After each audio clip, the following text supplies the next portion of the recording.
I had the most success training calves twice a week. I did normal calf raises, standing calf raises, and seated calf raises.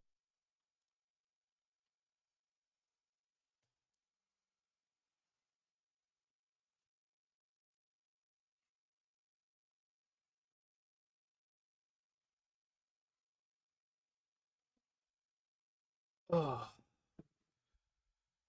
Hey. Oh, what's up?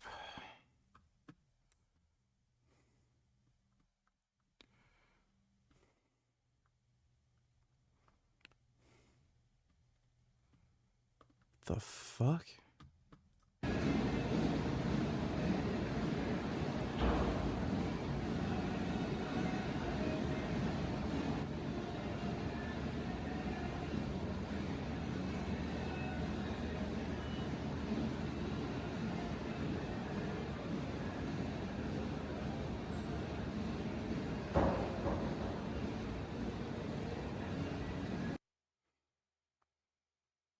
Why am I getting recommended these fucking videos?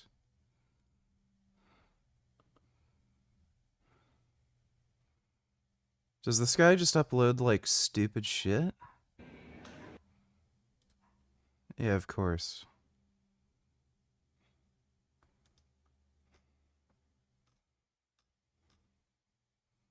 Just fucktarded nonsense.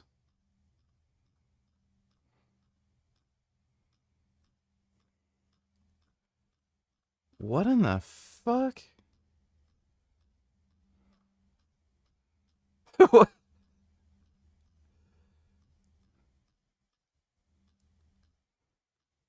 This guy's been uploading constantly. And he hasn't lost any weight. Exterminate all niggers worldwide. Why? This is bizarre. I don't understand the fucking... Why is... Oh my god. Let me see this. Is this fucking... Just order me some food. This was my third set of 4 with 425. Technically a PR. My best 1 RM is 500. I was thinking about breaking that record with 505. Should I accumulate more?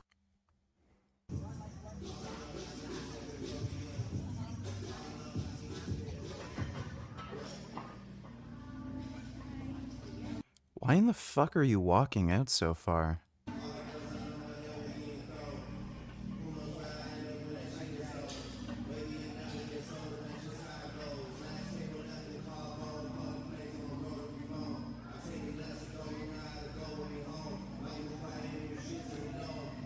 Yeah, there's absolutely no need for you to walk out that far. You have plenty of space inside the rack.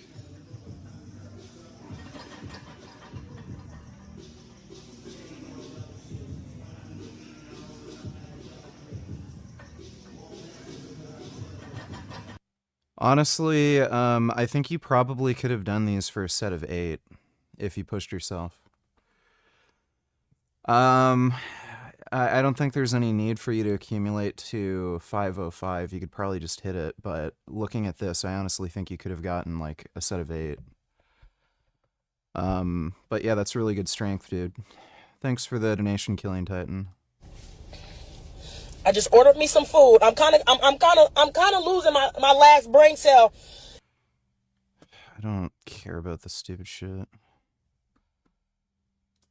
Like, do people honestly not know that meat comes from animals? Like, yeah, no shit. They're fucking stupid. Society is just made up of, like, just the most degenerate fucking idiots. It's like, no wonder Walmart's the biggest fucking employer.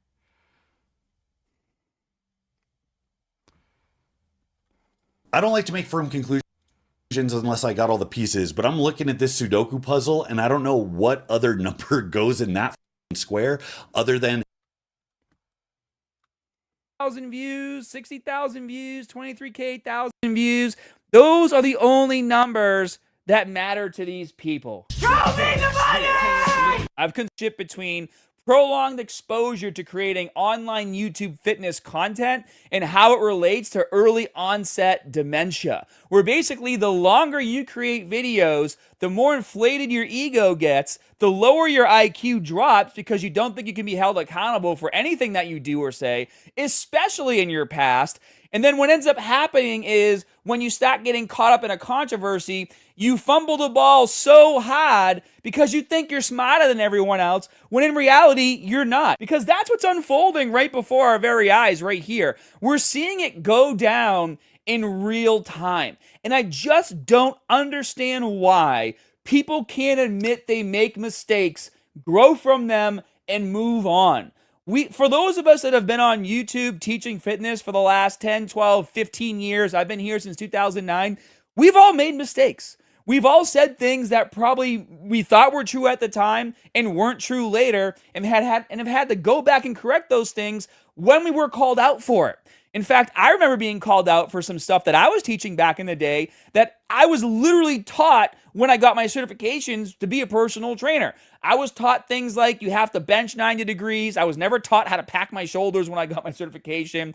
I was taught that if you eat meals every 3 hours, it actually speeds up your metabolism, and a lot of other exercise form related things that I was taught when I first became a trainer that just don't hold true to today. And so what I had been doing for the last few years is actually going back and, redoing all of my how-to content with updated information to make sure that when people are going to the gym and they're looking for how to train properly, they can come to my channel and they can see all the updated information there. And what I've actually did is on all of the old videos, posted links inside the video as well as the info section. Hey, this video's been remastered. Go watch the new one here. And I'm continuing to do that even to this day. And I actually think it's a lot of fun because that's what I like doing the most. In fact, I don't really care to do these drama type videos, but the views speak for themselves, and this is the shit that everybody wants to see. So if I have to do drama videos in between the educational ones just to spice up the YouTube algorithm, that's what I'm gonna do. So go down, hit that like button, leave a comment, spike the algorithm, and get ready for the next educational video because it's gonna be on a really badass tricep exercise that's kind of been forgotten about. I think you're all gonna like it. But getting back to the main point of this video, if you didn't watch the Solomon Nelson video, you don't have to, okay? There's a gazillion videos out there covering it that are much shorter. This video is 1 hour and 10 minutes long, insanely edited, and you can even go down to the info section and you can get up to date from the word straight from the horse's mouth on the things that everybody is talking about by going to the timestamps. Too often what we see, because obviously Mike has a lot of people defending him, and that's fine, because I'm sure Mike has helped millions of people all over the world. The only reason anybody is defending Mike Israetel is social media clout. They think if they come to his defense, it's going to help their social media career. There's zero other reason to try to defend this guy. He's not your friend. He's a fucking asshole. Treats everybody like shit. Well, he got away. I know you're happy about it. Enjoy. Dipshit.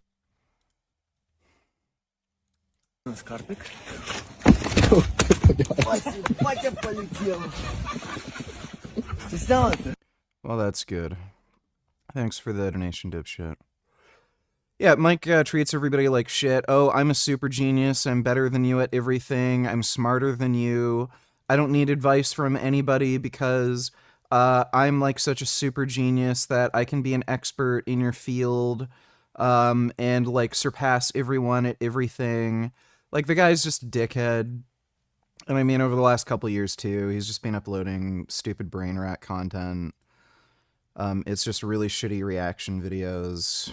It's YouTube brain rot crap you'd expect from an influencer. And he just says the stupidest shit. He talks about how he cries when he has conversations with ChatGPT. He said that he finds his wife ugly. Like, from his own mouth, he said when he first saw his wife, before they started dating, he was like, ugh. Like, actually thought she was repulsive. He said this publicly. What kind of fucking unhinged retard fucking says when they first met their wife, they thought, like, they were ugly. Like, that's just something a fucking psychotic douchebag would say. He supported race realism and said that he's a racial supremacist. Like, I'm not even making this up. Scientific Snitch has reposted some of the shit that he said. He, like, literally says that certain races of people are superior to others, which there's literally no scientific evidence for whatsoever. Like, the guy is just, oh yeah, and how could I forget? He said daily alcohol consumption is good for you. Drinking multiple glasses of wine per night is good for you. Like, this guy is a fucking joke. He's just an unlikable fucking trash person retard. And, again, like, this whole PhD thing is just the cherry on top. It explains everything. This guy is just a fraud. There's no way anybody who's actually smart, like, would, legitimately get, a PhD. There's no way somebody who's this dumb would legitimately get a PhD. And, yeah, sure enough, his PhD is a fucking fraud. He went to a garbage, historically black college. I think, like, 90% of the fucking people there are women, too, which is weird. They have a massively disproportionate amount of women at that college, which probably says something. And they have an 87% acceptance rate. So he went to one of the shittiest, lowest ranked schools in the entire country and was, he just went to a diploma mill. That's really what happened. And this guy is just a lying fucking fraud, and then he tried to cover everything up and it backfired. Like, it's just... So the only reason there's people defending him is because social media clout. Mike Israetel still had, or at least some people still perceive him to have some kind of clout. So they're making videos, coming to his defense and shit. They think it'll help their social media career. But there's no reason for anybody to like this guy. He's not actually friends with anybody. So, yeah, these are all just fucking clout-chasing fucktards. Yo, what's up, my dude? How you feeling today? Hopefully that energy drink you drinking is not number 4 again. I'm so smooth, I hit up chicks like, hey baby, let's know each other on a deeper level. Here's my Amazon and browser history. Holla at Charboy. Wink. I don't know if that pickup line would work so well for me. But, if it works for you, then I guess it works for you. This would be my 3rd energy drink today. I got up pretty early. Just had an energy drink, did some fasted cardio. And I got groceries, had another energy drink, took a nap, and now having another. Thanks for the donation, though. Less is more. I love you, VG. Do you love me too? Well, not in like a gay way or anything. Thanks for the donation, Ivory. And those millions of people never looked at his dissertation. I've never looked at it. Just because his dissertation was ass doesn't mean all the information he's been providing for the last decade or so on YouTube is not good information, right? We're not saying that. The reason why this story blew up... The last 2 years at least, maybe going back like 3 years, most of it's just been trash. So much is because Solomon Nelson paid money to get access to the dissertation from East Tennessee State University, dissected it, said it was garbage. This has 165 milligrams caffeine per can, not 200.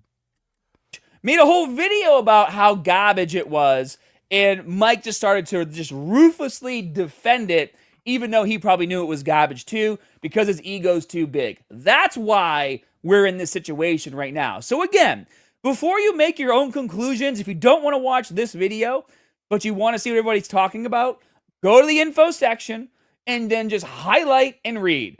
So we got ineffective communications of research findings, incompetent data entry, unnecessarily complicated, pretentious writing, persistent grammatical, typographical, and formatting errors. And this is what's irritating right here too, is Mike is posting on his Instagram that it was just some grammar stuff. Oh, that's all it was. It was just some silly grammar stuff. We'll get that cleaned up right away and we'll fix it, right? He's trying to pretend like the entire dissertation didn't have so many things wrong with it, because he just wants this story to go away, and he wants people to think that he's the smartest person in the world because his ego is so big. When in reality, it's not. You can see the evidence here for yourself, right? Copy, paste. Well, what's funny, too, is when he did that video with Milo Wolf,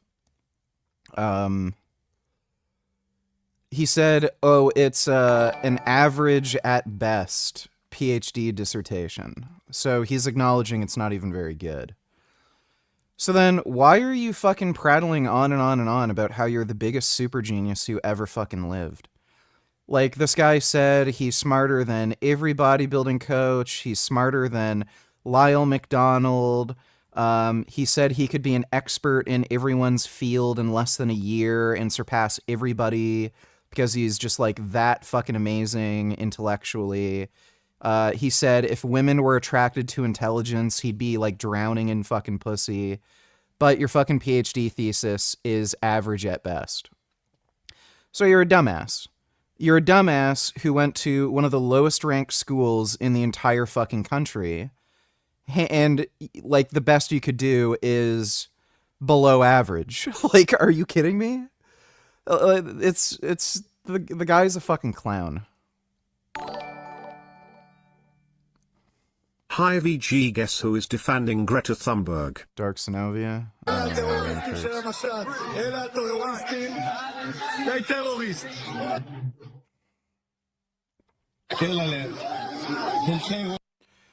Are these Greek?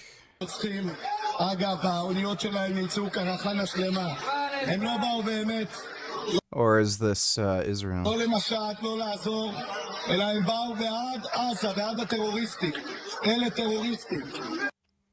Even though Israel's national security minister, Itamar Ben-Gvir, is a literal convicted terrorist, He's not. accused humanity. She doesn't even know what oh my god. Dude, they don't even, like, actually follow the news. They're literally the equivalent of Hassan, just dressed up as, you know, this, like, alternative media outlet. Humanitarians who were detained as part of the global Samud flotilla as being as such. Now, in reality, the 137 activists who were detained by Israel were actually seeking to deliver humanitarian aid to Palestine. There's literally no humanitarian aid whatsoever on these boats. None. Where's the aid? Show me. Where's the photo of all the aid that they're gonna deliver? None. They had no aid on these boats. This is all a fucking media campaign. Palestinians in Gaza who are still intentionally being starved to death. And right. So how long have they been starving to death? Like 2 years now, and they're still not dead? Are Jews just really bad at starving people to death? Fuck the Young Turks, dude. Like, they're so stupid. Thanks for the donation, Dodo. What was the dissertation subject? It was the dumbest shit imaginable. Basically, his PhD thesis was people who are athletic are good at athletics. So he said that people who are leaner and more muscular are better at sports. You don't say. So I guess that explains why Olympic athletes aren't fucking morbidly obese fat fucks who sit on their ass and do nothing. Weird. People who exercise and are physically fit are good at sports. Oh, thank you, Mike.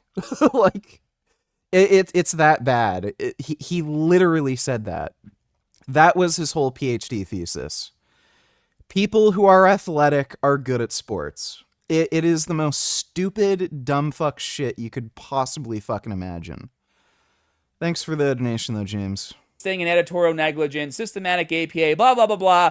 List goes on and on and on. Now, this video right here, new YouTuber I just found because of this situation. That's actually one of the best things that's happened with all this drama that's been going on lately with Jeff Nippert and his whole fake natty bullshit. All this stuff happening with Mike Israetel, right? If we want to take the good from this situation, I have been exposed to a lot of great YouTubers. I have actually made friends with a lot of these YouTubers just from commenting on their videos. I actually go and I reach out to people in DMs on Instagram. Hey, I watched a video. It was great. I've made a lot of friends. Zerk, I hope you and I can be friends too. Just subscribe. But I'm going to play a few minutes of this video that he just posted. Of course, I'll post a link to the entire video in the info section below.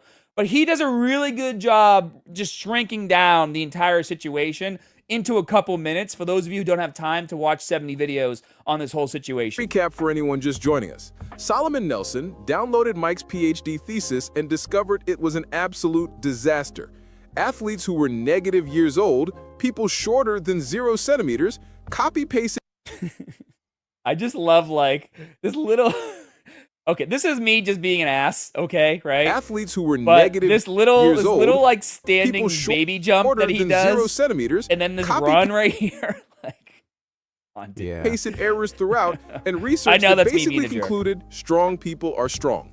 Yes, This was strong people are embarrassing, strong. but survivable. Mike could have said, yeah, I phoned in my dissertation in 2013, my bad, but look at all the good work. Let me see.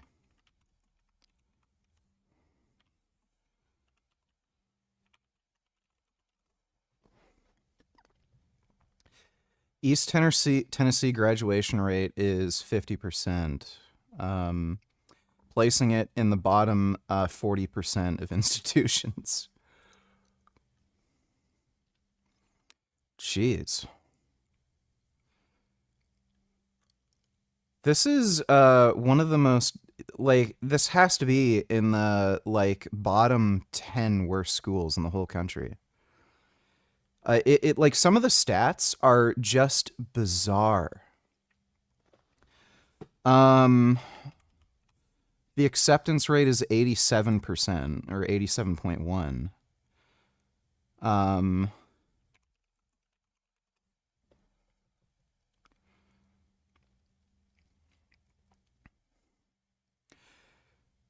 So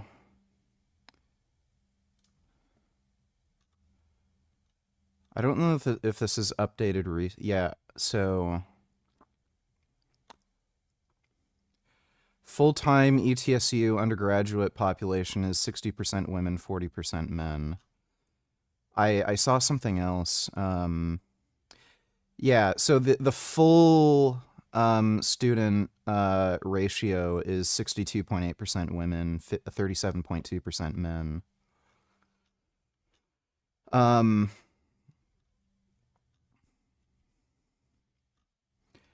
This is just like one of the worst schools in the fucking country. I've done since. And you know what, guys? It's not Mike's fault that he phoned in this dissertation that can be chalked up to being utter garbage, right? Especially if you watch the Solomon Nelson video on it where he just destroys it, okay? It's not really his fault, is it? It's the East Tennessee State University's fault for approving it. But let's move on. People would have roasted him for a week and moved on. But Mike's ego is the size of a small planet, so instead of taking the L, he decided to lie about it. And that's where this story goes from embarrassing to absolutely hilarious. A few days ago, Mike's response was, Solomon reviewed a rough draft that was accidentally uploaded. The real final version is clean and professional. We'll upload it soon. His buddy, Milo, the Wolfman, made an entire video defending this position. And that video got a lot of views. I don't know if you guys all watched it. It has 153,000 views of him defending Mike's position when I don't know why Mike isn't defending his own position. Yeah, it was hilarious.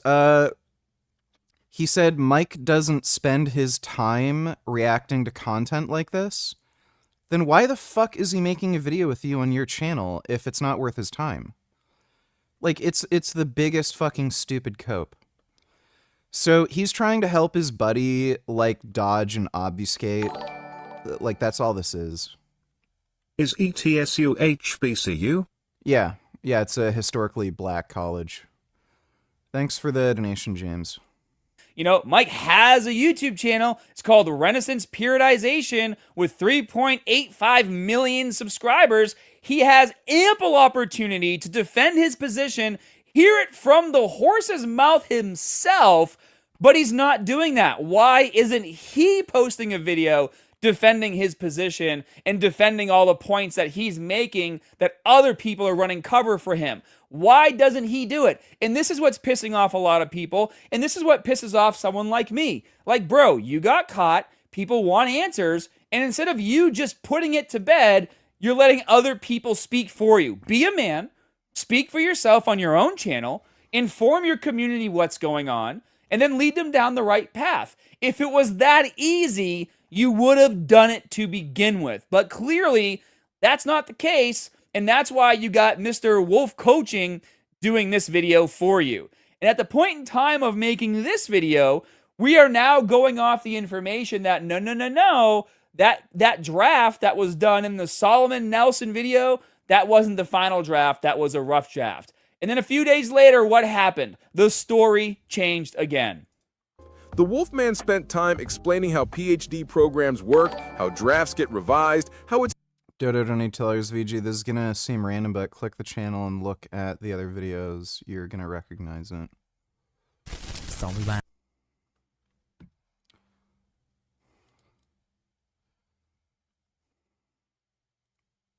Hey, look, it's supposed to service truck. Parked right across from the building that I'm about to go into. What the fuck is this? Đúng ạ. Ở cái hiện sau chúng ta đó là vị trí đường.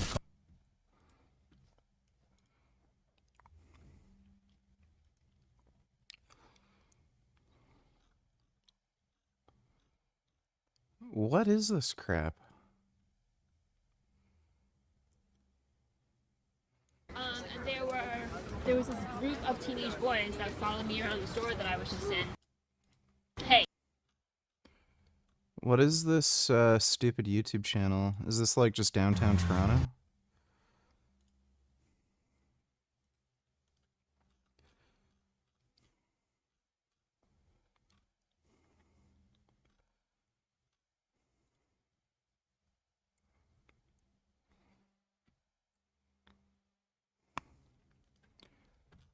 I don't know who this person is, but weird.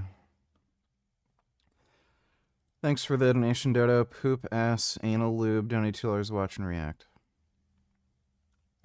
Oh, great. Some new Frank mints.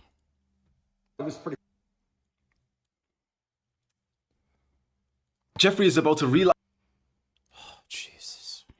his nofap streak again. Since he's already on day 0, he thinks it's not going to hurt. Meanwhile, Jessica is going through the brainwashing that happens to most girls in modern society. She's being told that nightclubs and hookups are empowering, and so she sleeps around and gets a high body count. When she finally attracts her dream man, he can't accept her past, and so he leaves her. She ends up miserable and alone in only short-term relationships that never last. Adonis and Anastasia do not fall for the trap. They stay disciplined. Adonis is an attractive man, the attractive man. Whenever he rides around on his motorbike, girls look at him. He has abundance, and that makes it easier for him to say no. And Anastasia knew that a future husband would respect her more if she didn't sleep around. Even though she witnessed the same brainwashing as Jessica, she mustered up the strength to say no every time. Together, they... This whole narrative is so fucking bizarre. So, men who have options do not stay in long-term relationships.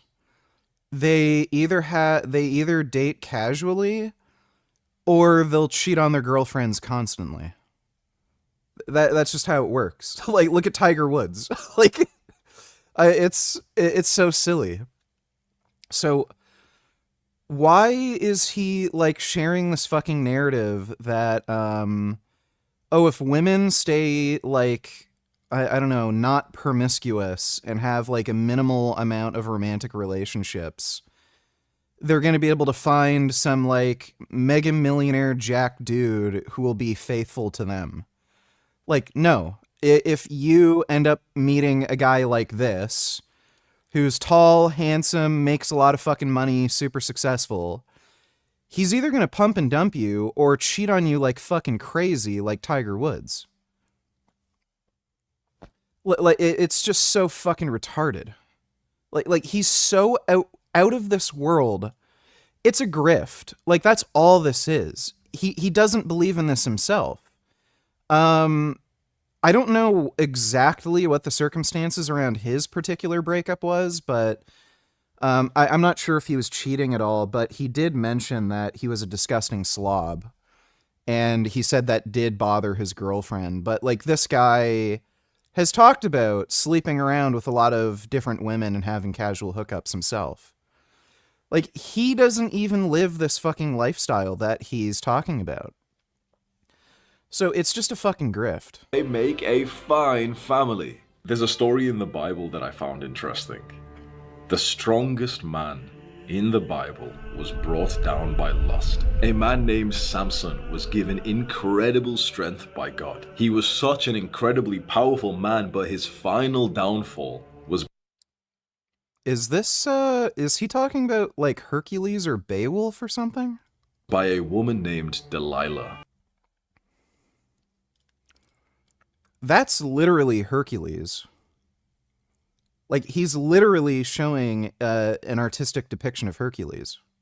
Downfall was by a woman named Delilah, who seduced him and cut off his hair, which was the source of his power. After that, he was captured and humiliated. And honestly, for me, well, yeah, he's retarded. Crazy. Check out these images here. This shows...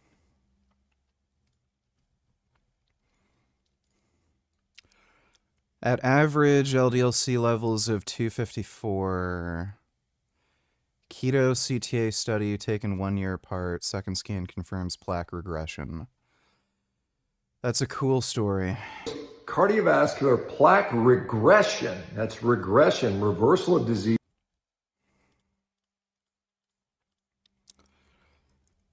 So, first of all, CTA won't show regression of plaque. Yeah, I don't think it can actually show complete plaque volume.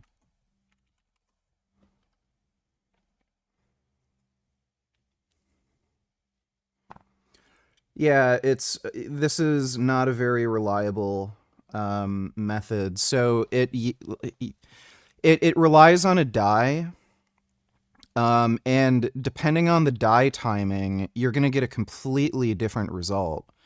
Having just one scan, or two scans, both 1 year apart, it's not going to say much. So I'm assuming this is just poor dye timing. That's what this likely is. There's so much other research. Even that fucking dipshit, what was his name? That fucking weasel rat fuck who works at Harvard University. What's that guy's name again?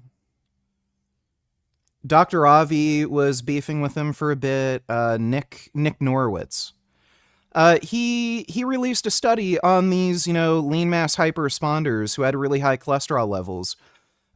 They had massive acceleration of plaque buildup. So one fucking CTA scan, and again, this is probably just, these results can probably be explained by, again, just a poor timing of the dye in the imaging. That doesn't say anything. N equals 1. Plaque regression, that's regression, reversal of disease in someone who is on a ketogenic diet with ridiculously high LDL. This is data from an upcoming study that will be about to be released from the Keto CTA series. And it shows, despite extreme... Yeah, this is one single patient. One single fucking patient, and it's an unreliable imaging method. Extremely high cholesterol levels, some of the patients actually saw reversal of disease. Now, this study is not published yet. It'll be coming out soon. This is just a early. Like, by the way, considering this is a ketogenic diet study, I'm assuming this involves weight loss as well. So this is just a confounding variable, but presumably, like, I would imagine if you have, like, a substantial amount of weight loss without a reduction in LDL, you may actually see improvements to plaque buildup, even without a reduction in LDL. So again, like, even assuming this, these images were taken in the ideal circumstances, like the ideal set of circumstances, this doesn't actually necessarily suggest that LDL has nothing to do with plaque buildup. Like, we know it is a causal factor. Like, this is just ridiculous. But yeah, when you add in that confounding variable of weight loss, why the hell? Like, he's just a fucking grifter. This is just so stupid. Release of the data, some of the images are out there, but nonetheless, we are seeing reversal of disease in people despite having, or maybe because of having high cholesterol. I'll even put that crazy thought out there. And this is something. We know cholesterol is causal in heart disease. So yeah, that's just pure nonsense. So this can either be explained by poor dye timing with a CTA, or there's some sort of confounding variable involved where this person lost weight or is on a combination of different therapies, and despite still having high cholesterol, he was still able to get plaque regression. Something that's interesting. It gives us more nuance around what we need to do and how we need to manage cholesterol. No, it doesn't. It's not just all black and white. Yeah, this guy's a fucking idiot. Like, he's as dumb as, like, a thumb. Thanks for the donation, Poop. Dodo Donateller's VG. It's this person. Surely you've seen this before. Here's this. Oh, right. her. All I did was go into the office. Yeah, she's schizophrenic. Yeah, I've seen her. Do it. Yeah, she thinks everybody's following her or something. Dude, if I ran into that chick, I'd give her, like, I'd just smack her. Also.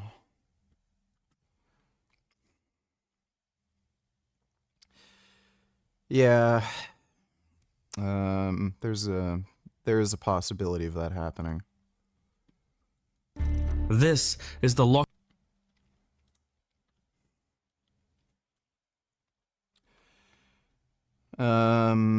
Top Muslim Brotherhood leader banned from the U.S. for terror ties. Just said the quiet part out loud. Yeah, we're not. Yeah, looking. Yeah, liberation of Palestine. Yeah, no shit. You asked me to talk a little bit about some inside information. Of course, there are things that I can say, there are things that I cannot say. So I was last week with Brother Ismail Haniyeh. Ismail Haniyeh is the leader of Hamas. It can be a very long battle. And that will destroy the Israeli society. I myself, the leaders of Hamas, are not looking at this battle as the liberation of Palestine. Allah subhanahu wa ta'ala promised us victory over these major powers. One of the promises of the Prophet sallallahu alaihi wasallam is that the day of judgment will not happen until Islam prevails. And we become victorious. And we will rule the whole world. Yeah, no shit. It's kind of like we've been telling everybody.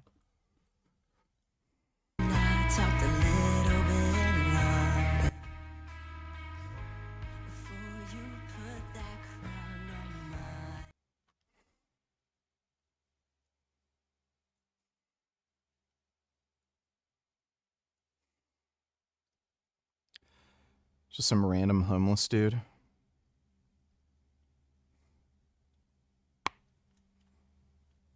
Like, why? Fucking retarded. Thanks for the donation, Dodo. Yes, Frank has uploaded a new vid. Yeah, we're gonna watch that. Thanks for the donation, James.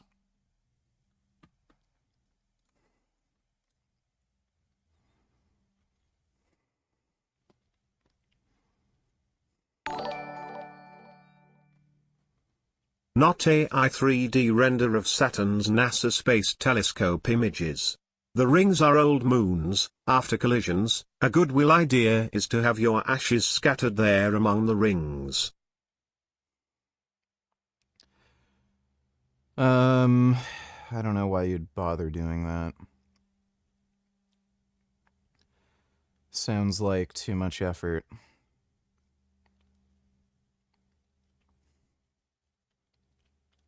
That's pretty cool. That looks neat. Thanks for the donation, SV. 21st until he's starting to emotionally abuse her and upload content on her channel, abusing her, read comments. Is this,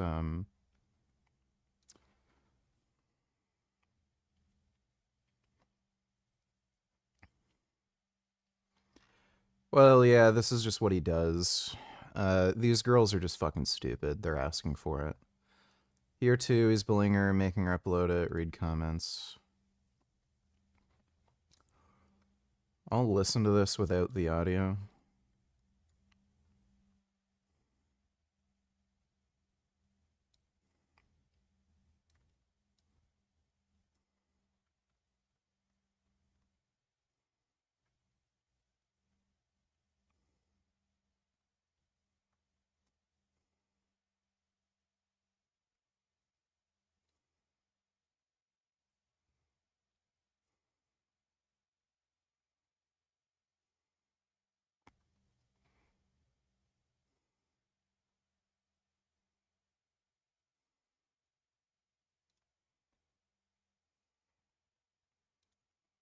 Okay, so she's dumb.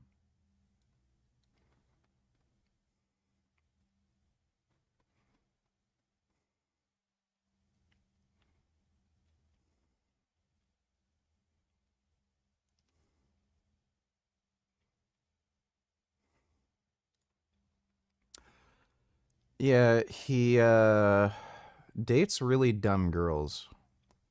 Guess they'd have to be dumb to date him. Thanks for the donation, 21st. Seriously though, if a Christian pastor like Stephen Addison was making this kind of doomsday preaching about Christians taking over the world, he would be thrown in jail, so why not Muslims?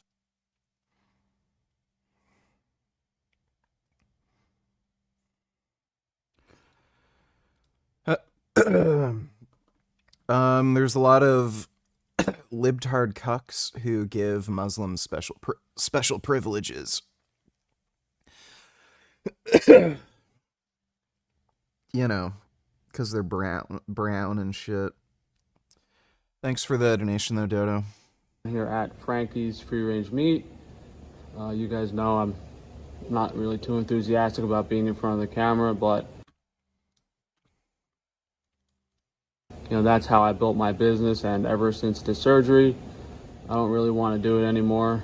But until I find a way to be able to help people without having to be in front of a camera, then we're stuck doing this for now. So we got a lot of new stuff going on this week, as usual, always trying new things, and hopefully we can get some of the issues sorted out and I can get my money back. I mean, even the things I thought were guaranteed didn't work out. Like that refrigeration failure, the insurance company made up some excuse not to pay it. So, like, they said, oh, because it wasn't an equipment failure, the thermostat, it's like some BS they made up so they don't have to pay. But now what do I do? Because is the insurance company going to pull that same BS when I have a bigger issue? Like, this was I lost $45,000 worth of product that I thought I was going to get back. So that was going to kind of help, and since I haven't got that money now, I'm behind on all my bills. I can't pay some people for food. Oh, that's great. That's good news. It's really, really bad. So on top of having the Wagyu stolen from me, $20,000, $25,000 down the drain, on top of the potato chip equipment machinery going bad, on top of, you know, I'm paying per month on that refrigeration. It's just a disaster. Let's just show you guys what's going on. But point is, I didn't even get paid the insurance money for the food loss, so it's just getting worse and worse. Some bacon yesterday. I made a fresh batch of sourdough that's already in the freezer, staying as fresh as possible. We're about to put these pizza crusts in the freezer. A lot of them didn't turn out too well. Of course, as said before, these are the same kinds of people who would defend someone like O.J. Simpson just because he's black. Yeah, pretty much. Thanks for the donation, Dodo. Well, so we're going to throw out the bad ones. We tried Am I going to visit Clarence too? Yeah, probably at some point. doing a high hydration dough, and it wasn't really that easy. But on top here is our English muffins. We're going to make some breakfast sandwiches with these. I think it's going to be at least egg and cheese. We might try to put some prosciutto on there. But I was looking at, like, McDonald's charges like $5 or $6 just for a McMuffin. So how much am I supposed to charge for the highest quality version of that? Organic sourdough bread with raw grass-fed butter on it, with corn and soy. Is Frank feeling remorse for all the animals that he killed? Is this poetic justice? No, poetic justice would be him falling into a wood chipper. And I don't think he has any remorse. He's just a dickhead. But I'm glad his life is turning to shit. Thanks for the donation, James. Dodo donate chillers. That video SV sent that said was not AI. It was 100% AI, but okay. Also VG watch. And are we playing Silent Hill tonight? We're not going to be playing Silent Hill tonight.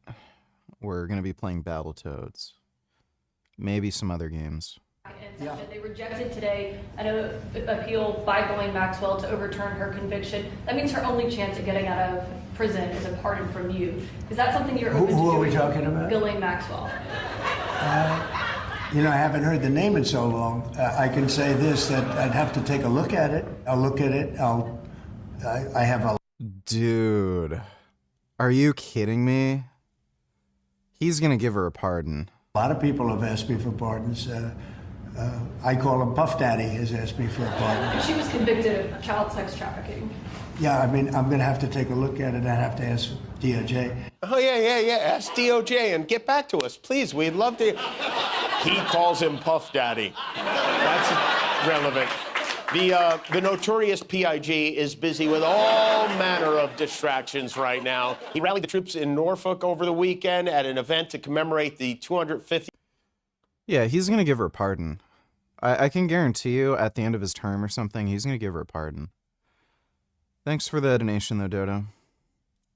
Soy-free pasture-raised eggs, and then we're using the highest quality cheeses, raw provolone and raw Emmentaler Swiss cheese. So it's going to be nice. We're going to slice these, put the eggs on them with the cheese, freeze them. So you're basically going to have, just like our hamburgers and cheeseburgers and pizza, you're going to have a meal, but this is going to be for breakfast, which is going to be really special. Over here real quick, we're just putting some of the goat whey in bottles. I've been making my own raw dairy now, and I'm getting some goats on my property, so we're probably transitioning to having an even fresher product. So this batch of goat cheese I actually made myself. Right. We used an animal rennet, no heat cheese process. So no heat has been used at any point during this cheese making process. We have some over here in the cheese containers is being weighed down. So we're gonna have nice 2-pound circles of So what this is code for is they cut open an animal's stomach, taken out the stomach acid content, and then put it into the milk. Like, it's just disgusting. Fresh, unsalted, unheated goat cheese. This is going to be like a special product for the primal people out there. It's not going to taste super special, but it's going to be very fresh and high quality product. These are those 2 cheeses we're going to use. We have our Emmentaler and our provolone for the egg sandwiches. This is pretty cool over here. Our farmer grew us some white celery, so slightly less inflammatory celery than what is normally used, because celery is usually mostly green. This is mostly white, so a bit lower in flavonoids. My guys right here are just finishing packing up all the fresh beef that came in this week. These are just the short ribs. Wait, I don't know why he's bragging about it being low in flavonoids. Flavonoids are good for you. Got a lot of stuff on A lot of stuff on inventory that came in. This is just today. We got prime rib roast, short rib, eye round roast, a bunch of arm roast, petite tenders, tenderloin. I think most of this stuff was in stock already, but this is just today. So in here we have all of our local ground beef, nice and fresh. Same with all of our raw dairy products. Just came in yesterday, ready to be shipped out to. How many goats died? Does Frank own a farm? No, he doesn't own a farm, and I have no idea how many goats died. Thanks for the donation, though, James. Tomorrow, Monday, so we're sending this out. Vince could definitely beat the first level of Battletoads. I think he'd end up getting stuck at the turbo tunnel, though. As soon as possible for you guys. And, you know, the raw primal people, they don't really want to pay more for fresh meat. And honestly, like, fresh, never frozen meat, it's not really that popular for us. So most of the time, you know, we don't really leave this in the fridge for too long. We just get it frozen. Got a fresh shipment of apples in too, and there's some apple cider as well around here somewhere. This is the fresh goat kefir. Oh, that's the extra one, the leftover, but we have this freshly made, actually the first time. Usually the Amish farmer makes everything. All of the goat products, moving forward, I'm making myself by hand. So this is the goat kefir I made. I told my guys to put it in glass, but we'll do glass next time.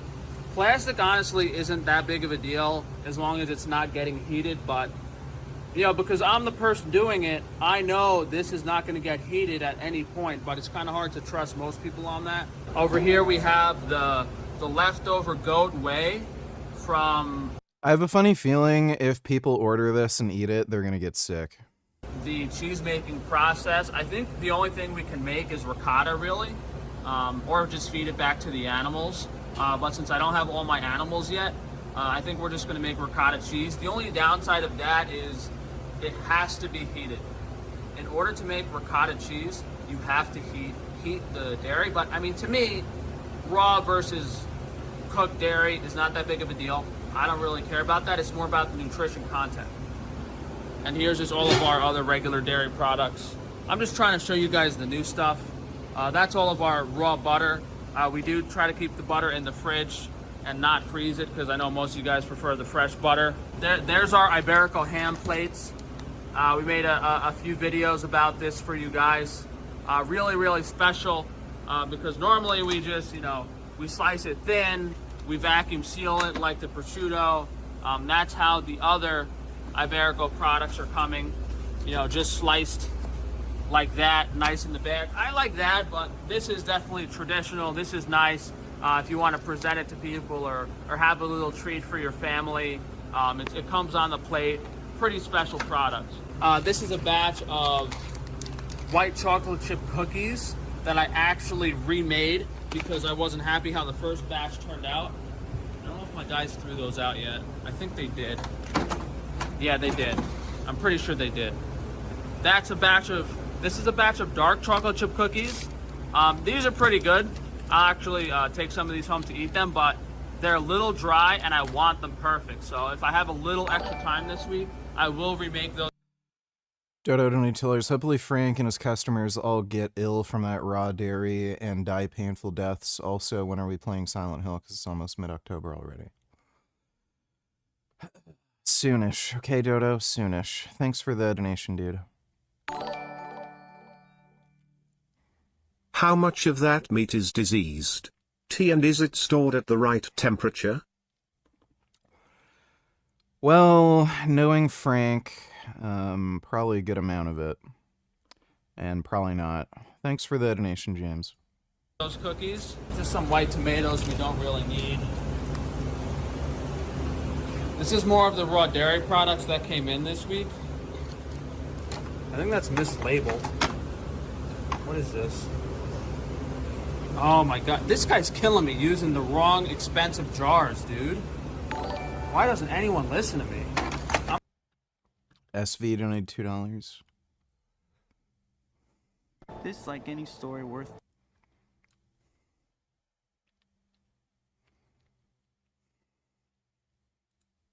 Picturing me, please. You're an amazing creature, gay man. You and I are not so different. You put your PP into Pinky. I put my PP into Stinky. We're not the same. Join me. Imagine what we could accomplish together. All the women we could breed. Or you can keep sucking dick again and again and again until we're both dead. Is that what you want? I love you. But I'm gay. The Raimi Spider-Man memes are good. Thanks for the donation, SV. I'm gonna make him pay for these jars now. I'm tired of this. I guess the upside of making these dairy products myself is not only am I gonna save a lot of money, it's no margin of error because I'm doing it myself. It's really, they're in their own world over there, you know. They just forget. They don't write things down. I could tell them something 2 or 3 times and they won't do it. And they won't pay for the mistake either. So, all the raw dairy products for the most part are in stock. I'm gonna try to do the goat milk hypoallergenic, but that might not be for a few months. Should have happened this year, but, oh dude, I'm not gonna get too much into it, but out of the 25 goats I bought for, dairy goats I bought for that Amish farmer, he's got 11 left. Where am I fit? And he was like, we sold a few of them. One had to be put down. So now we have 11 goats and I owe you $2,000. I'm like, $2,000? I think you're missing a few $1,000s worth of goats, buddy. So I'm gonna make him pay that. That's ridiculous. I don't know what's going on. I don't understand how they think it's acceptable to just steal from. I guess it's like most. Gig put a rubber band on tip of nose and now it's bruised. Yeah, you probably shouldn't do that. Groups of people where they're okay with stealing from people as long as it's not their own. All right, so we'll just do a quick walkthrough of the freezer. I'm not sure if I'm gonna switch over to doing more of the local pork as opposed to the Iberico pork. I mean, the thing is, we don't really sell that much pork in general, so I don't really know what to do on that front. I'm kind of having an issue with the supplier. This is the wild boar. We showed you guys a little Battlefield of that last 6 week. is coming I'll out just in go 2 through days. the stuff in the middle here and just show you guys what came in fresh this week. We got some chuck roast, petite tender steaks. Sirloin steaks are in smaller portions now, 8 ounces. These are the bone-in arm roasts. The weight's off on a lot of these, but this is just like a nice, affordable, big slab of meat you can throw on the grill. Dodo donated $2. Guarantee Frank doesn't wash his hands before he makes cookies or whatever he's making. He's also probably dripped snot into that bucket of dairy when he was hovering over it. Also, hope he starts thinking his employees are part of the Illuminati or whatever. Wouldn't surprise me. He's getting more and more paranoid. And yeah, he's disgusting. Thanks for the donation, Dodo. Frank should get trampled to death by 1,000 raped cows. I don't care how it happens, just as long as he gets trampled. Thanks for the donation, James. That's really what those are good for. Here we got big top round. $350 for this bullshit. Top round we're gonna use for roast beef. Some bone-in ribeye steaks. We got some T-bone steaks. Prime rib roasts are finally back in stock. I try to get them to do these cap on.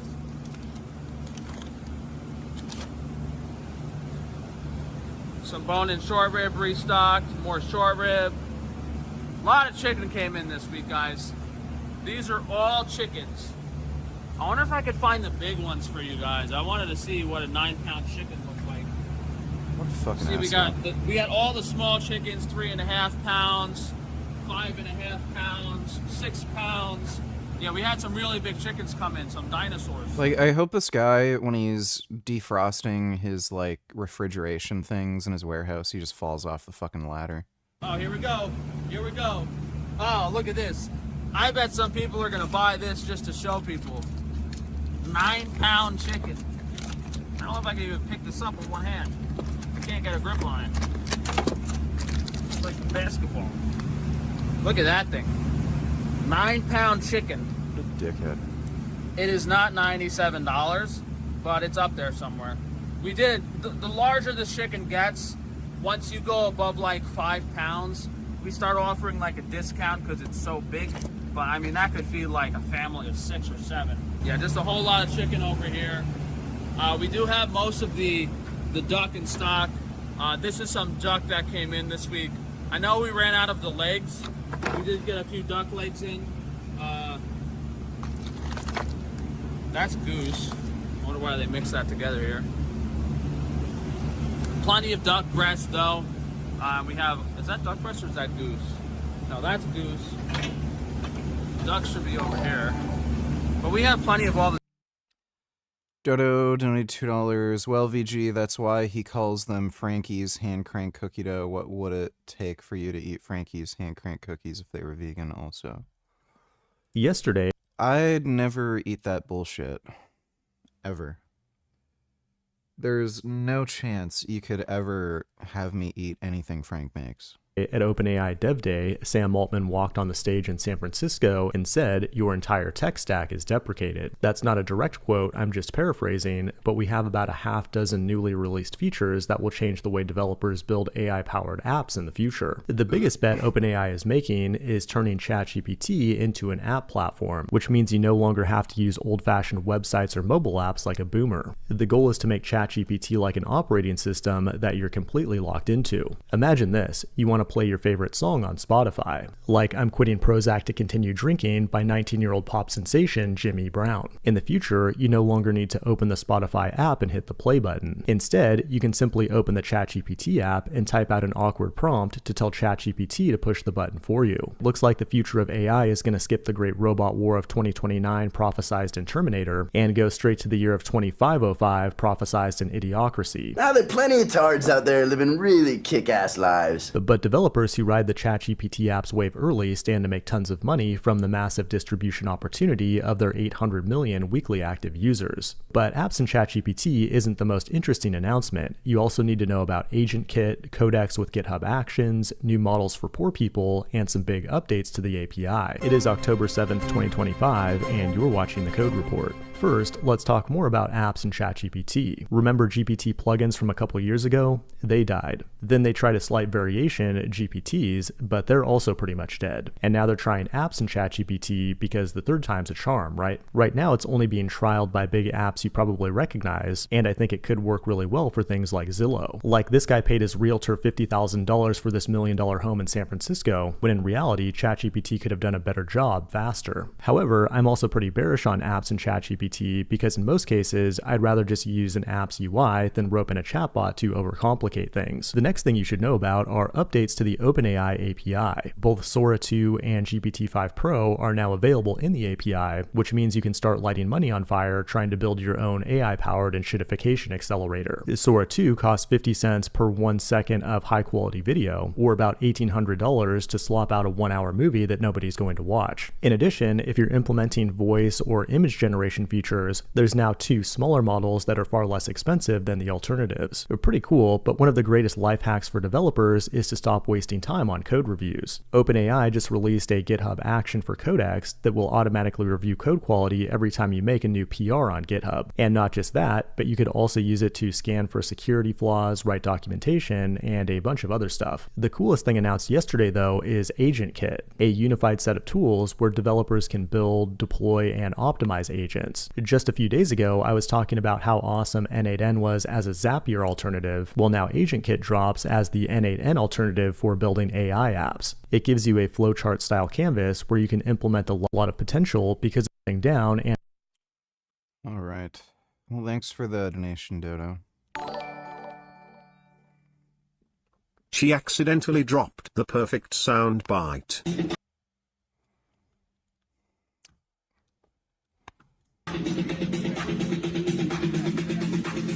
anyone have my vape? It's like light blue.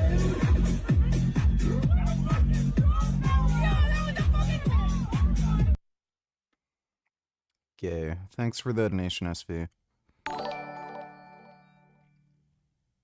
Arg, this food is so disgusting. Yeah, if you look at the people who've actually bought food from Frank, they're all troglodyte fucking inbred retards. So, you know, exactly the types of people you'd expect to buy this are buying this. Thanks for the donation, though, Dodo. Suppose you're benching 3 times per week. How would you program it? Greater than strength, 1-4 reps on day 1, and more hypertrophy, 6-10 reps on the next 2.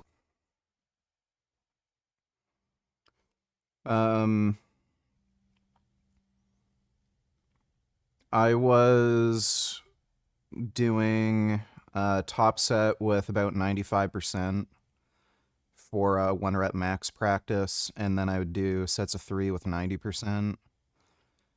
Then day 2, I would do, I was doing incline press. That was with about 75% for sets of 5.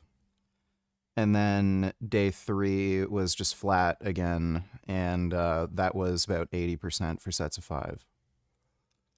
If you wanted to do all flat, I would have day 2 be just sets of like 5 with like, you know, 65, 70%.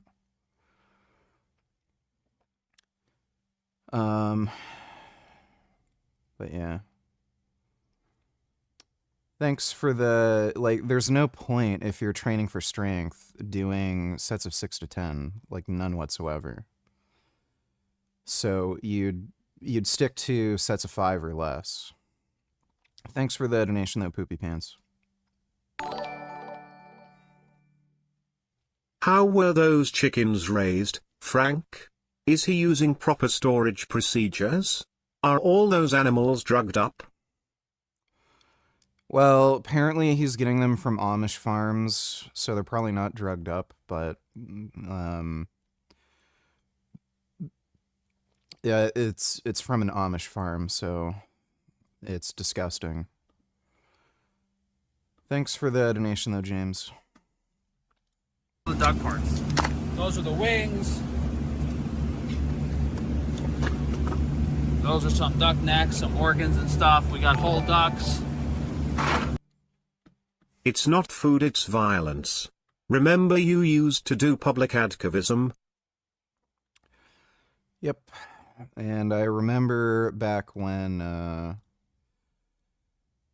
Toronto Save Movement wasn't run by crazy, ridiculous feminists. Thanks for the donation, Dodo. I don't know where they put the breasts. Somewhere over here. Here's all the ground chicken. We got both dark and white meat ground chicken. Here we have our apple and our blueberry pies. So you basically just, you take them out, let them warm up a few hours, then you can either eat them as is or pop them in the oven. Fresh batch of chocolate ice cream came in. I don't really want to open this without gloves, but it feels nice and soft, so I think he did a good job making it this time. Here's some of our pure sourdough products.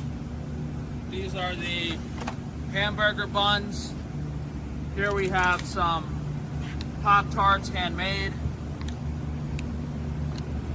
We have both the apple Pop-Tarts were restocked this week. I know we have a lot of blueberry. We just restocked the apple. There's some rye sourdough. Those are the English muffins. We got some pizzas here. These are the prosciutto pizza with vegetable, really, really delicious. Very special product. Just made these fresh yesterday. Dark chocolate chip muffins. Awesome for breakfast. I like these a lot. Those are the blueberry pop. Yeah, why is Canada so gay, VG? I don't know, man. We're kind of becoming the UK. I just hope the Conservatives get elected next election. Thanks for the donation, Dodo. Tarts, I think the frosting for that batch was a lot thicker than the frosting on that batch. But if anything, that's probably a little too much. That might be really sweet. So those are blueberry muffins. These are dark chocolate chip muffins. Both of these turned out really nice, especially considering they're, high quality, healthy sourdough muffins without eggs or dairy. Still have plenty of Twix bars. Those are our donuts, our glazed donuts, our apple fry pies. I guess we're out of whatever that is. White sugar. I think that's old cinnamon rolls. Those are the walnut rolls. I want to take some of these home. These are really delicious too. These are our vanilla walnut cinnamon rolls. I really like either of these. Absolutely love for breakfast. Delicious, healthy. SV donate $2.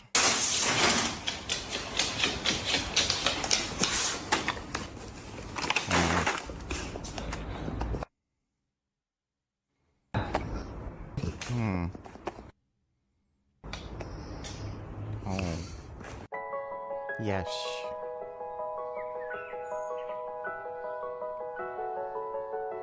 My goodness.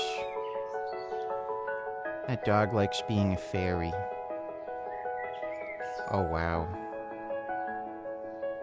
Oh my goodness. Wow, so pretty. Oh, wow. Thanks for the donation, SV. Don't have to do any prep in the morning. Over here, guys, all of our soups and stocks, I want to say that we have pretty much every animal on the poultry end of things. So whether you want chicken, duck, goose, or turkey broth, I think that's everything. We have all 4 different types of corn and soy free broth. Only complete fucktards would eat the shit. Which is like anybody who orders from Frank, they should be part of a eugenics program. Very special because I know for the most part, I've never seen anyone selling goose broth or duck broth, maybe even turkey broth of this quality. And then of course we have our regular, collagen bone broth in stock that we sell the most of from beef. And then that dog is gay. Yeah, I mean, he might be. Thanks for the donation, Dodo. Hopefully we can get some more beef tripe in because we did run out of the tripe alla romana. I guess you guys did like that a lot. Here's our hamburgers and cheeseburgers I was talking about earlier. Those are our just plain hamburger patties doubled up. I gotta check the inventory on those. Just some rabbit organs and stuff.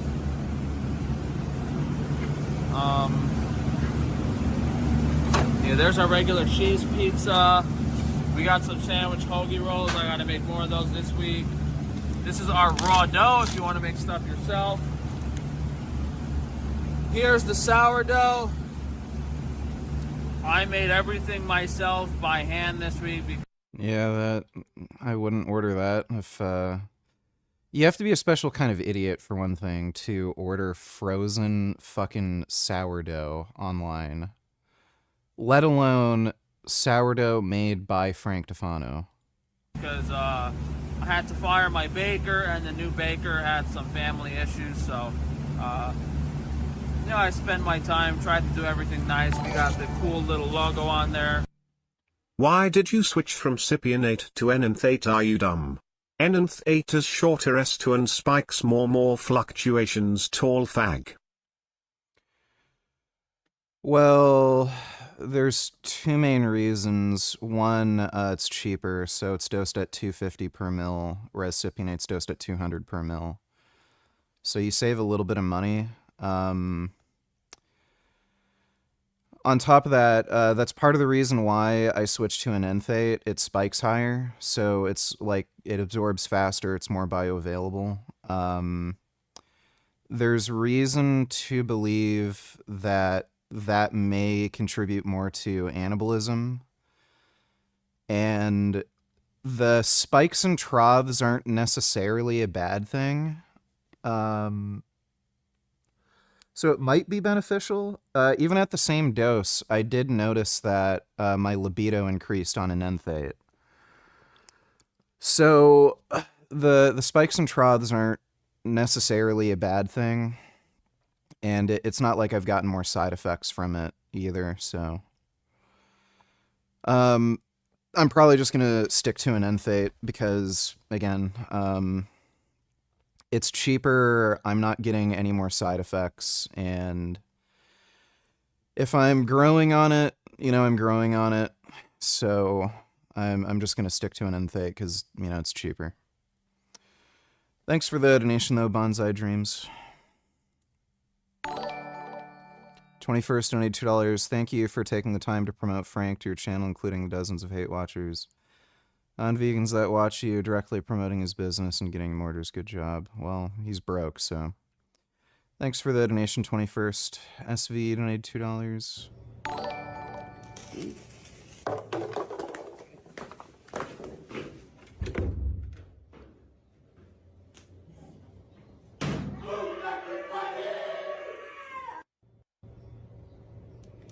What? Oh, she didn't drop... She dropped the lighter.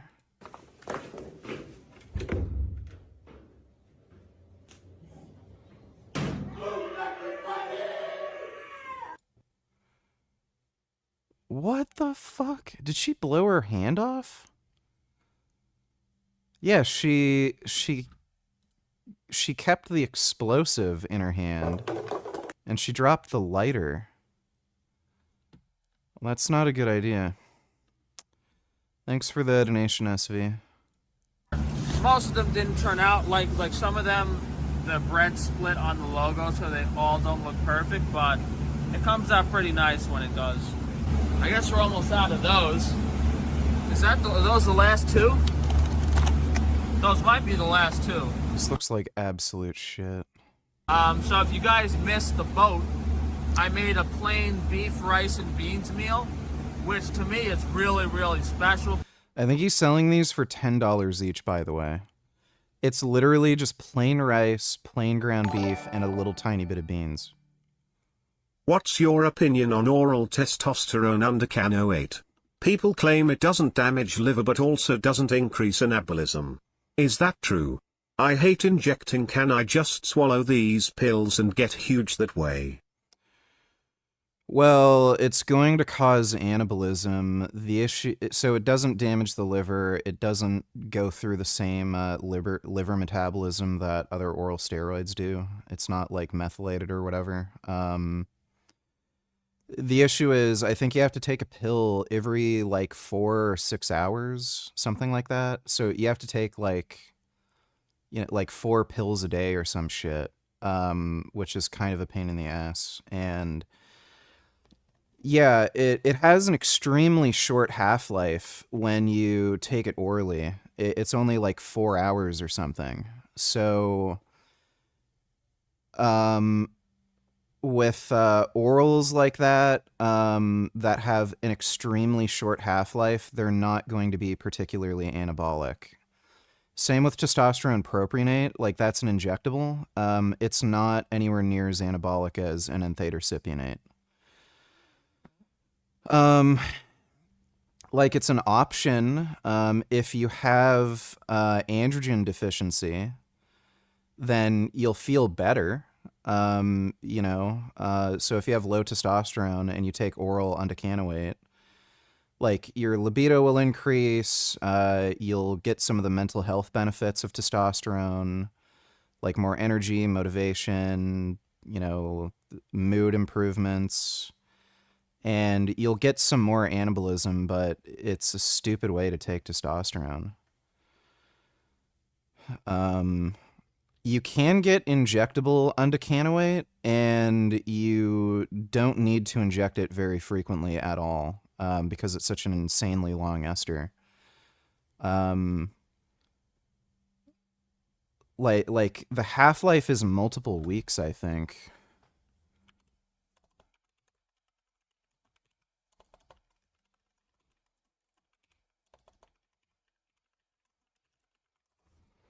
Well, yeah, 33.9 days.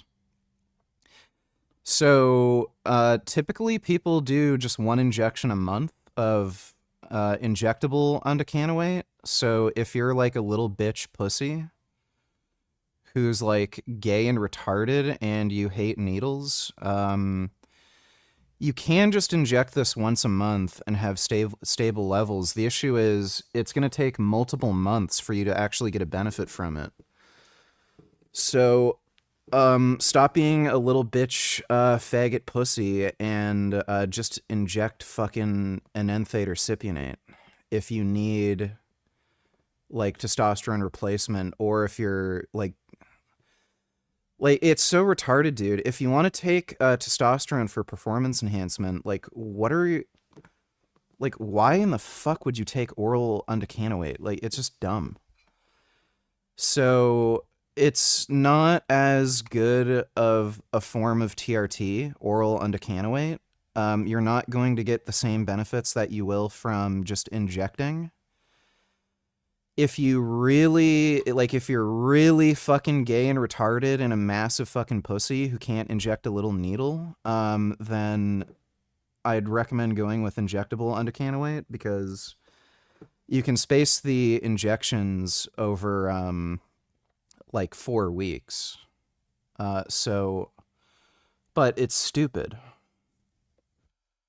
So, yeah, it's liver safe and everything, but you're going to have to take like 4 or 6 pills a day, which is a bigger pain in the ass than just getting a little insulin syringe and like pinning in your shoulder, you know, every few days. Like, it's stupid. You don't need to use like a massive fucking harpoon and inject your ass multiple times a week. You can just use an insulin syringe. Like, they're just a little 30 gauge, like 1/2 inch needle. I think some of them are less than 1/2 inch. You can just pin into your shoulder. You can do that 3 days a week. And you won't feel anything. Like, it doesn't hurt. So you don't have to like do whatever your dumbass doctor tells you. Use a 20 gauge fucking needle that's like 1.5 inches that's fucking massive and hurts like hell when you like pin it into your ass. Just use a little insulin syringe. Even if that is a problem for you, if you're on an enanthate or cypionate, you can just do 2 or 3 day a week injections. And then, like, you don't feel anything. You don't even feel the needle going in. It's nothing. Thanks for the donation, though, Blake. Here we go again. Netanyahu is coming out saying Iran is developing a missile capable of hitting New York and Florida. Does anyone believe this? Seriously? If you don't get in the coffin, you're anti-Semitic. Missiles that are intercontinental ballistic missiles for 8,000 kilometer. Well, they are. Range. What does that mean? They add another 3,000 kilometers, and they've got under their atomic guns, in New York City. Iran's been trying to develop nuclear weapons and ballistic missiles for a while. They were kind of delayed in doing this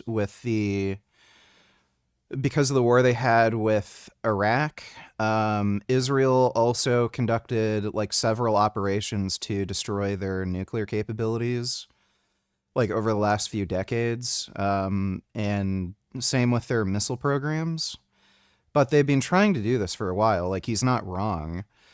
As far as Iran actually like using this to attack the United States, the likelihood of them doing that is extremely small. It's the problem, though, is you're kind of gambling on the idea that a radical Islamic regime would never think of doing that, which, if they were desperate enough and crazy enough and they thought there was some sort of, like, if they're religiously motivated, they may actually do it. So why would you ever let them develop any of this technology? Like, yeah, ideally you'd want a regime change in Iran and force them to switch to a secular democracy. So he's not wrong. It's just that, yeah, the likelihood of them like doing that, at least in the next like couple decades, is pretty low. In Target, Washington, Boston, Miami. Mar-a-Lago. Okay? So that is a very great danger. You don't want to be under the nuclear gun of these people who are... Yeah, and anytime there's like a conflict in the Middle East with Iran getting involved, it just complicates things too. Thanks for the donation, though, Soul Child. You're an idiot. SV donated $2. Let me see. Yeah, you've already sent me that. Thanks for the donation, SV. SV donated $2. Girl, that's a booty hole. Not a hole, Keisha. A valve. What's that? Girl, that's a booty hole. One of my favorites is when they got jizzed on by a salmon.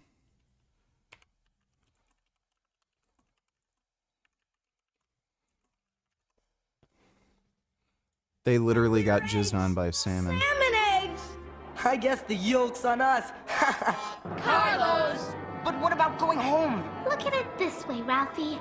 As soon as we hatch, this will be home. And now we know why salmon migrate. To find a place to lay their eggs. Well, that's why the females... Excuse me, sir. We were just wondering.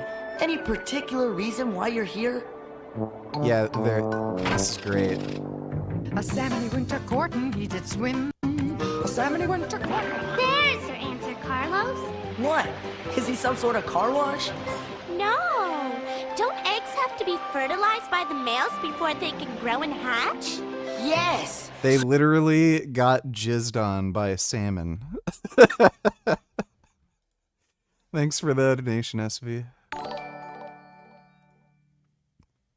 My problem with injections isn't that pain, it's the air embolism risk and scar tissue even from insulin syringe. People use SAMs because of the simply convenience you get from pills. Also, traveling with injectables is a pain in the ass, man. So your risk of an air embolism is 0. If you're injecting into the muscle, it's practically impossible for that to ever happen. I've literally, like, I don't even know if there's a single case report of that ever fucking happening. Air from...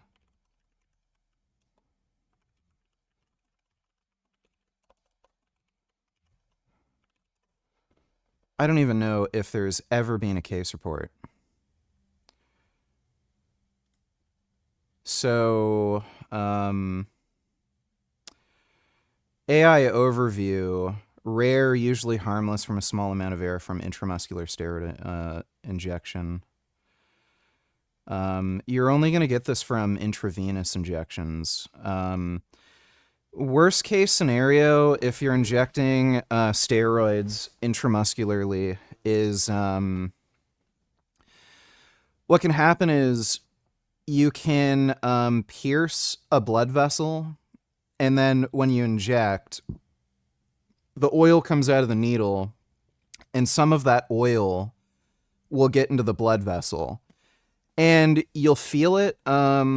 It'll feel like you're short of breath and you have like difficulty breathing. That's more common, but it's not life-threatening. It's just like you'll feel like you have a little bit of difficulty breathing for a little bit, but it's not like you're going to die or anything. You're just a little short of breath, kind of like if you just jogged up some stairs, kind of. So it's never going to happen, ever. And if you're using insulin needles, again, you're not going to develop scar tissue. That's something you have to worry about with thicker gauge needles, like absolutely if you're using like 20 or 22 gauge needles, something like that. Yeah, over time, there's a risk of scar tissue, but with little tiny insulin syringes, you're not going to have to worry about scar tissue, especially, again, if you're not injecting every day, like 2-3 days a week, it's just not going to happen. So like, just don't be stupid. Like if you're even with deep intramuscular injections, if you're using 30 gauge needles, you're not really going to have to worry about scar tissue. And there's like so many areas that you can inject, like front, middle, rear delt. And there's a lot of different areas on your delt you can inject, you know, like you can go low front, high front, low, middle, middle, high middle, like low rear, middle rear, high rear.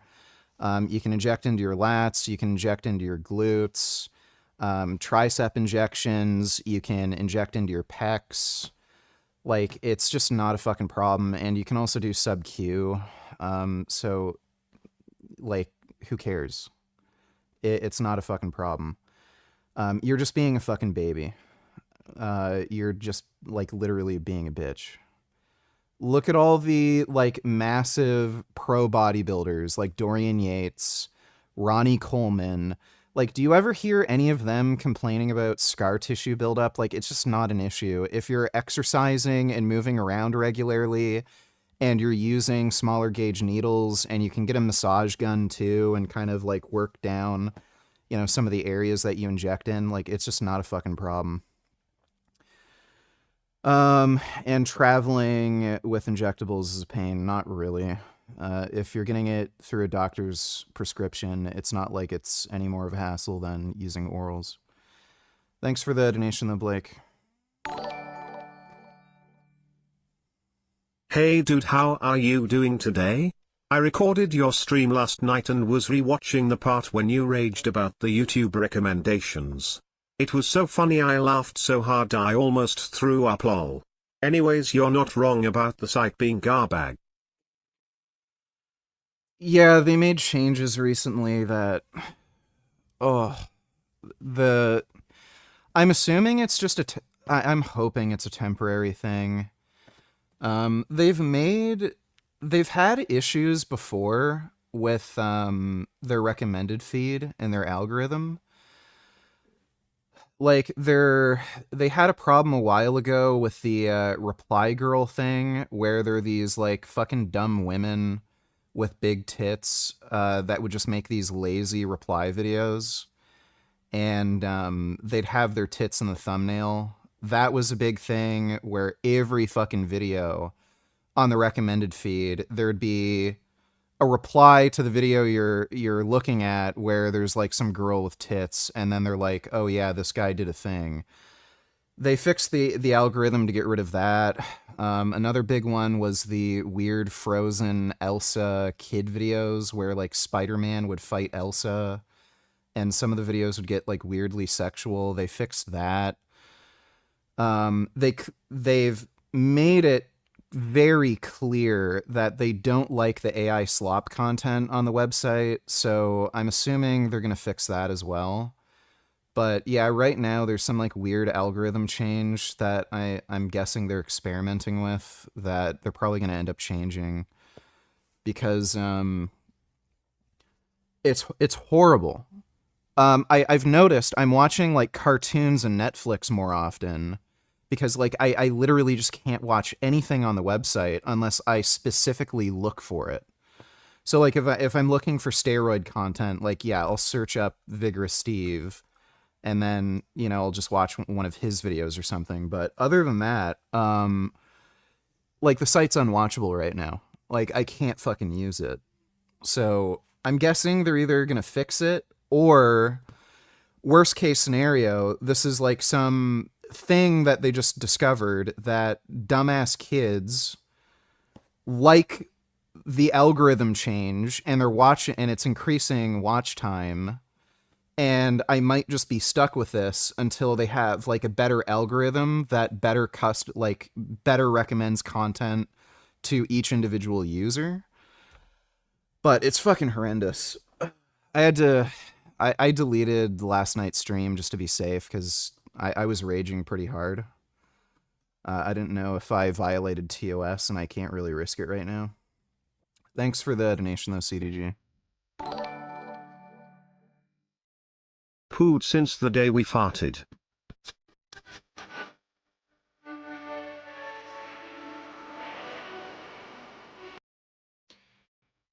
All right. I usually fart when I poop. I don't always poop when I fart, though. Thanks for the donation, SV. It would have been better if them getting peed on outlawed their DNA and made them part fish and thus would be born the students of the Black Lagoon. Yeah, I don't think they'd ever go that far. Magic School Bus was fun, though. Carlos is my favorite character. Thanks for the donation, Dodo. What's the lowest possible weight I could get down to at 5'10"? I have a broad muscular build naturally even when I was at 190. Could I get skinny? I've seen a former fitness model who developed anorexia who was about that height, and he got down to 60 pounds.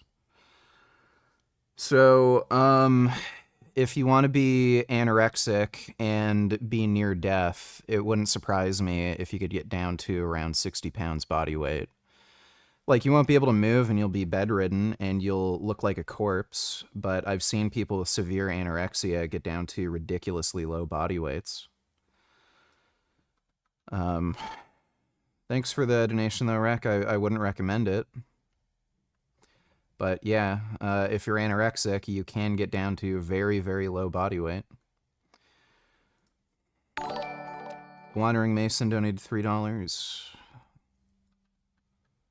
$20, or do you want to have it and give it to the next person? You mean double it and give it to the next person? No, have it.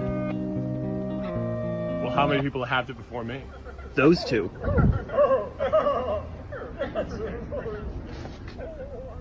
You could have had $80. They robbed you of $60. Oops.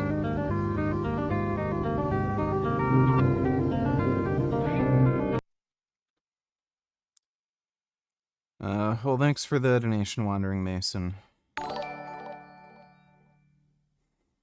Well, ever since TikTok came out, all the other social medias copied them to garner all the retards' attention spans. YouTube was last to be affected, but since like a year or two ago it got trapped, especially with YouTube Shorts. All the kids use it now.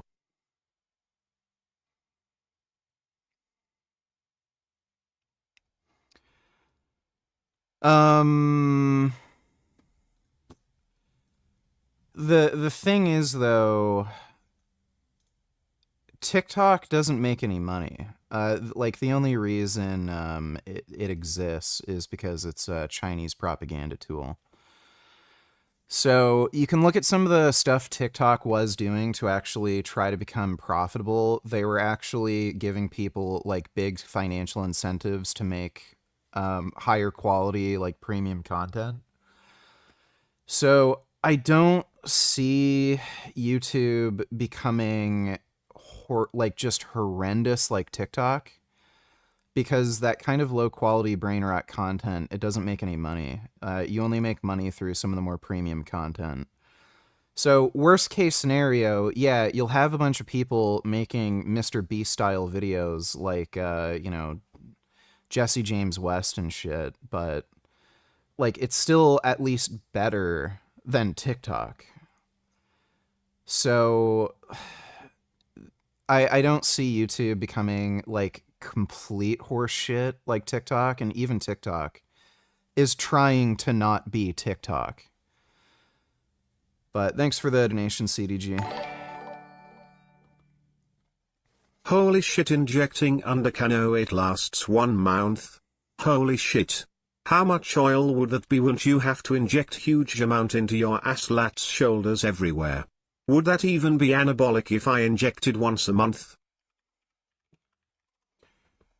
You're not going to... I don't know what the concentration is. What is this? 1,000 milligrams, 4 mils. So, that is a high volume of oil. I don't know what the... That's oral undecanoate.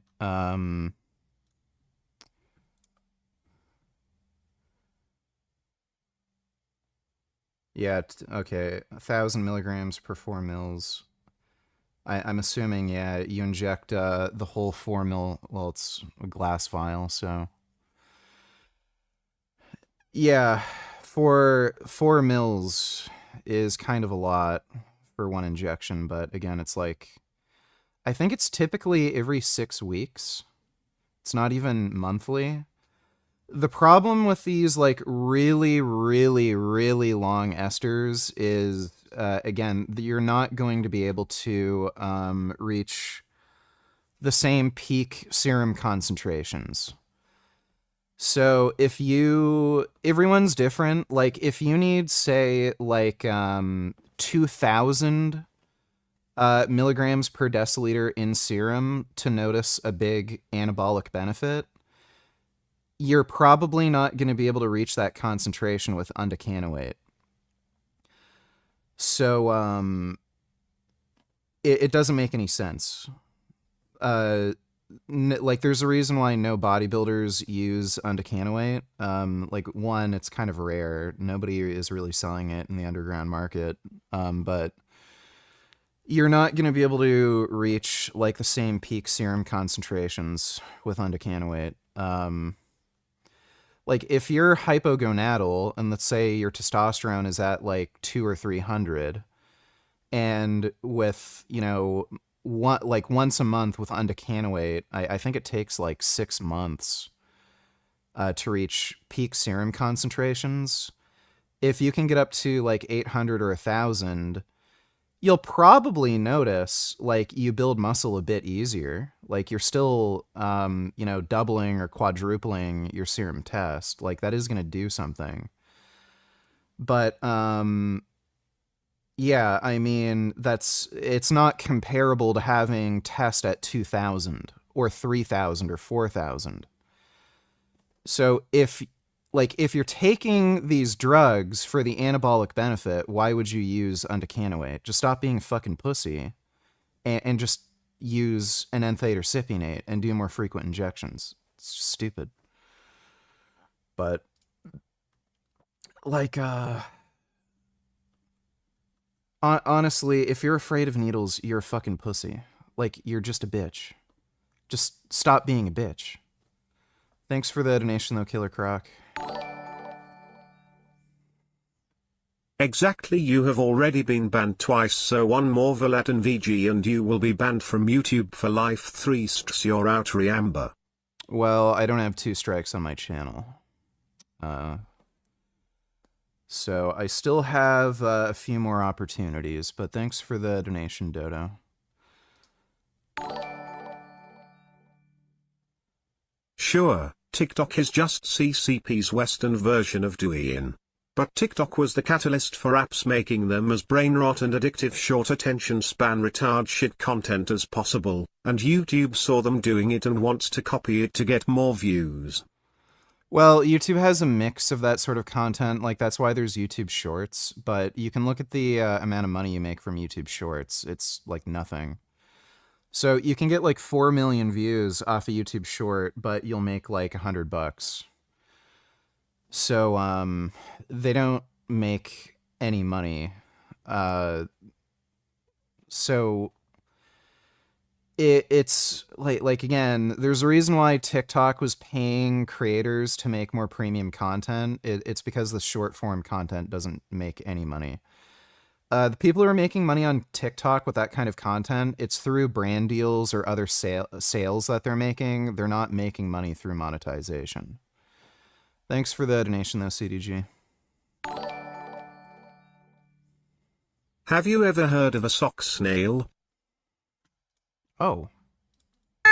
Is that what sock snail says? Oh, it says, oh. Does it say, what the fuck? What the fuck? Oh. And does the sock snail say, good morning? Hi. Oh, it says hi. Does it say konnichiwa? Oh, tossing towel. Oh, it says a tassing towel. Are you a tassing towel in a sock? Wow. Hmm? Or you're a clack clack? What about a wah?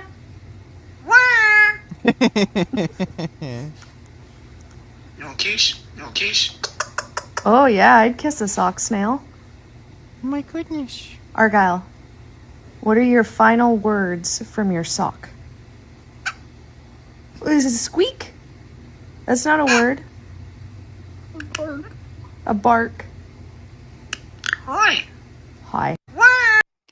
Wow. Thanks for the donation, Wandering Mason. Fucking love birds. Can't you just inject a lot of undecanoate? That gets you to 2,000. No. It doesn't work that way. Like, different esters will kind of reach a maximum peak. There's only... Because you can only uncleave an ester so quickly, or if an ester cleaves very quickly, it can only build up so high.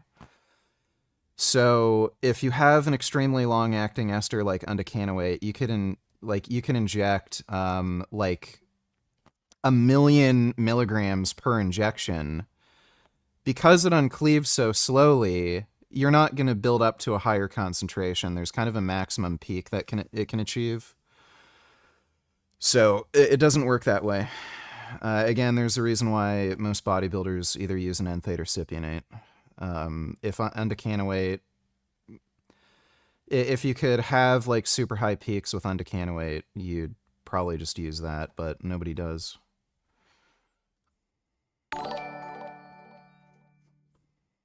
Also, my mom is afraid of needles. My dad told me she would always faint at the slightest drop of blood. Your mom's a pussy. Thanks for the donation, Dodo.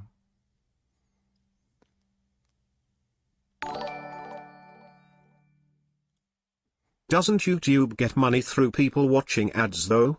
That's why I thought increasing views through brain rot would help YouTube profits. But maybe I am confused, lol. How does YouTube make most of their money? Well, it's through premium ad slots and through ad conversion rates. And what typically happens is with shorter form content like YouTube Shorts, you don't get premium ad slots and they have lower ad conversion. So you're less likely to click on an ad and then, go to a thing. You also can't place multiple ads in one video, which is also a big deal. So, you can just look at the analytics on, like, different YouTube videos.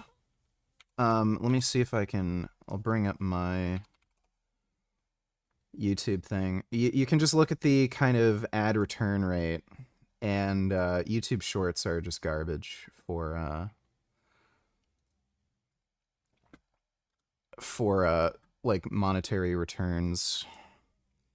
So this was the last video I made. Got 22K views.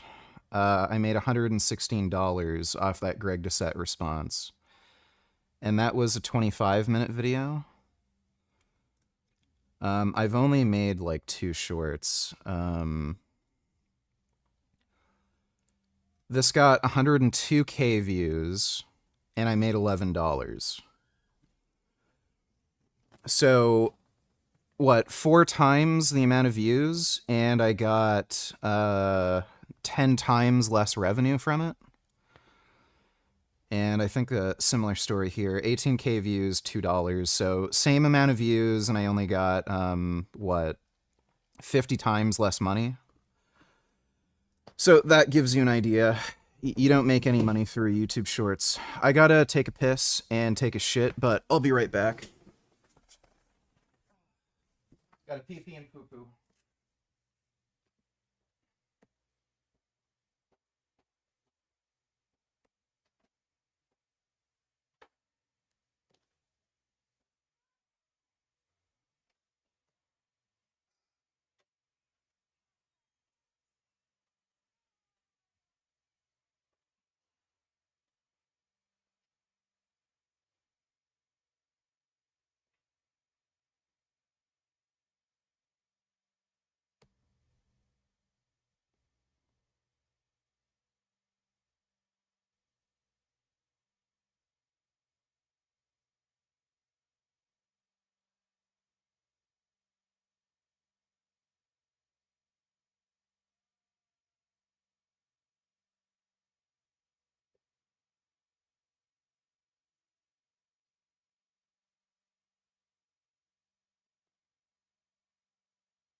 Oh.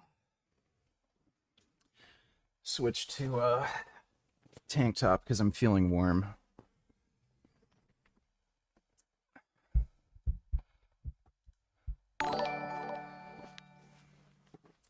What do you think about Anatoly?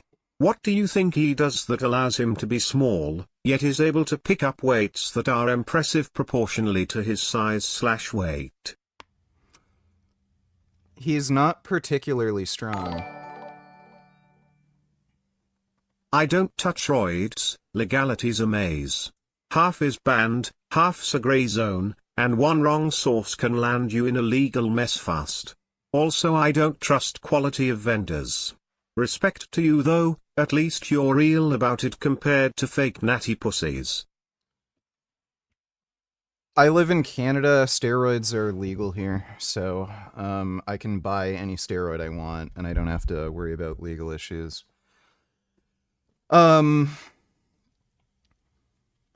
If you live in the United States, police don't bother prosecuting anybody for personal use. They just don't. They only really go after sellers, and half the fucking police force themselves are on steroids.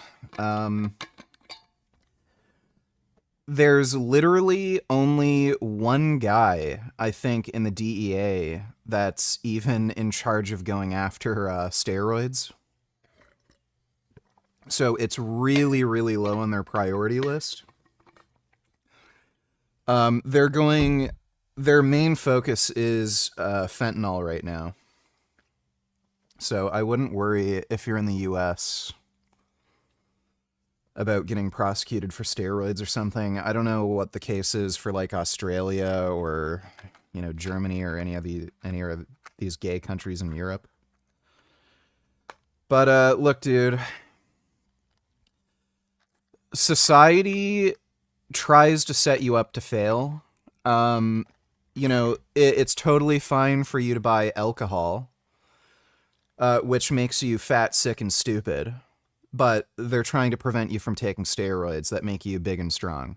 And if you take them properly, they literally, like, prevent you from aging. I'll show you this. I just found about this guy today. This dude is fucking 70 years old. This is Mike Christian. So this is him when he was 30 in 1985. This is him at 70 in 2025. That's a 70-year-old man. Like, you'd swear on your fucking life this dude is in his 40s. So, like, steroids, again, if they're taken properly, they just prevent your body from breaking down. They increase collagen synthesis, which goes down as you age. As you age, again, typically, like, your natural hormone levels go down too. So you, like, maintain that muscle mass, the strength, energy, like, all the mental health benefits that you get from elevated hormone levels when you're younger. And, like, think of it this way. Like, there's kind of a give and take with things. So let's say, like, okay, steroids might increase, like, on their own, they might increase risk of, like, cardiovascular disease or something. So let's say testosterone increases your risk of cardiovascular disease by, like, 10%. Well, what's the consequence of not taking the testosterone?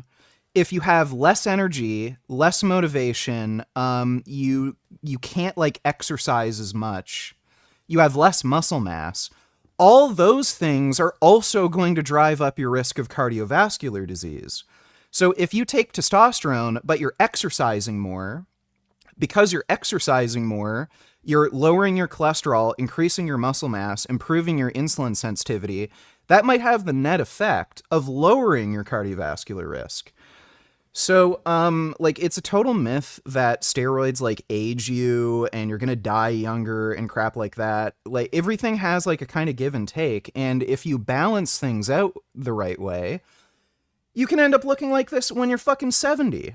So, whether something is legal or not isn't really, like, something I care about. What I care about is success. Like, I care about being the best person I can be.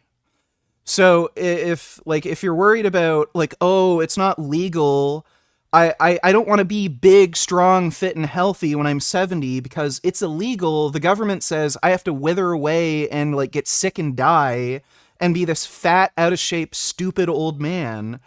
Who, like, fuck the government. Who cares? Like, do what's best for you. So, yeah, just fuck society, dude. Society is a joke. They can say whatever the fuck they want about legality and crap. I'm just gonna do whatever the fuck's best for me.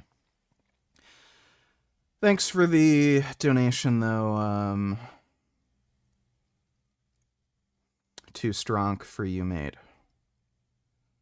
Oh, wait. Who? No, that was somebody else. Never mind. Yeah, so Anatoly. Anatoly isn't particularly strong. I think he has a 660 deadlift, which is pretty decent. Like, if you look at like strength standards for his weight class, across the entire sport, across both genders, he's not really in an elite class of lifter. He just looks strong. He's just stronger than he looks. And as far as his his squat and bench, again, it's not crazy. He just looks strong. He's just stronger than he looks. Especially when he was wearing clothes. Like, if he takes his clothes off and you kind of see the amount of muscle mass he has, it's not nearly as impressive. That's why he wears that janitor uniform. But he's not out of this world, like, ridiculously strong. He's about as strong as you'd expect him to be if you actually look at the amount of muscle mass he has. Thanks for the donation, though. Too strong.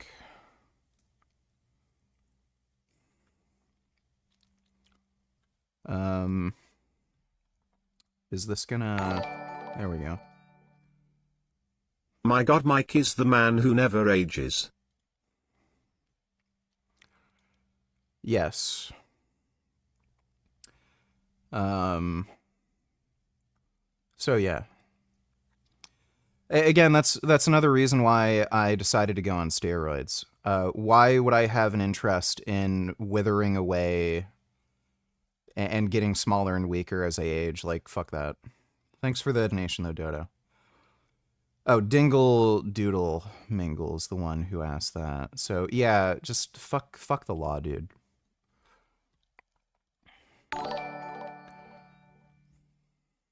Is a test-only cycle the safest for hair loss? I am on dutasteride. Is a test-only cycle enough to look like Toji Fushiguro? Also, if I get gyno surgery, can I just blast test without worrying about estrogen?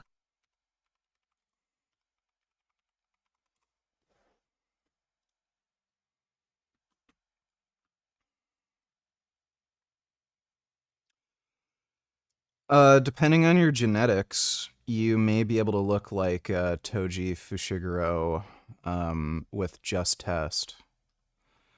Like, you can take test in extremely high doses as well. Like, Chase Irons was doing 5 milligrams of testosterone a week.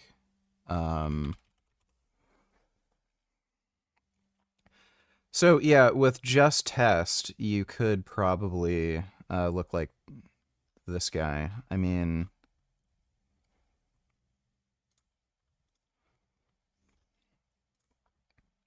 I was only on test here, and I think I might actually be more muscular than this anime character. Well, I was on test and growth hormone. I don't think the growth hormone, like, doubled my gains or anything. Like, growth hormone's more of a long-term sort of thing. But, yeah, I think just from test alone, really, I ended up being more muscular than that anime character. So it depends on your genes, and it depends how much test you're taking. Like, everyone's going to react to these drugs differently. As far as, like, hair-safe compounds go, Yeah, I mean, if you're on a 5-alpha inhibitor, test is probably one of the most hair-safe compounds. Boldenone is fairly hair-safe, as long as you don't let your estrogen crash. And Anavar is also very hair-safe. Masteron, depending on the person, for whatever reason, people either lose a ridiculous amount of hair on Masteron, or they get absolutely no like hair loss effects from Masteron. It's really a coin flip. And Primo also has a reputation of not being particularly hair safe. But yeah, I would say like Test Anavar are probably the two safest. I wouldn't recommend taking Tren. Nandrolones are also hair safe, but again, you do risk gyno. So like Test, Nandrolones, and Anavar are probably the most hair safe, and maybe Masteron depending on how you react to it. As far as like gyno, it depends on how the surgery's done. If they completely remove the gland, then yeah, you don't have to worry about gyno again. If they don't completely remove the gland, then it can grow back. It depends on how they perform the surgery. This is only anecdotal. I have heard of like the breast tissue gland actually growing back. So even like it's anecdotal and you're making a few assumptions, but anecdotally, I've heard of some people getting gynecomastia surgery where the doctors claimed to have removed the entire gland, and then they went on a heavy dose of testosterone and nandrolone, and supposedly the gland actually grew back somehow, and then they ended up getting gyno again. But most cases, if you completely remove the gland, it's not going to grow back. As long as you're avoiding nandrolones, it's very easy to avoid gyno. So I wouldn't really worry about it unless you're running nandrolones. So just slowly titrate up your test dose and see what the maximum amount of test you can take is before you start developing gyno.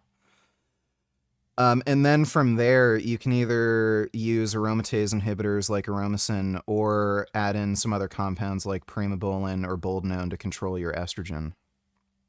Or Masteron. Masteron can also help prevent gyno. But thanks for the donation, Fee Wrecker. I am 66 years and 1 month older. I have been guessed so young as 24. Damn, dude. You're aging pretty fucking well. I'm assuming it has something to do with a vegan diet. Thanks for the donation, James. Because, you know, this meal for $16 or whatever it was. Is GLP-3 on peptide sites the same as Retta? Well, usually when they say GLP-3, they mean Retta. The reason they call it GLP-3 is because Retta is it has 3 agonists. So when they say GLP-3, they mean Retta. I live in the Netherlands, and the laws here around droids are ridiculous.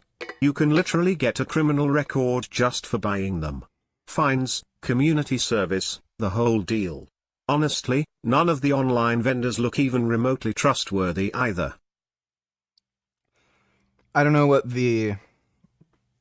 I don't know what the whole steroid community is like in the Netherlands.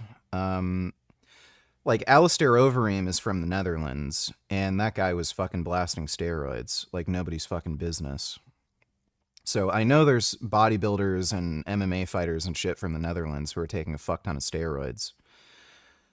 I don't know. I don't know what their sources are. I don't know like how they're getting them. Europe is just fucking gay, dude. The only reason they have laws like that is because they just hate masculinity. Sweden has similar laws where they're extremely strict against steroid use. And Sweden was the fucking country where they're having children's toy ads where boys were playing with Barbie dolls.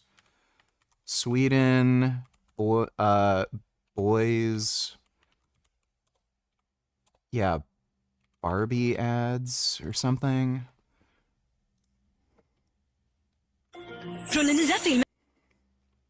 That's not it.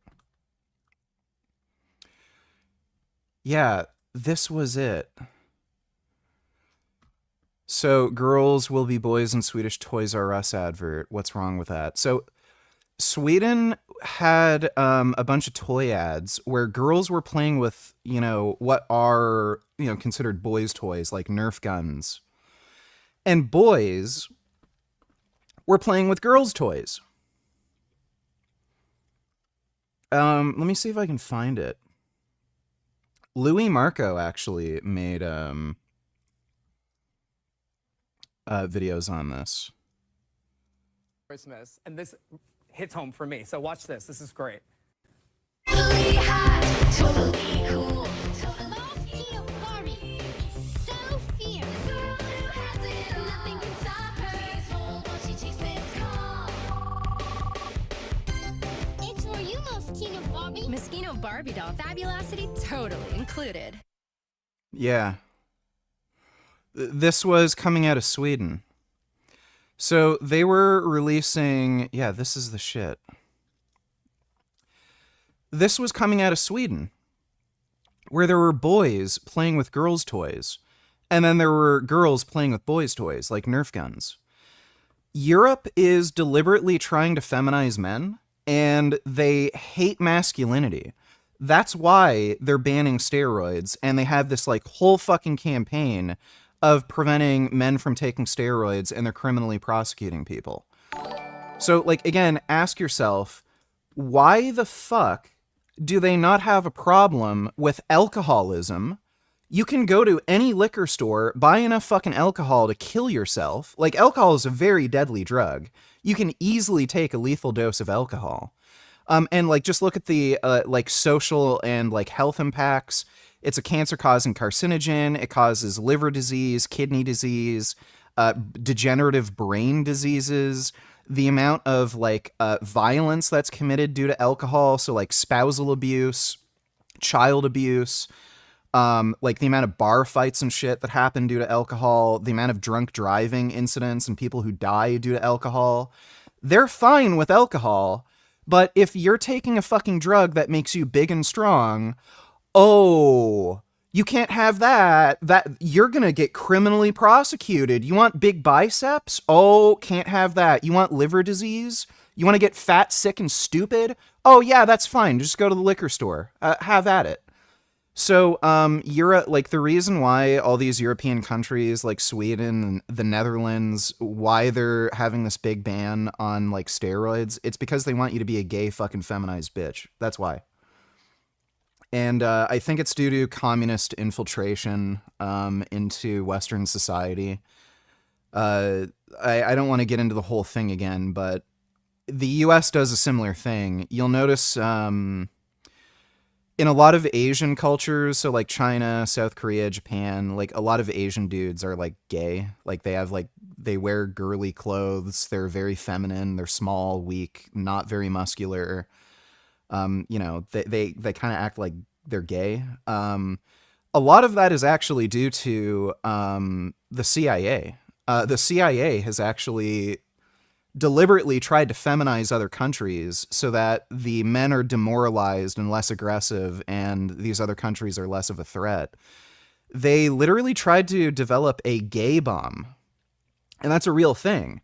They had the idea of developing a bomb that like dispersed as a gas that would make dudes gay to demoralize, you know, enemy troops. So these other countries are doing the same thing. where China and Russia have been trying to put out like this communist propaganda about how masculinity is toxic. Like girls are just as strong and just as capable as men. Like that's where all that's coming from. It's Chinese and Russia communist psyops. And like it's just infiltrating, liberal and democratic parties. And that's why you see these steroid bans. That's why you see these children's toy ads with boys playing with fucking Barbie dolls. So it's just gay shit. I would just leave Europe. Europe is just way too fucking gay. Thanks for the donation though, Dingle Doodle Mingle. Hey Richard. I'm 71 kilograms, 1.78 centimeters, 25 years, haven't trained in 4 years. I have a program set up, I just needs some help with diet and nutrition. Any solid advice you can give me? Thanks. This is me currently, goal, your natural physic XD. Well, you just want to eat some good clean food. Like one, just avoid junk food, and two, just make sure you're getting in an adequate amount of protein. So aim for about 1 gram per pound. I would say don't go below 0.75 grams per pound. Get at least 0.75 grams per pound, but aim for about 1 gram per pound. It doesn't matter if it's a little bit under, a little bit over. And just make sure you're eating an adequate amount of calories to support muscle growth and your physical activity. That's really it. It's very easy to get a nutritionally adequate diet for muscle growth. If you look at these like strongman competitors, so like Mariusz Pudzianowski, that guy was living off of Haribo candy, cocaine, and Metarex protein powder. Like, I'm not even kidding. So he would just eat Haribo fucking gummies all day, snort cocaine, and have the Metarex, protein shakes and mass gainers all day. Like, you do not need to eat very well to like build muscle. All that's really needed is protein and calories.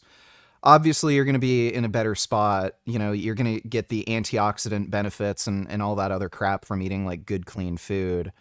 But yeah,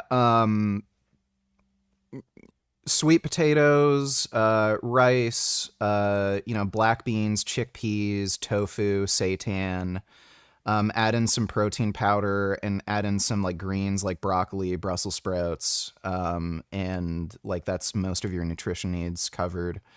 And you can add in some like nuts and seeds, for some healthy fats. And that should be the bulk of your diet. And fruit like oranges, blueberries, crap like that. Thanks for the donation though. Too strong for you, mate.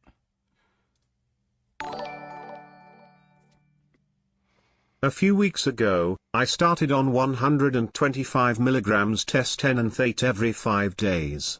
Best decision ever for my severe anxiety disorder.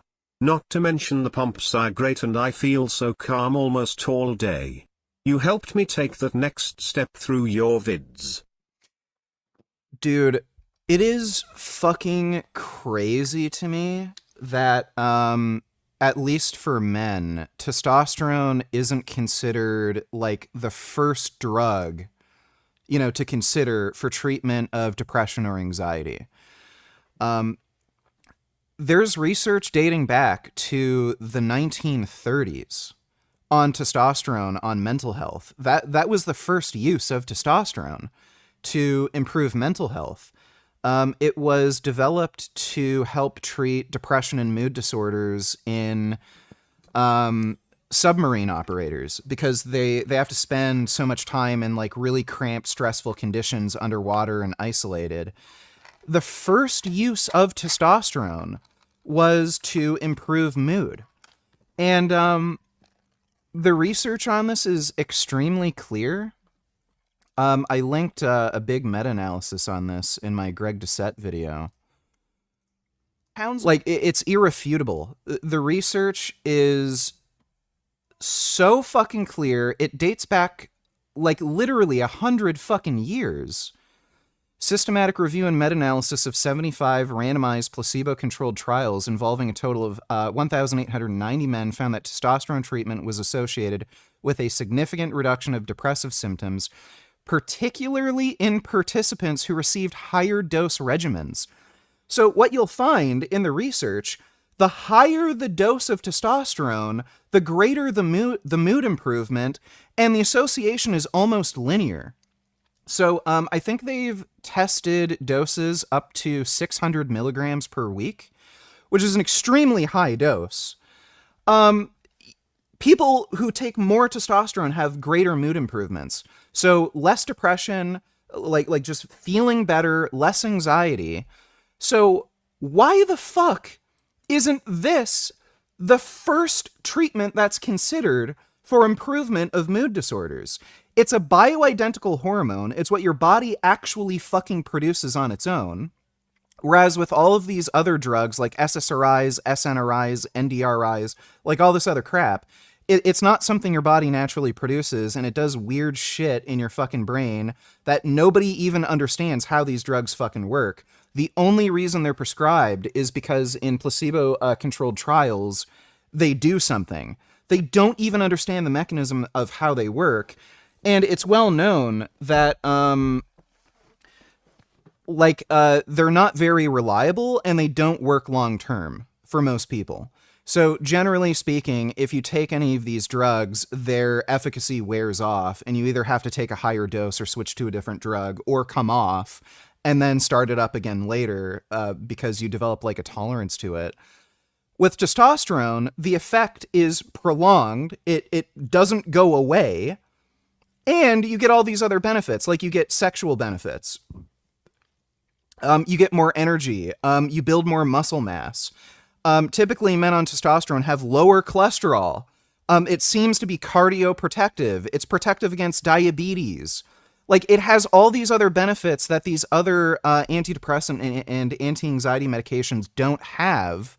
But because our society is fucking gay and cucked and retarded, oh, men are evil, masculinity is bad, why would we give testosterone to men? It'll make them more manly, and they'll be happy and energetic and more productive. We don't want men to be happy and energetic and more productive. We want them to be fat, sick, and depressed, and blow their own brains out with a shotgun, or commit mass shootings. Like, it's fucking stupid. So, yeah, if you have treatment-resistant depression, and, like, you consistently are depressed, and, like, you have these sorts of mood disorders where every few months you get depressed, and then, like, you might get a bit of you might feel good for a few months, and then you get depressed again. You feel good for, like, a couple months, then you get depressed again, and you've tried other medications before, and they just don't... Just take testosterone. Fuck it. Like, just stop fucking around with all these other stupid meds and, like, these dumb psychologists who can't help you. Just take fucking testosterone if you have treatment-resistant depression. It's stupid. Like, I'm not saying if you get sad occasionally, like, yeah, if your dog dies or a family member dies, like, you're supposed to be sad about that. But if you have, if you consistently have depressive issues or anxiety issues, and you're a man, just take testosterone. That's probably the fucking problem. Your testosterone levels aren't high enough. And what's also fucking stupid is they revised what the normal healthy levels of testosterone levels are for men. The range is like 250 to 900. That is the biggest load of fucking bullshit. So what that's based on, it's based on 3 large prospective cohorts. One of them was the Framingham study. What the Framingham study found was that the normal range for men was like, it was something like 300 to 1100. But what they found was men who were at the higher end of the testosterone spectrum, like around 1100, they had like a 4 times lower risk of all-cause mortality compared to men who were at the lower end of the range at 300. So the normal range isn't 300 to 1100. The normal range should probably be like 800 to 1100. And the men who are really low on the range, around 300, they're sick. You're not supposed to have testosterone at like 300. You're probably supposed to have testosterone over 1,000. That's ideal for men, or at least most men. What they fucking ended up doing was they got a bunch of statisticians to do this like weird statistical analysis where they changed the data to say, no, the average is between 250 to 900. So they lowered the normal range arbitrarily. This is just based on some stupid, weird statistical analysis. And that's become the standard for diagnosing androgen deficiency. So they're literally using a sick population where, like, and again, these are just arbitrary numbers based on like some weird fucking stupid statistical analysis where, oh, you're at 250? You have 4 times the risk of dying compared to somebody who's at 1,000? Well, that's normal. You're supposed to be like sick and miserable and depressed. So you don't qualify for testosterone replacement therapy anymore. It's fucking retarded. The medical system is fucking stupid. So yeah, the data is extraordinarily clear on this. Testosterone has massive benefits for mood.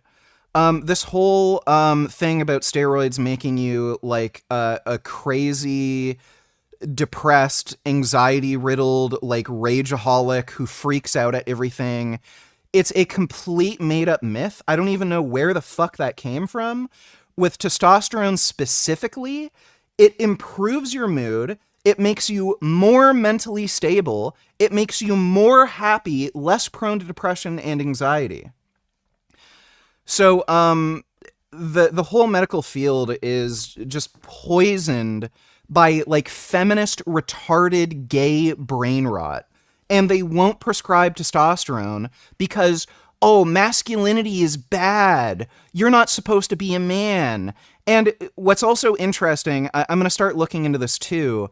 You're seeing increased rates of depression among both men and women, but the rates of depression are actually accelerating more in women. Women also produce testosterone, and apparently women's testosterone is also going down. Men's testosterone is going down, but so is women's. So some of those depressive symptoms that women are experiencing, that might actually be also due to them having testosterone that's too low. So even women are getting impacted by this, but nobody's fucking talking about it. No one's considering how hormones are impacting people's mental health. And rather than prescribing medications you might actually fucking need, oh, take an SSRI. Oh, that didn't work. You have sexual dysfunction and you're more depressed. Oh, take this other fucking med. Oh, you're addicted to this now? Okay, well, we're going to have to add in this medication and wean you off of this other medication. Oh, you can't sleep now? Okay, well, let's add in this other medication. Oh, this medication's turning you into a fucking zombie? Well, too bad. Now you're just going to be a depressed, like, fucking zombie who can't fucking do anything. But, you know, you're not thinking about suicide right now, right? Because you don't feel anything? Oh, good. Well, the medication works. Rather than just prescribing fucking testosterone. Like, it's stupid. So, doctors are fucking idiots. Don't listen to fucking doctors. Thanks for the donation, though, Stoic.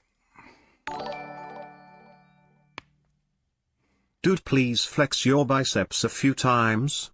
I can tell they look incredible just from when you grab your water bottle. Secondly, go to Renaissance Periodization and read the comments on the newest vid, Mike is Yating Roasted. It's so funny. PLS.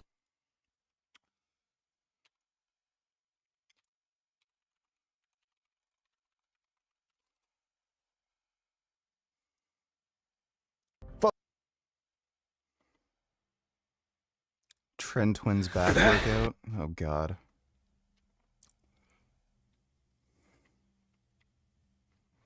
I do 8 to 10 pull-ups with a standard deviation of 30 pull-ups. Fuck. Bro's reputation got nuked harder than last time when I was 1.6 years old and 336 pounds.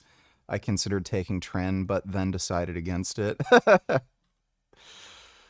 Oh, this is working out way worse than him than I could have ever possibly fucking imagined. And Greg made another video. What Great. jo- We'll watch that later. Here's the fucking guns. My arms, I think they've actually gotten bigger.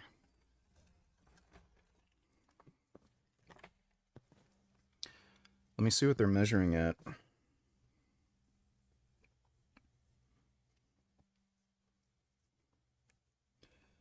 Holy mother of a fuck. They're almost at 19 now. They're 18 3/4. My left arm is usually a little bigger than my right. Yeah, my left arm is right at 19. So my right arm's 18 3/4, my left is 19. Sweet. Well, thanks for the donation, CDG. The US government under Truman exaggerated the commie threat. Russia ceased being commie when the Soviet Union was illegally dissolved in 1991. If you take Marxism/Leninism per its founders, China, pre-1978, practiced. Russia had a weird pseudo-communist government after 1978. They were transitioning, but again, this commie brain rot thing that's been going on, that's being spread by Russia and China, they've persistently been doing that. They're still doing that to this day. Like, again, look at the shit that's posted on TikTok. There's a reason why you see, Code Pink, on TikTok. It's because the Chinese Communist Party is promoting communism and all this other anti-Western bullshit. The Chinese Communist Party are ideologically communist, too, by the way.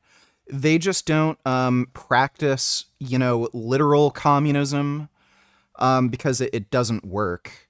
But they're ideologically communist to this day. Russia isn't ideologically communist. Putin is just like a crazy fucking dictator. That's all it is. The culture of communism, where there's like this ruling class and aristocratic class, like that's still there. But yeah, ideologically, the CCP are absolutely communist. They just don't follow, that Marxist-Leninist crap because it doesn't work. They tried it and they just had like ridiculous amounts of deaths and they couldn't make any money. Thanks for the donation though, James. Look man, the Netherlands is a great place to live TBH, but they're gay as shit about certain things. You can smoke, drink, even use weed, but try to get strong and it's suddenly too masculine. Make it make sense. I'm an adult that wants to get stronger. Well, yeah. It's just Europe, dude. Europe's just fucking gay. It's just what it is,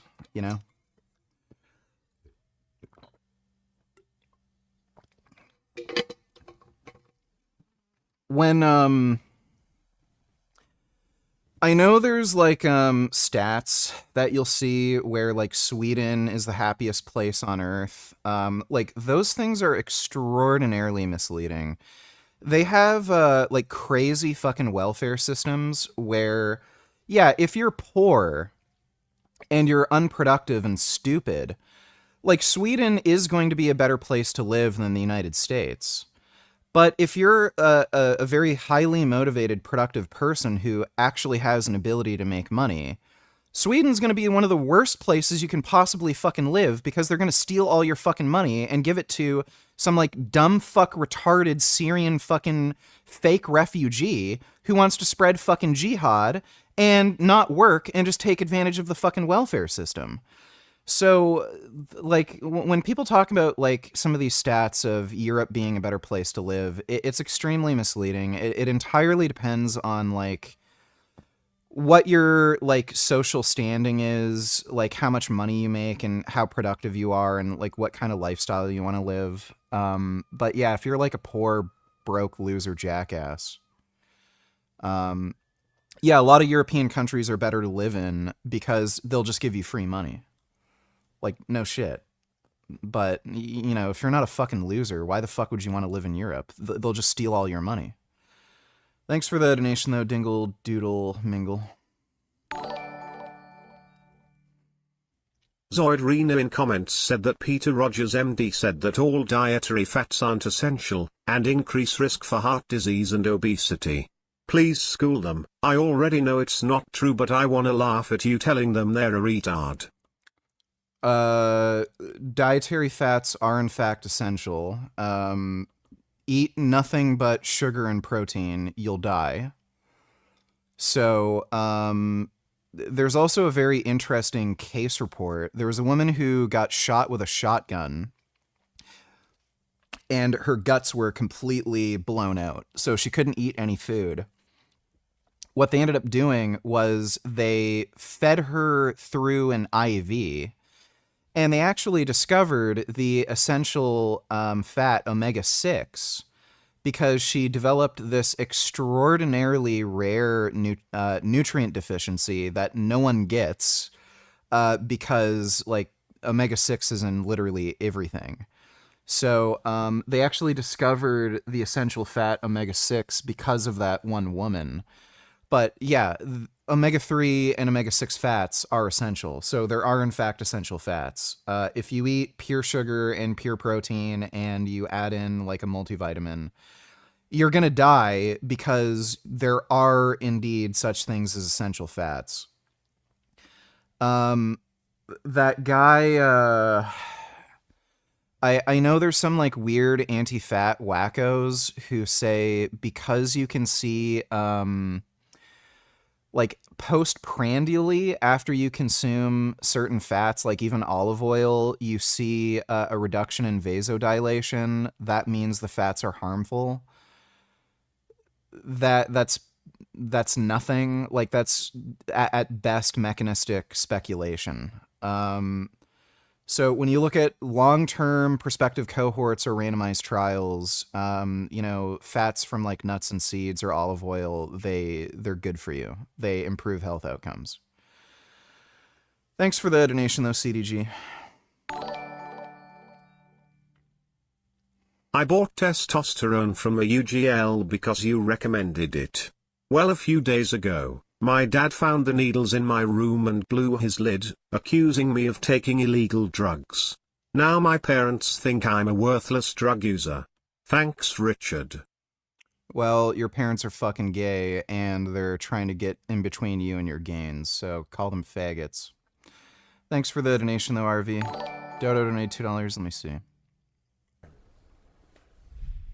They are going to transfer Texas National Guard units to the state of Illinois. What's the rationale for that? Yeah, Chairman, as you shut down the government, you voted to shut down the government, and you're sitting here, our law enforcement officers aren't being paid. They're out there working to protect you. I wish you loved Chicago as much as you hate President Trump. And currently, the National Guard are on the way to Chicago. If you're not going to protect your citizens, Yeah, so that's illegal. President Trump will. Been on this committee for more than 20 years. That's the kind of testimony you expect from this administration. A simple question as to whether or not they had a legal rationale for deploying National Guard troops becomes grounds for a personal attack. We have a lot to break. Yeah, so they're illegally deploying the National Guard for no reason, and Trump is clearly doing this because he just wants to turn the United States into the fucking Third Reich. Thanks for the donation, Dodo, and Pam Bondi's just a fucking insane wacko. Is like twice as much. Like, I hope, like, when it's all said and done, these people just end up in fucking jail. It's, like, this is just fucking unhinged, crazy shit. Like, I never in a million years would I think I'd see this in my fucking lifetime. You would get from any meal delivery service. So we might do those again. I don't know.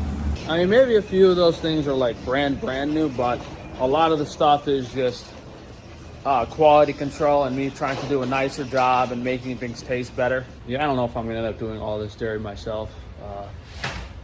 In my physical condition, I definitely can't do it, and I don't know if I'm gonna be able to hire someone to like come to the property and milk the goats twice a day.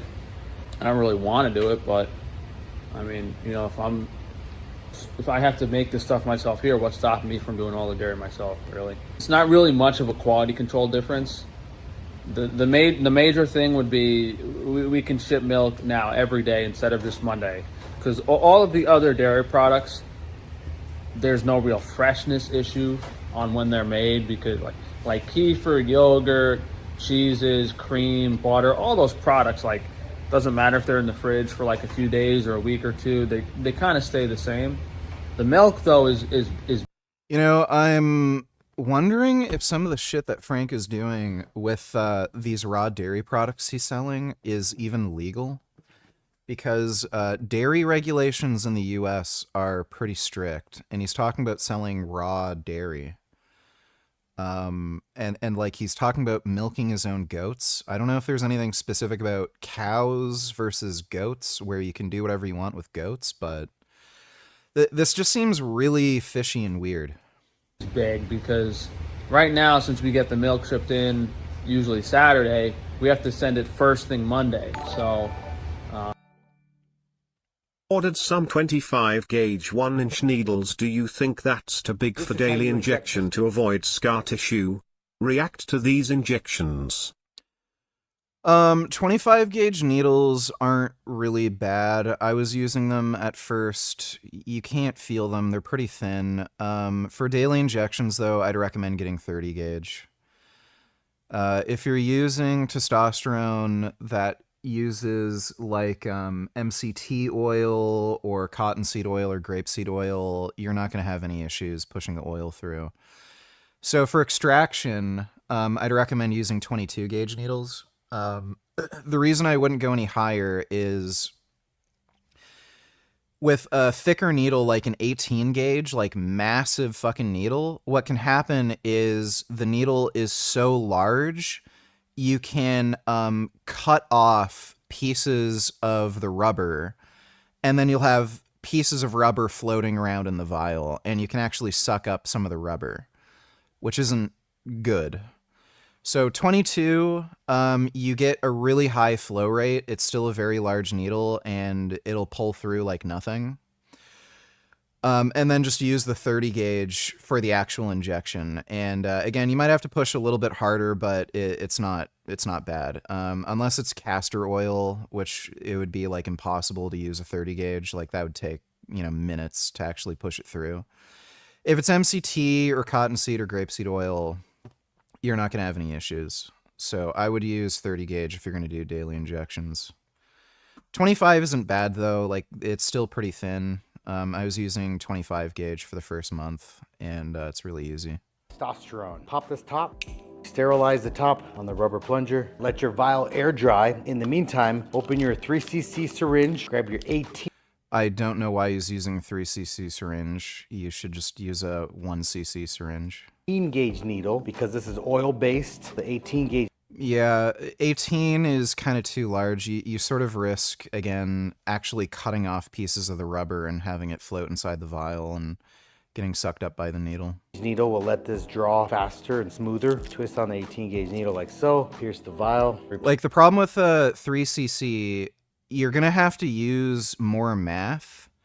If it's 1cc, the math for actually, like, especially for daily injections, the math is just way easier to actually calculate how much you need to extract.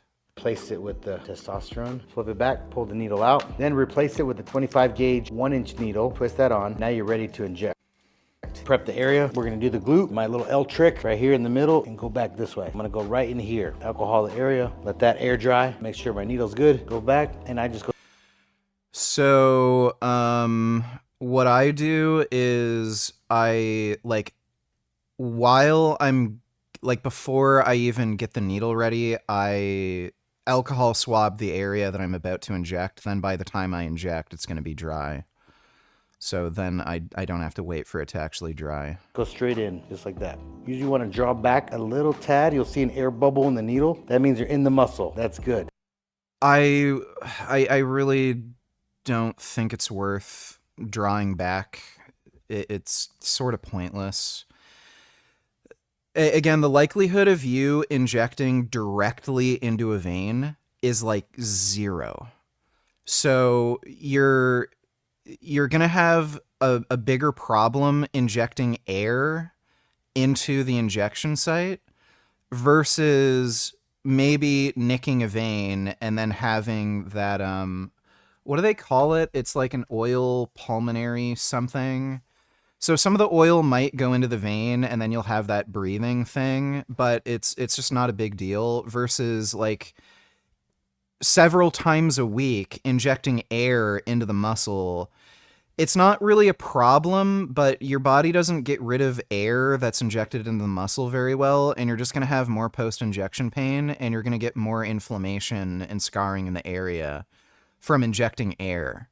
So you might as well just inject, and if you nick a vein or something, big fucking deal, nothing's going to happen anyway.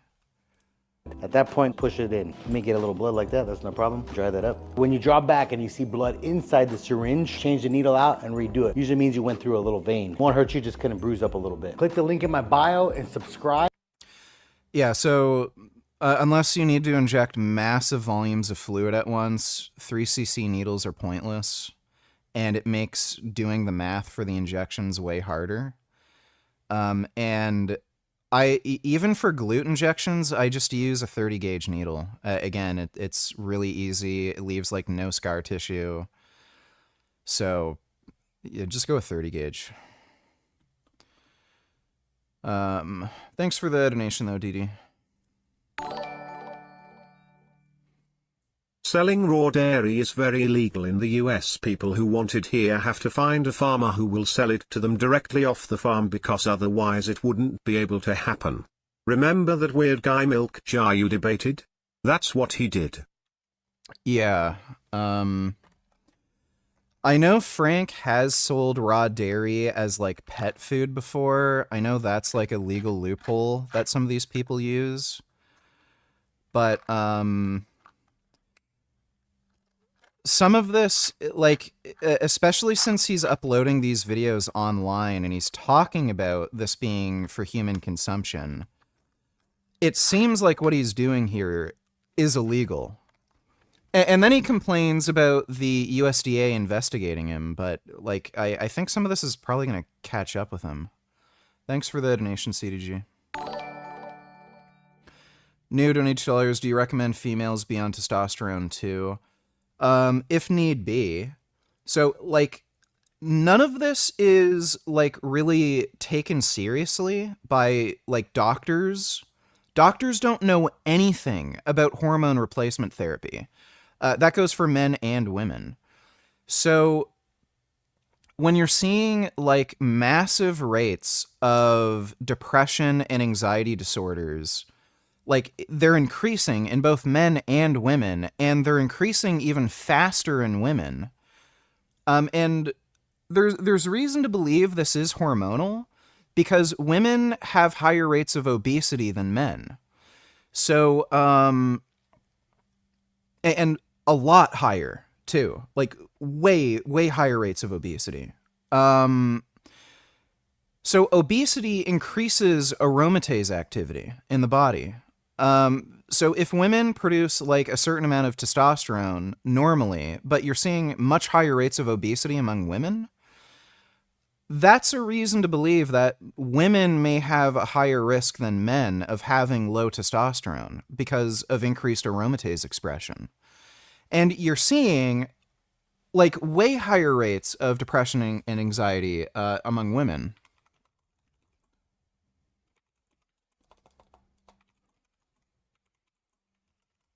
Let me see if I can just find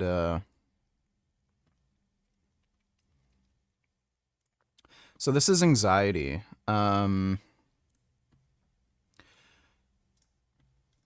So you're seeing an uptake in a big uptick in depression in men and women, but the rate is accelerating way faster in women. So there's reason to believe this is hormonal. Like, again, there's research dating back 100 years on testosterone being used to treat depression and mood disorders.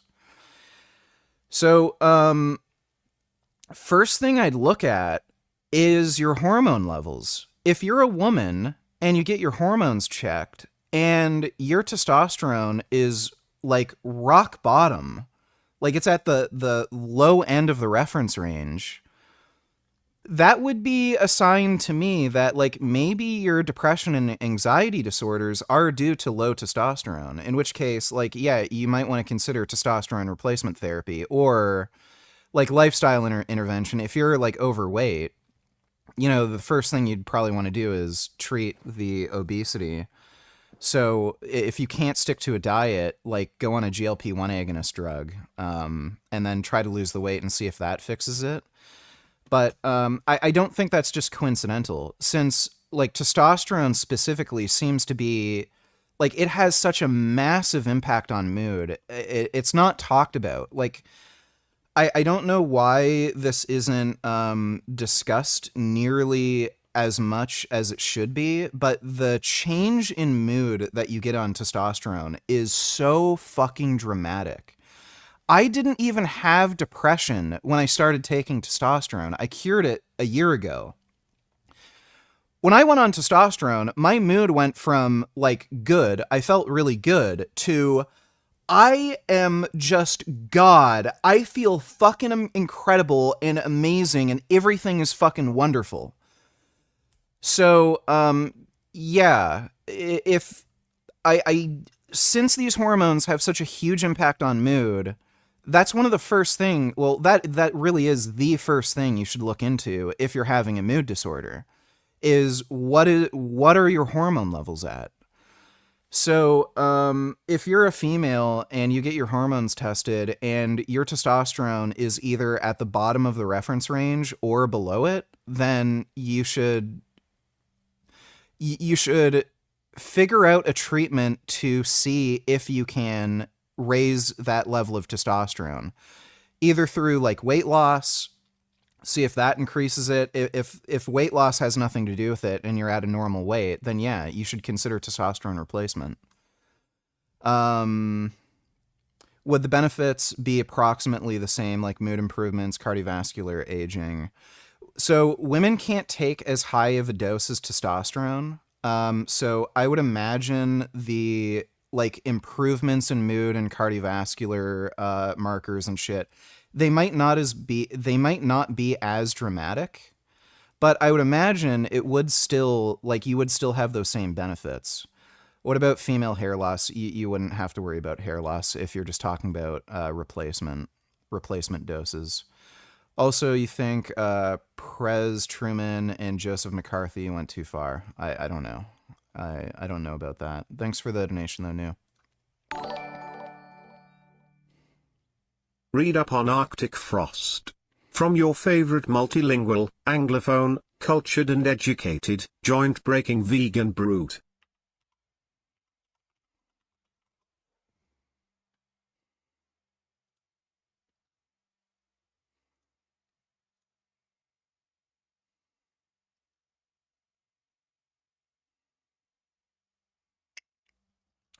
Well, they did this because weren't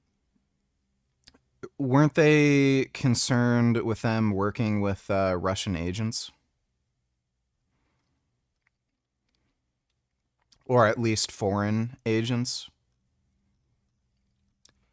I'll look into that more later. But that was actually proven true. The GOP was actually working with Russia and other foreign actors.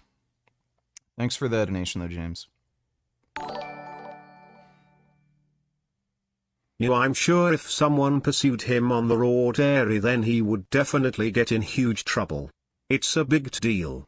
Anyways, my bench has increased now that I'm at the 84th percentile in strength on strengthlevel.com. What do you think about that, DDD? That's pretty dope. What's your bench at now? Thanks for the donation, CDG. Hypothetically speaking, if you were me, would you still risk getting tested without knowing if it's pure or reliable?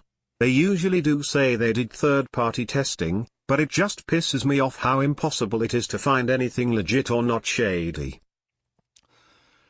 You can always get your own third-party testing done. The big one that everyone uses is Janishik. But you don't need to send in your stuff to Janishik. Most countries you can find labs that can just test it for you to test for like purity, potency. It's not nearly, at least in the US and Canada, it's not nearly as big of a problem as it used to be because there's so many people getting third-party testing done now. If they're selling fake gear, then they're just going to get roasted in online forums and nobody's going to buy from them. So usually the drugs that are faked these days are Masteron and Primobolan, and maybe some oral steroids like Anavar. Testosterone's very rarely faked, and if it is, it's just an ester that's faked. So if you order test and enthate, you might get propionate. And same thing with Masteron or Primo. Primo's usually faked with Masteron, but because there's a Masteron shortage now, usually they're either just selling you test prop or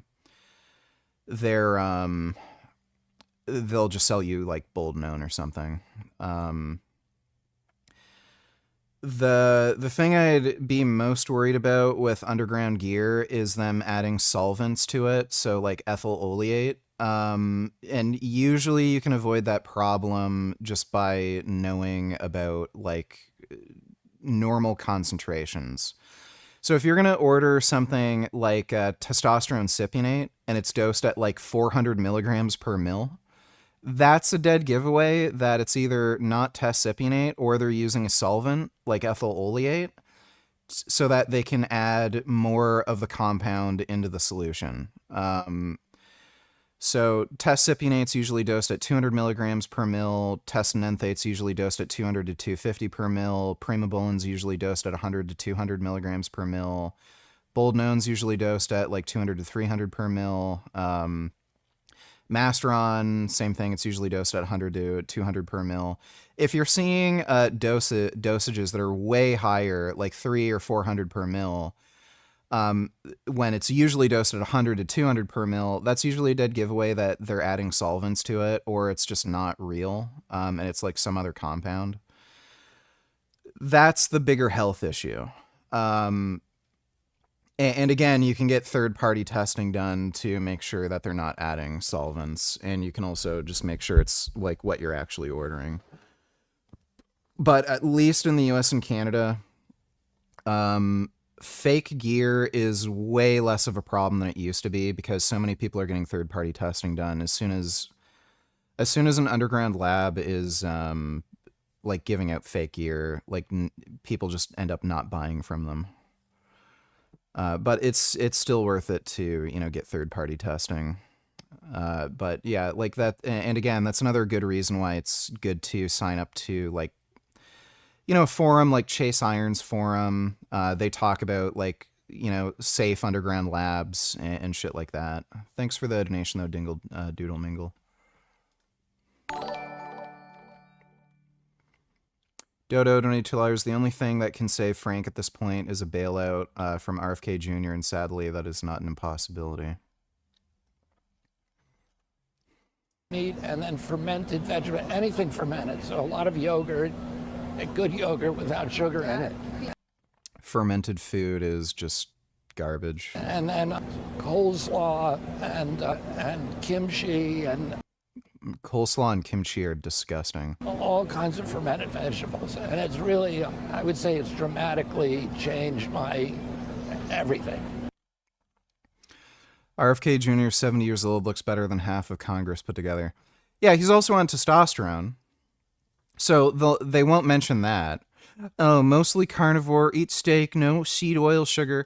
Like, I would say he eats better than your average American, certainly. But he's also on fucking testosterone. Like, why do you think he looks so good at that age? He's on fucking steroids. And again, no one will acknowledge that because there's this like stupid fucking like myth that, oh, steroids are bad for you and they age you. He's fucking 70 and he looks great. So like, yeah, but what do you wish for families like this?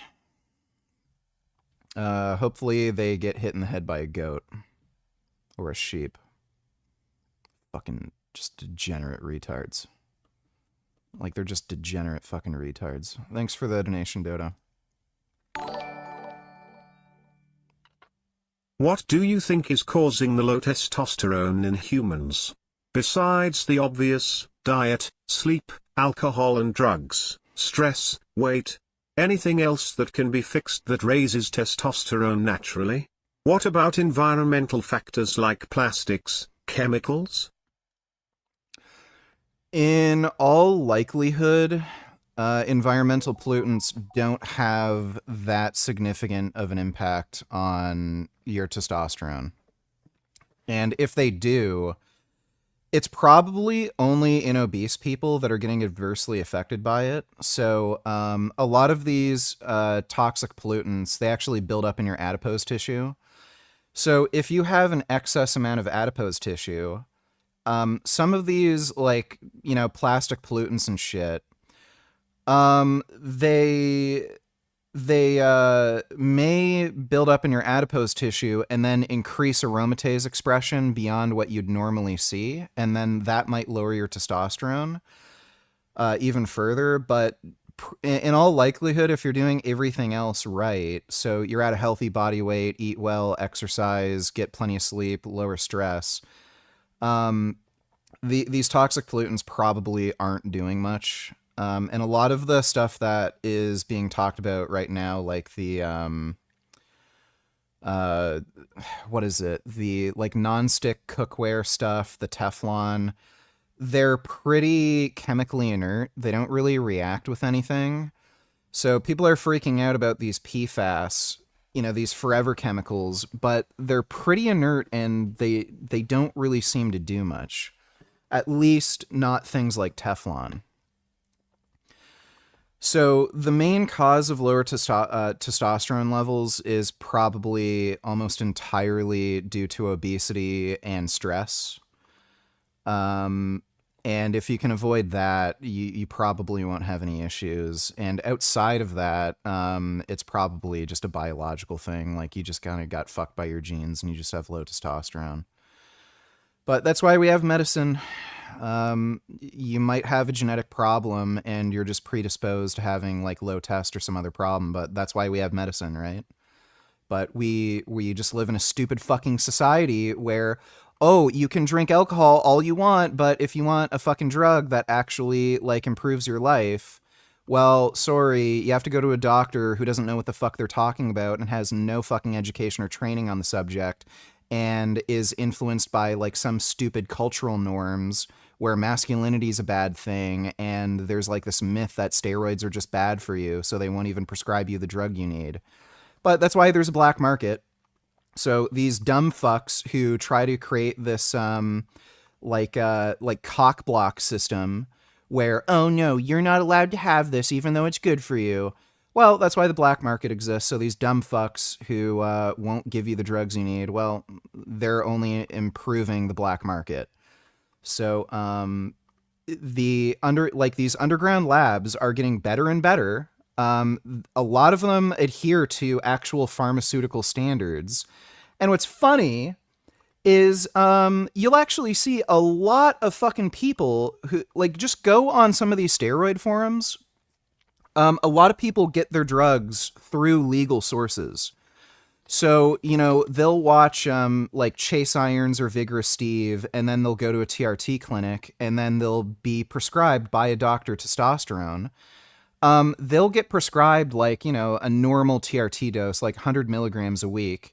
They'll get their testosterone checked. It's still rock bottom. The doctor will increase their dose, still rock bottom. They'll increase their dose again to like 300 milligrams. And then finally, their testosterone is at like 800, which for 300 milligrams testosterone per week, that doesn't make any sense. They get their fucking steroids checked through a third party like lab. Turns out the testosterone they're getting prescribed is like underdosed by like 100 fucking %. So they're ordering, 200 milligrams testcypionate, from through their doctor. The compounding pharmacy that their doctor is, getting their testosterone for their clinic. The compounding pharmacy is dosing the testosterone at like 80 or 100 milligrams per mil when it should be 200 milligrams per mil. That happens a lot more often than you'd fucking think. So when you're getting your steroids through legal sources, they're actually massively underdosing these drugs. Whereas if you go through a UGL, a good UGL, they third-party test each batch to make sure their fucking drugs aren't underdosed. Whereas the compounding pharmacies, they don't do that, and they'll give you massively underdosed fucking drugs. So all these stupid fucking doctors who are cock-blocking you to getting your medications that you need, they're literally creating a system where people are encouraged to go through underground labs, and the underground labs are providing a better fucking service. You don't need a doctor's prescription to get the drugs. The drugs are more accurately fucking dosed, and these underground labs actually bother to third-party test each of their fucking batches to make sure that they're not fucking underdosed. And a lot of the times, through these compounding pharmacies, they actually are undersupplied. So you'll go in to get a prescription, and then they'll tell you, oh, sorry, we're out of stock. You're going to have to wait like 2 to 4 weeks until we're back in stock. So now you can't even get your fucking medications, whereas with the underground labs, you can get your medications whenever. So you don't have to go through the doctor, you don't have to get a prescription, and they're always stocked up on whatever medications you need. So they're just making it so that more and more people are going through underground labs. It's fucking retarded. Thanks for the donation, though, CDG.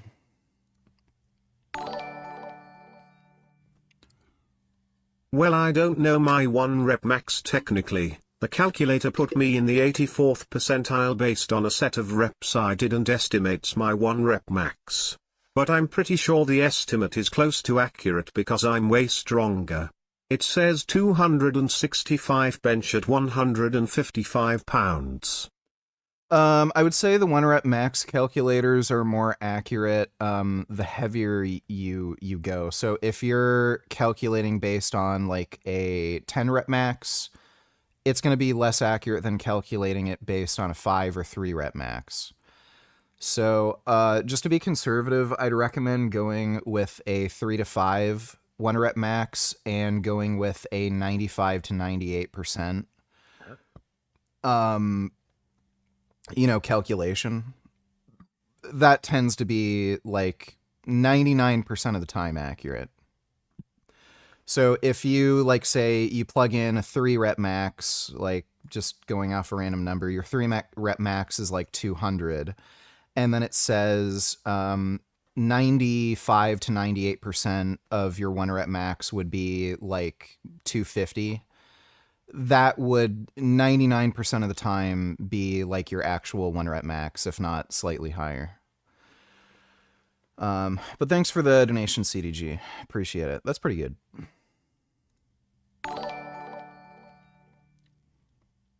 Notice how you're making more money when you don't act like a whiny sulky retarded bitch that gives half-assed responses to donors and acting all moody and female-like. You remind me of your ex-wife when you act like that. That must be where you learned it. That's great. Thanks for the donation, dipshit. Time to rap Frank, dancer emoji, smiley face emoji, steamer locomotive emoji, musical notes emoji, cool face emoji. Yes, we'll finish reacting to Frank soon. Thanks for the donation, James. UGL over Pharma, what a joke to bait me. UGL is very dumb.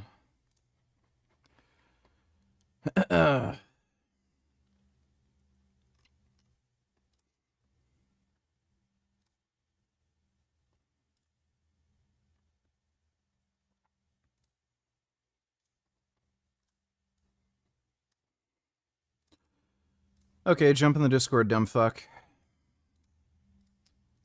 I'll debate you on that.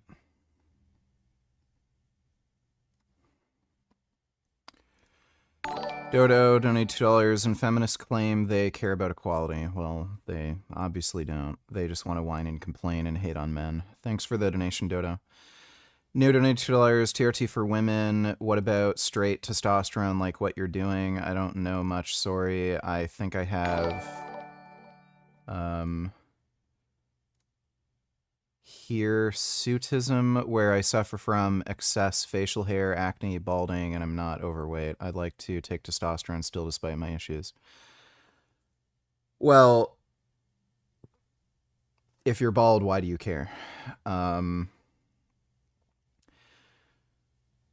Again, hormone replacement therapy has to be tailored for the individual. So, depending on what a particular client needs, yeah, a woman may only need testosterone replacement. They may also need replacement of estrogen. They may also need progesterone added.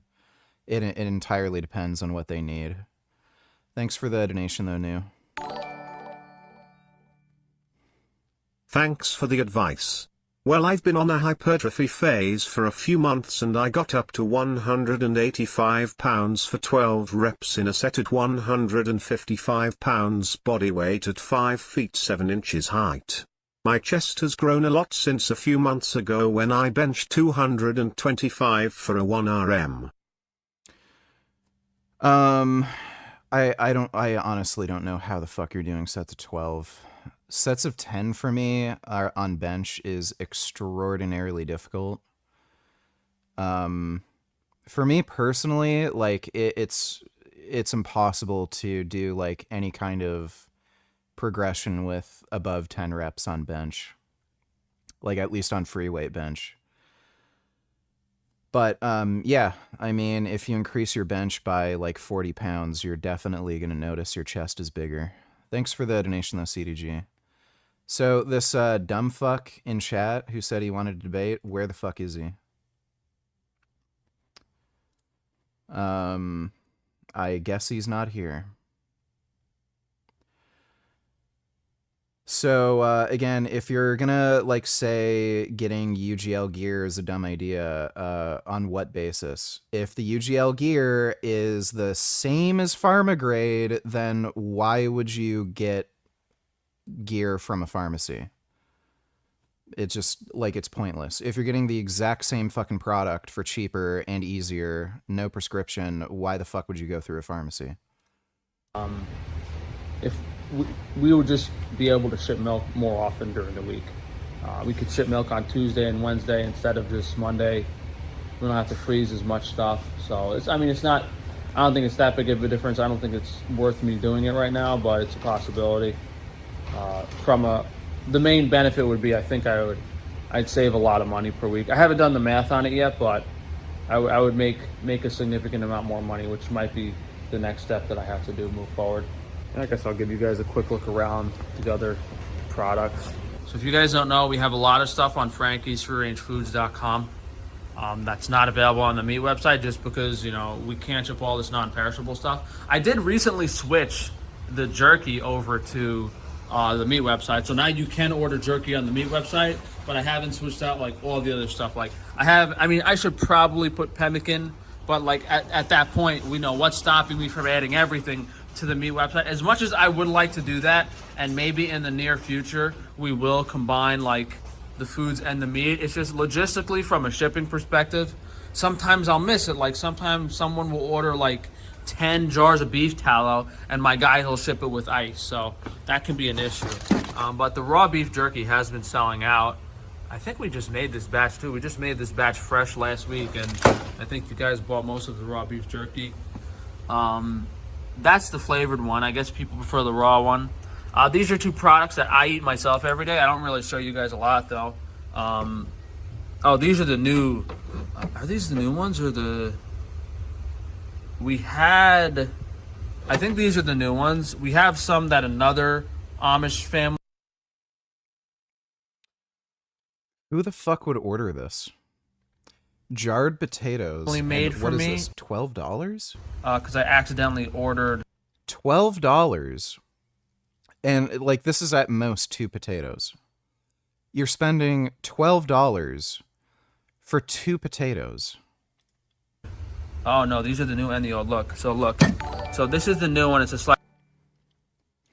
Don't be mad at me, Richard, but to 21st Richard's happy cause it was leg day so he didn't have to work out Lamau, not cause he wants to make more money from donos. Don't hate me, VG, I'm just being honest. Well, I had leg day yesterday. Thanks for the donation though, CDG. Slightly bigger jar. These are the old ones. They're both the same though, just organic russet potatoes made in mineral water. These are really special because it saves a lot of time, you know. Imagine how much time you save, even though these aren't that cheap. You know, a jar will last me a day or 2 or 3, and I get to have potatoes with all my meals without having to peel them or cook them. This saves. You literally just take a potato, put it in the microwave, and eat it. Like, what? Are you the jackass who wanted to debate me on UGL gear? You're muted, by the way.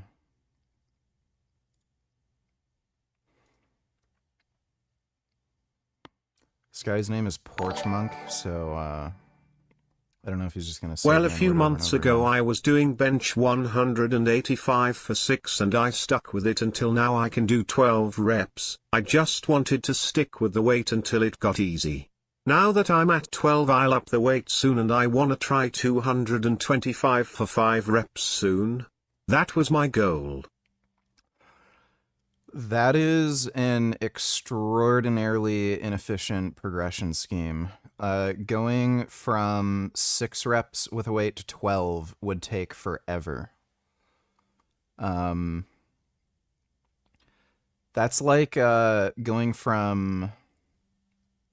Yeah, that's like going from what? About like damn near close to 80% to about like 60 or 65%. Like that's way too high of a jump. Usually when you're going for double progression schemes like that, you only want like very small percentage jumps. So, you know, you want to train from like 8 reps to 10 reps or like 10 reps to 12 reps or something. Otherwise, it's just going to take you forever to actually make that adaptation. So, yeah, I would start with like sets of like 8 and going up to like 10, maybe to 12, or going from sets of 10 to 12. You can just make faster progress that way. Thanks for the donation though, CDG. Also, the donations under my name talking shit to you aren't really me. Trolls are using my name. The only donations I send that are troll related are the burp videos because I think it's funny, lol. Okay, well thank you for clarifying that. Appreciate the donation, CDG. A lot of time and effort.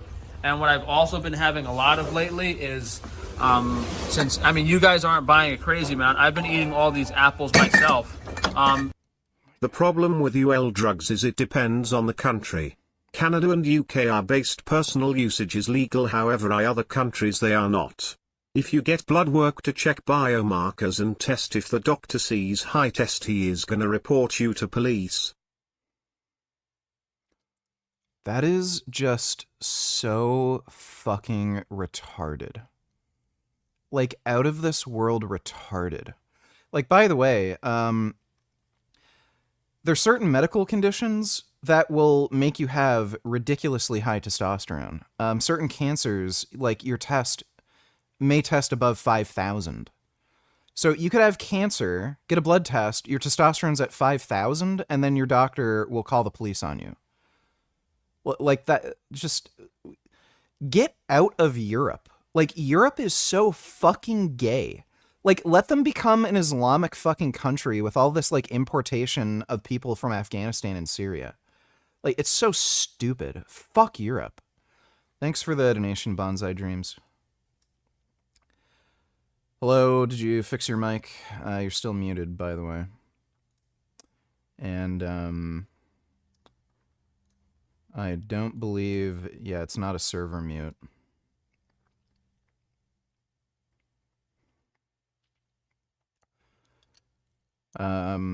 Make sure that your microphone is set to the microphone you're using in the user settings.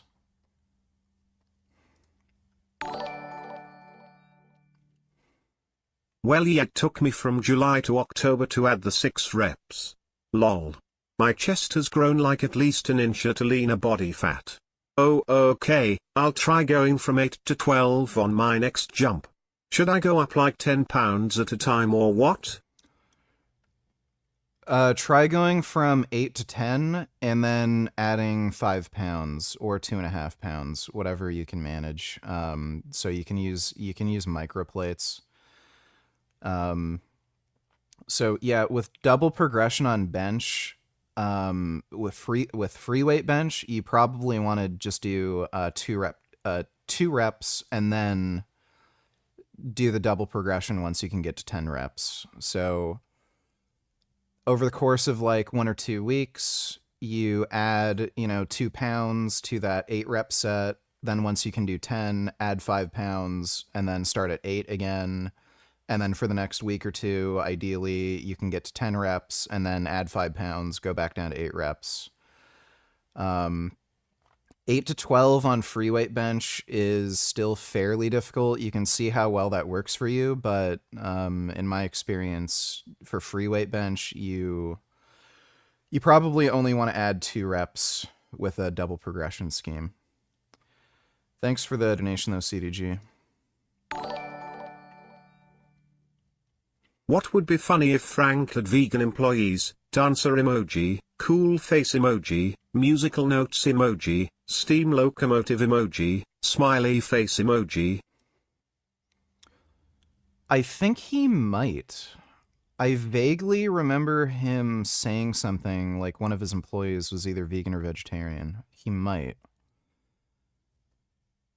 I don't know what vegan would work for Frank. I could believe a vegetarian, but vegan, that would be weird. Thanks for the donation, James. Something to do with the chemtrails and stuff. Like the apple crops are really bad, and every time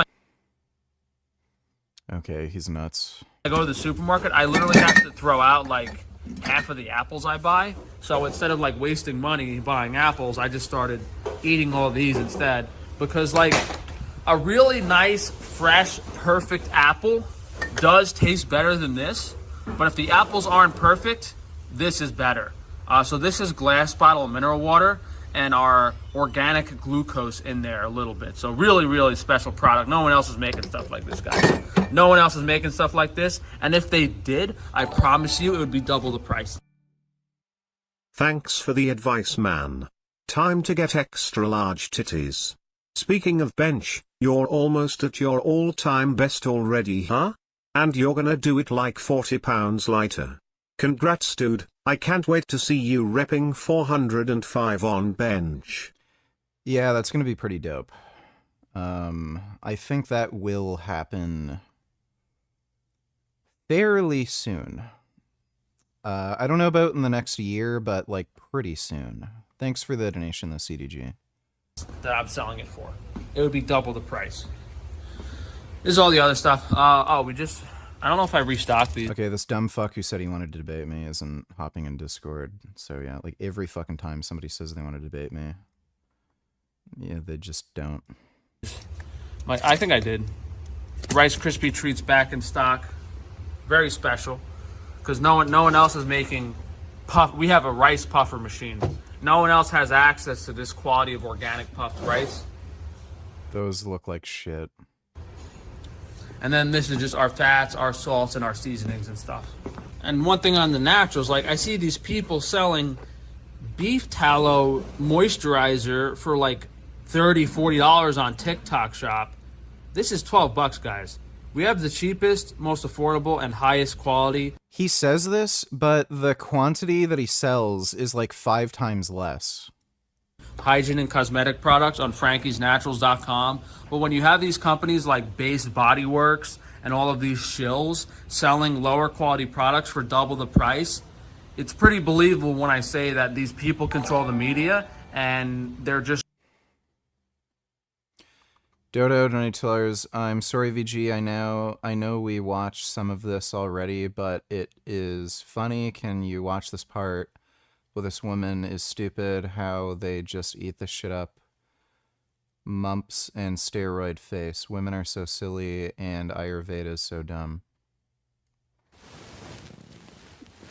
She had a very smooth face. Have you taken any steroid in the past? Once for an ear infection. See? Her face shows steroid toxicity. Moon face is a sign of steroid. She's fat. Like, yeah, if you're fat, your face is going to be fatter. Like... You have taken steroid in the past. And also, as a young girl... This guy doesn't even know what a fucking steroid is. You had mumps in the right parotid gland. Then your upper eyelid indicates bulging. So there are some fatty changes in the liver. You are sensitive to the fatty fried food. Is there family history of diabetes? Diabetes? Yeah. Can you swallow? Yeah, your thyroid gland is sluggish. And see this white spot on the nail? There is deficiency of calcium. Okay, well that's, yeah, nice and retarded. Of course women are into this stupid shit. Thanks for the donation, Dodo. The problem with UGL labs is how shady they really are. Some make claims like GMP certified lab/production facility, or other weird claims that seem real and nobody looks into. I have out of curiosity and found 99% of suppliers to be shady as fuck. Then don't go with the shady as fuck dealers. It's that simple. Again, it depends on your country or territory or area that you can buy from, but again, you can find UGL suppliers that are literally adhering to pharmaceutical grade, shit. So, as far as raw materials, everyone, including, pharmacies, they're getting their raw materials from the same exact sources in China. They'll say they don't, but they are. And as far as how the steroids are actually produced when they're suspended in oil, you can find UGLs that are using pharmaceutical grade oils and pharmaceutical grade filters. So, thanks for the donation though, Geegan. And they're just a bunch of snake oil salesmen. They don't actually care about their product, because how come I'm the only person that actually has unique formulations? Every single one of these companies just goes to the same American manufacturers. Frank literally orders his supplements from Alibaba. He's talked about this on video. He just orders garbage from Alibaba. That have been making the same products for dozens of years, that have been poisoning America, and they're all generic formulas, and they're not willing to change that, which is why when you look at my product macronutrient enzymes, no one else has anything like these products. All of them are cool story. Are minimal ingredient. It literally just has the digestive enzymes and a gelatin capsule, no fillers. Same with the multivitamin. You look at these amounts, they're all 100% to 200% of the RDA, no toxic levels of anything. And I actually, the reason our organ supplement stuff is in powder is because these people control the market so much, I couldn't even get someone to make me this stuff in capsules. I mean, that being said, my stuff is half the price of everyone else anyway. He orders this garbage from Alibaba. And it's in glass bottle. I can guarantee you, if you were to go to a lab and test the shit, you'd almost certainly find elevated levels of lead, and it's probably not what's on the label. Very, very, very special products. And then of course we have all of my unique powder formulations too. Not only do we have just plain powders like collagen, gelatin, collagen peptides, flextrose. We have blend, like the lemon light electrolyte really special. I'm trying to have someone to make me this formula in packets, but collagen peptides, Flextros, you know, we have blend like the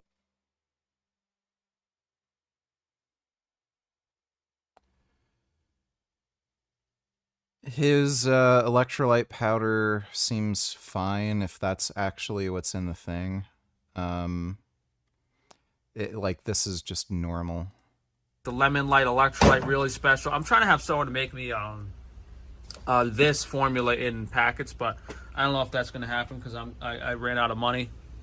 I don't see our energy drink here. Oh, it's up here. Oh no, is it?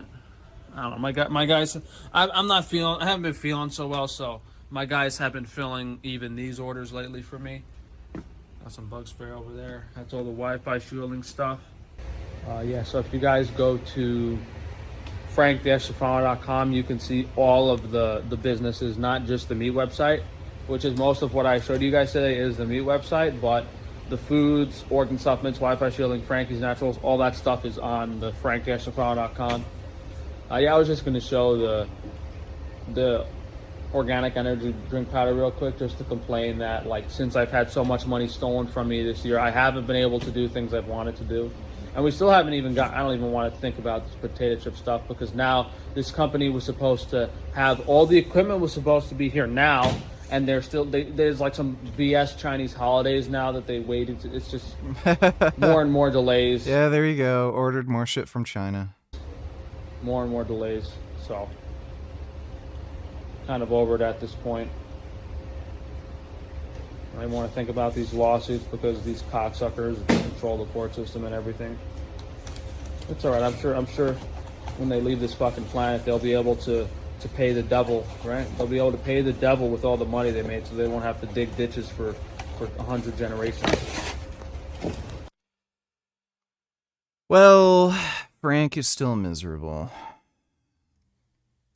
Just happened now. Experts cannot be trusted. Mike posted it today. And this is at the core of why I find this dissertation and how it passed so disturbing. Mr. Mike just pulled off what might be the worst damage control in the history of the internet. In response to that, the entire circle jerk, Little Milo Wolf, Mike, Jeff Nippard, all of the usual suspects came out to defend Mike. He's not gonna talk about this on his YouTube channel. This is why holding a PhD has slowly become more and more devalued over the years. Once that trust is lost, it's incredibly hard to earn back. Yeah, I saw a Scientific Snitch post about this on Instagram. A lot of institutions, they're giving out more PhD degrees, and they're finding weird ways to include more PhD programs in, like, just nonsense. There's that chick, Misfit and Nerdy, that I made a video about a while ago, the small-ass YouTuber nobody fucking knows about. She said she has a PhD from MIT, and I knew immediately she was, like, bullshitting, because she's way too fucking stupid. And sure enough, I looked into it. Technically, she does have a PhD from MIT, but it's in a weird course that they don't even offer anymore. And it was, like, just nonsense. I think it was in, like, some sort of media training thing, and there was supposed to be a coding component to it, but she was able to convince the professor, since she couldn't do any coding, to completely change her coursework so coding wasn't even involved. So she literally, like, got the professor to allow her to cheat, and they gave her the PhD degree, and that's MIT, like, an institution that's kind of well respected. So what a lot of these colleges are doing is they're offering more PhD programs, and they're offering PhD programs in absolute fucking bullshit that nobody fucking cares about.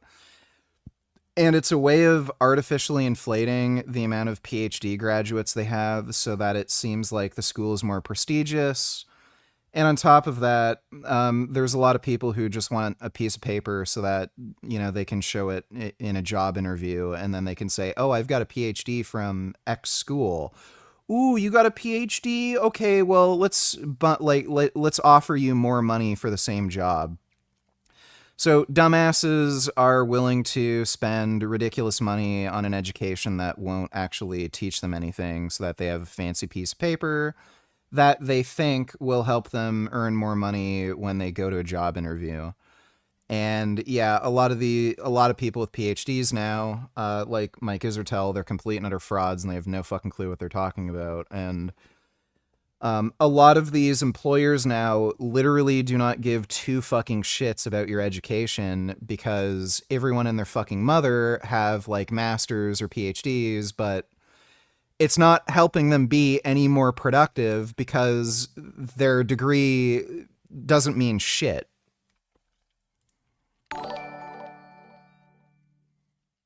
Okay, so I understand what to do with bench.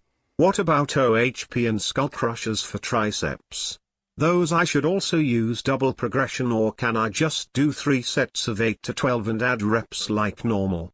Like I was doing before with my bench? My goal is maximizing bench. Overhead press, I wouldn't really bother with double progression.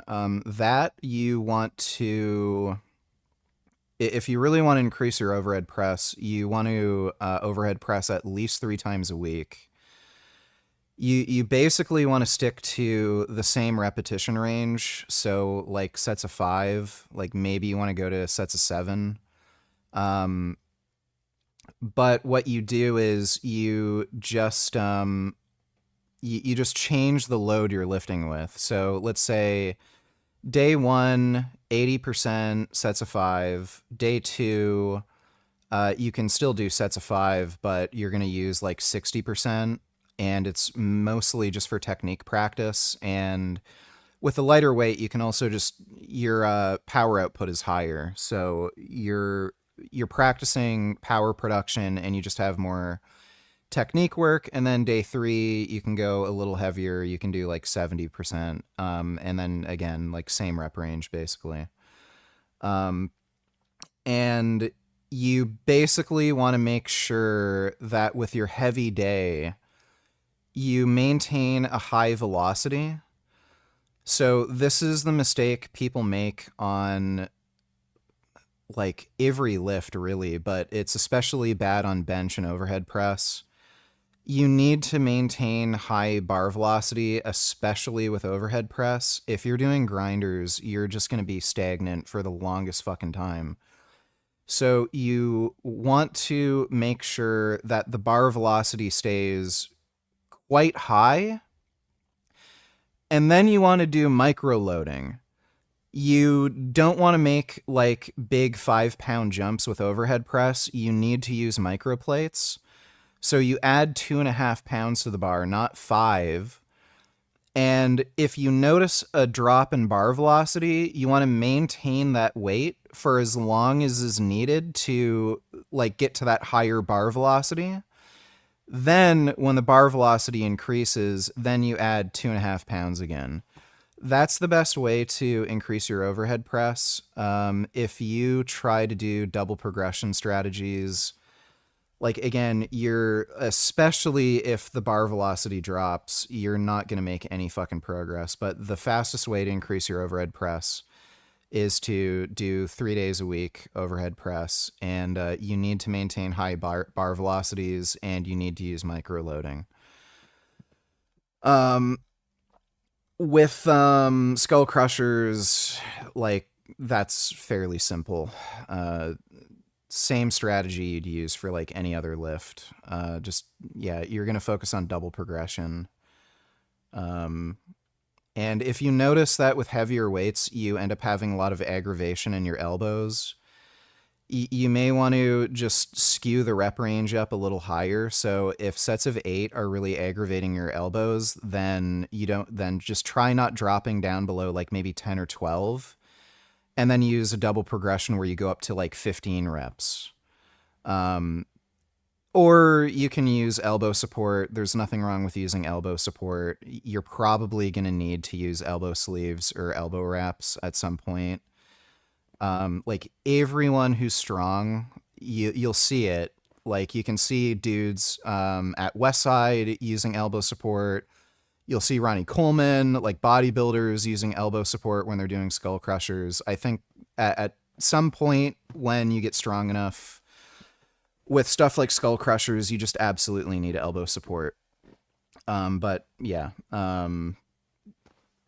that's pretty simple. But yeah, if you want to increase your overhead press, that's a little more technical. You're going to need more frequency, like 3 days a week, and use micro loading. But thanks for the donation, CDG. I gotta go take another piss. I'll be right back.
Dodo, donate tellers. Hey, look, there's one single non-female, but what do you notice?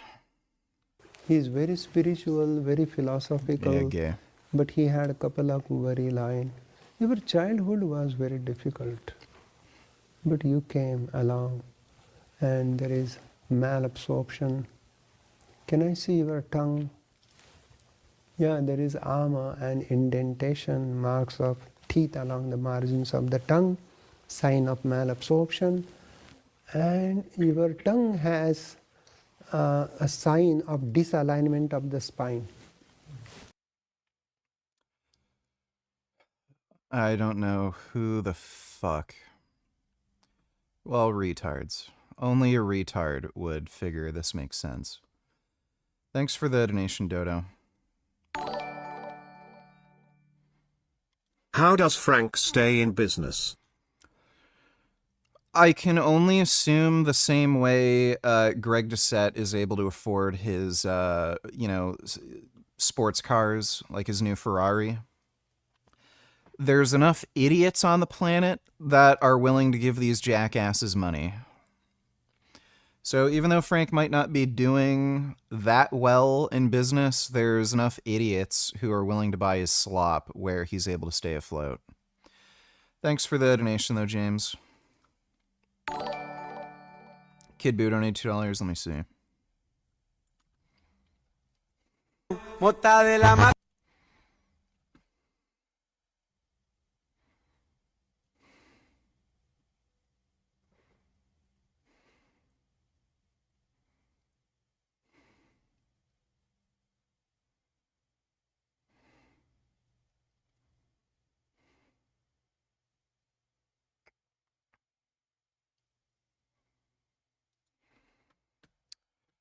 Okay. You consider this animal abuse while they're riding. Also, Cell is talking to you too, nigga. Take his advice. What's up? Can perfection come up in your crib? Man, fuck you. I'll see you at work. Nigga, don't hate me because I'm perfect, nigga. Maybe if you use the Dragon Balls to upgrade that cheap-ass haircut, you get some bitches on your dick. Oh, better yet, maybe Android 18 will call your dog ass if she stops fucking with that bald dwarf or old man she's fucking with. Nigga. All right. I'll take that advice. Thanks for the donation, Kid Boo. Dodo donate $2. These are the type of women where if you try to have a respectful conversation, debate with them about Ayurveda or any of their stupid beliefs, they'll pretend you're being an asshole, and also they will completely shut down and not listen or use rationality. Yeah. Oh, yeah. Dude, the amount of women in the vegan movement who are either Christian or have like some weird, like, you know, spiritual belief is just fucking crazy. I have zero tolerance for that horse shit, and I can see the mood change as soon as I shut them down and I say, like, no, God doesn't exist, or like there's no spirit realm, or yeah, no, you can't, like, you're not communicating with some deity, you know, like the mood completely changes and they lose interest.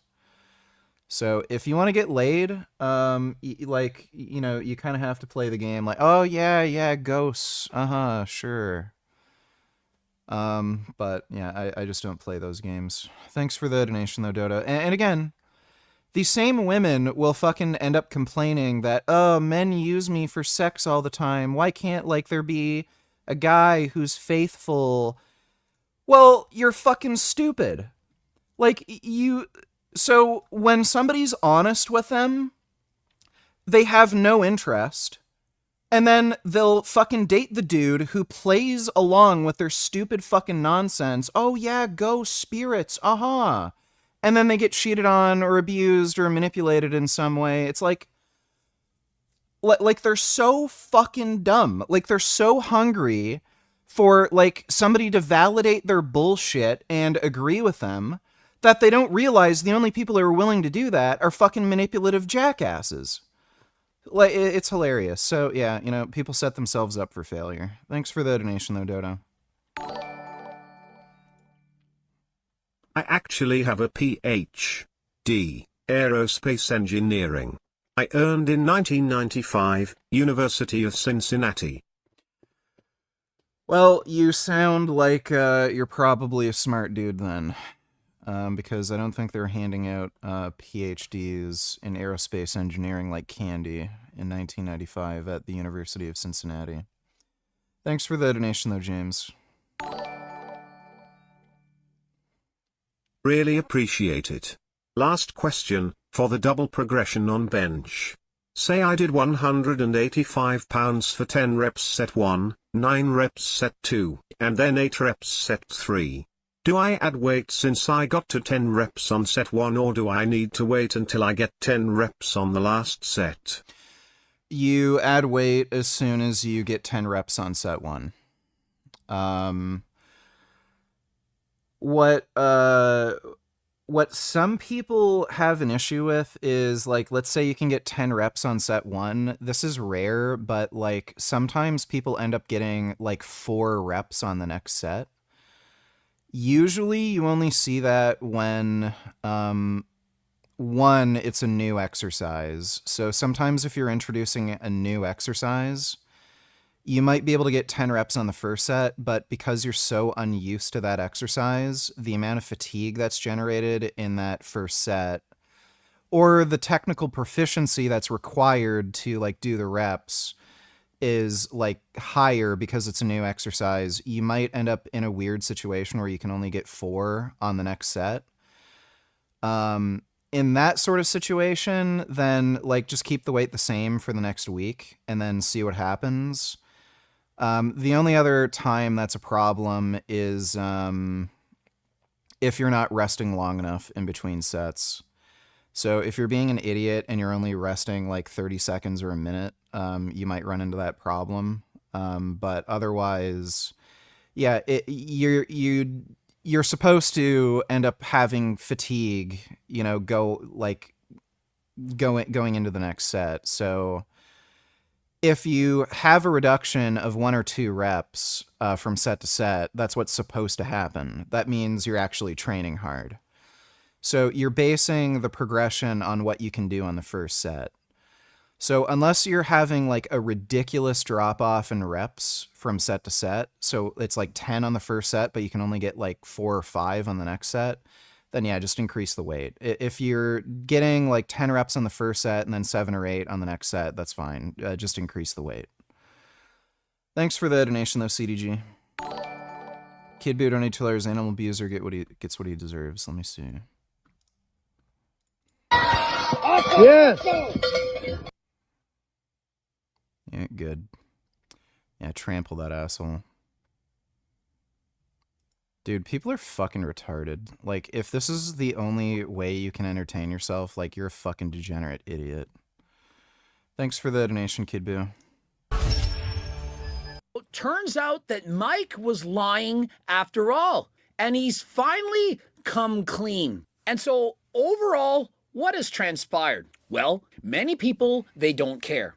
They're saying, so what if he lied? So what about a paper that's over 10 years old? I nailed a flat earth anti-vax vegan one time because I had to play dumb and agreed with her. What at least me pussy out of it. I think he meant at least I got pussy out of it. Yeah. And again, these same women will complain, oh, why do men manipulate me all the time? Why do I get cheated on? Why do I keep getting pumped and dumped? And then, like, the dudes that are actually, like, have good moral character and will be honest with them and disagree, they will not spend any time with those men, and they'll get cheated on again and again and again with the fucking men who are willing to lie to them. Like, they're so stupid.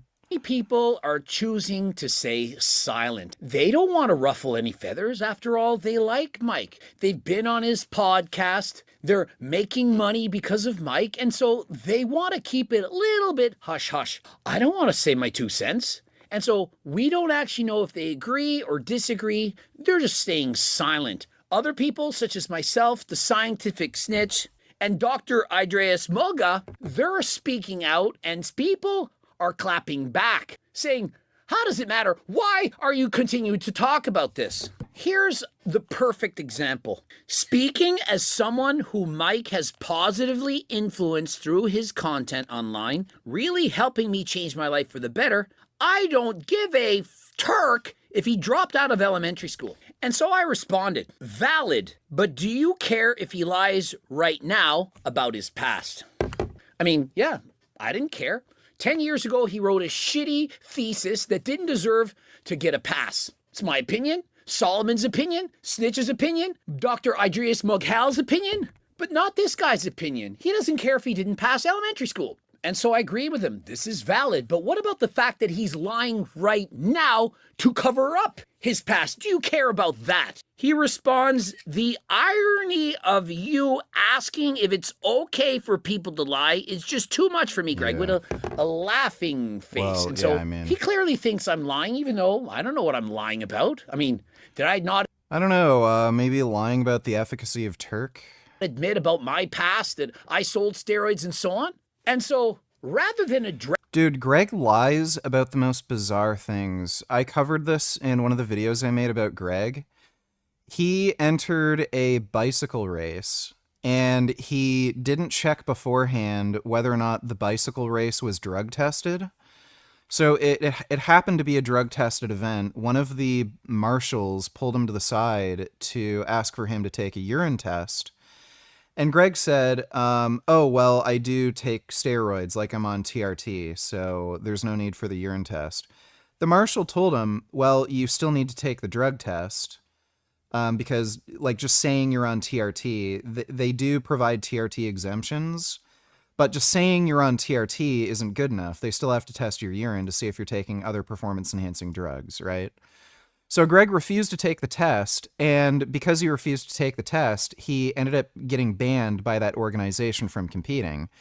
He then went to the hearing for this sporting body to see if he could repeal the ban.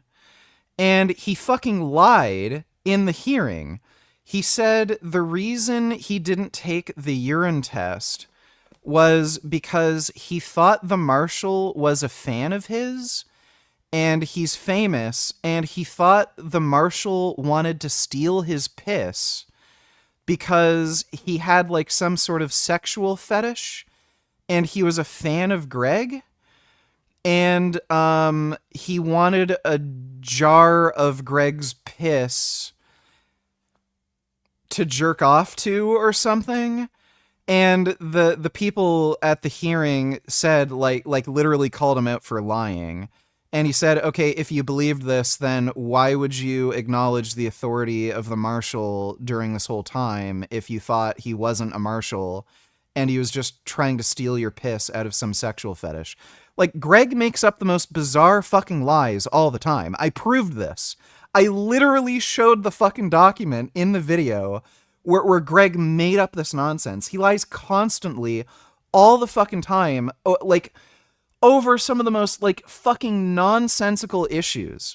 Addressing it, he tries to shame me by putting me down, saying, no, but I'm a liar. Well, so you just avoided the question. Mike lied, tried to cover it up, and you don't care because you like him, because there's two kinds of people: the people that want to learn the truth, the ones who are open-minded, and those who will fight to the end to not learn anything, to defend what they already believe. And so he likes Mike, and so he doesn't care what he does. And so how can we believe anything that Dr. Mike says? I mean, as soon as he's caught lying, he's going to cover it up. Nope. Wasn't true, wasn't me. Avoid it. Not even address it on his own channel. Goes on Dr. Milo Wolf's challenge to do his dirty work for him. Milo Wolf didn't know anything about this. And so he helps to cover it up without even knowing the truth. And so Milo Wolf, completely innocent about this, defends his friend only to find out that his friend lied to him. So anyone who follows fitness content probably knows of Dr. Mike Israetel. And you might have seen my video correcting his stance on alcohol, where he claims that 2 glasses of wine a night causes no harm. And so remember, Mike is the one that said, hey, 1 or 2 glasses of wine, it doesn't do any harm. It's actually got health benefits. This is a good thing. What's going on with alcohol? Should we drink it or not? If you have 1 or 2 glasses of wine a night, most nights, statistically it has almost no effect on anything negative-wise. Yeah, that's horrible for you. Literally any amount of alcohol consumption is going to increase your risk of all-cause mortality. And if you're drinking 2 glasses of wine every single night, that is horrifically bad for you.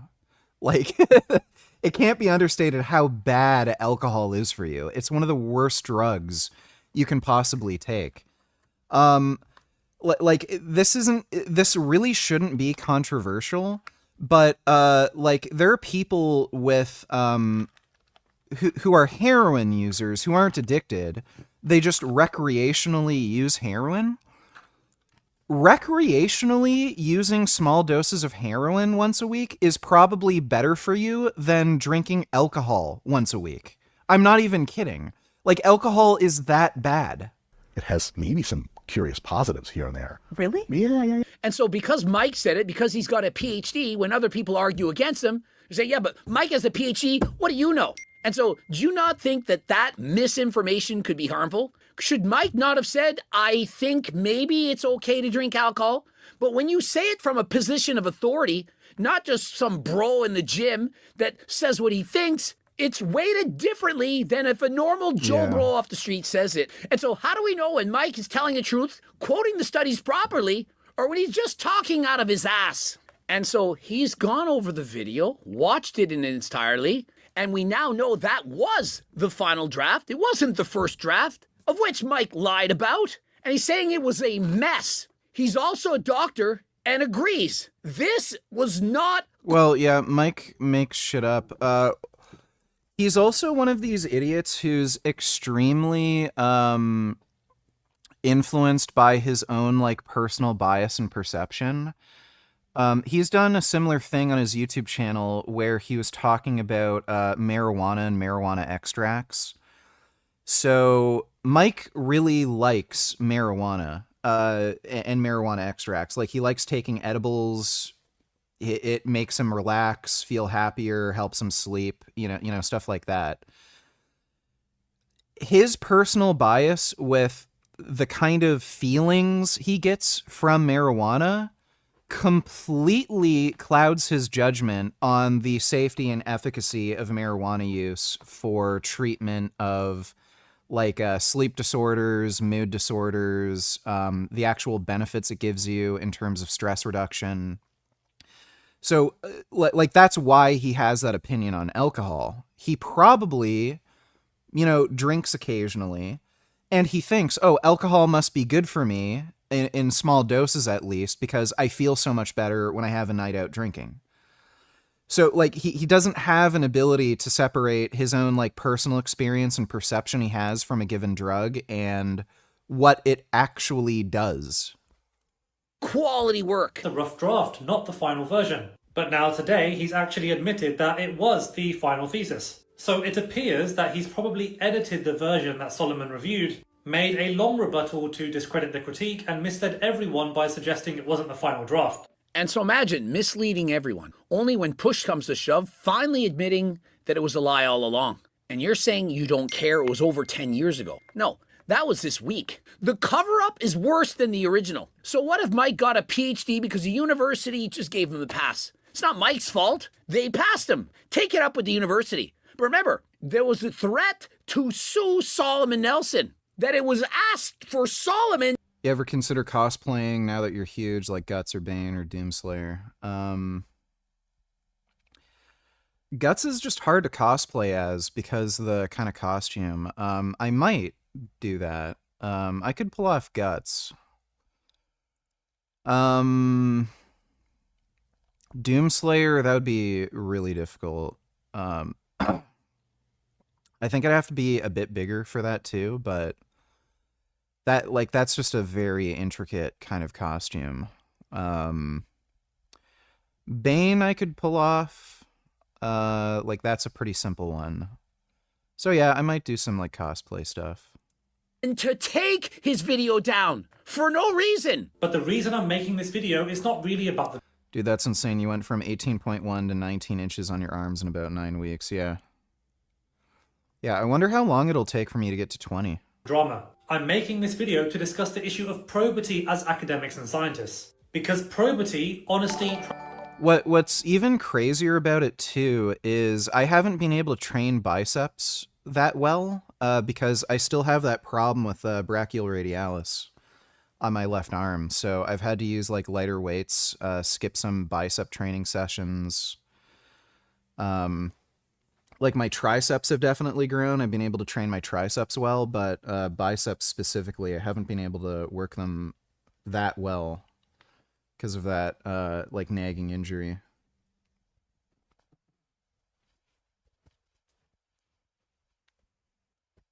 But hopefully with a bit of time and patience that goes away, and then I can like train that much better. Dodo donate $2. My favorite is when they unironically believe in astrology and you make them guess your star sign and they get it wrong because of course it's nonsense. I knew a vegetarian girl who even used it to justify eating eggs and dairy, saying she needs to do it for her personality. Yeah, of course. Like, well, what do you expect, right? Like, there's no way to rationally justify any of these things, so obviously they're going to come up with the dumbest excuses imaginable. Thanks for the donation, though, Dodo. Majin Buu donated $2. Connor, are you just taking her fucking drink? Yeah. I'm paying for it. This thing is like, yeah, I'm paying for it. I'm paying for you, too. Real nigga. You get the N-word pass today. Thanks. Thanks, nigga.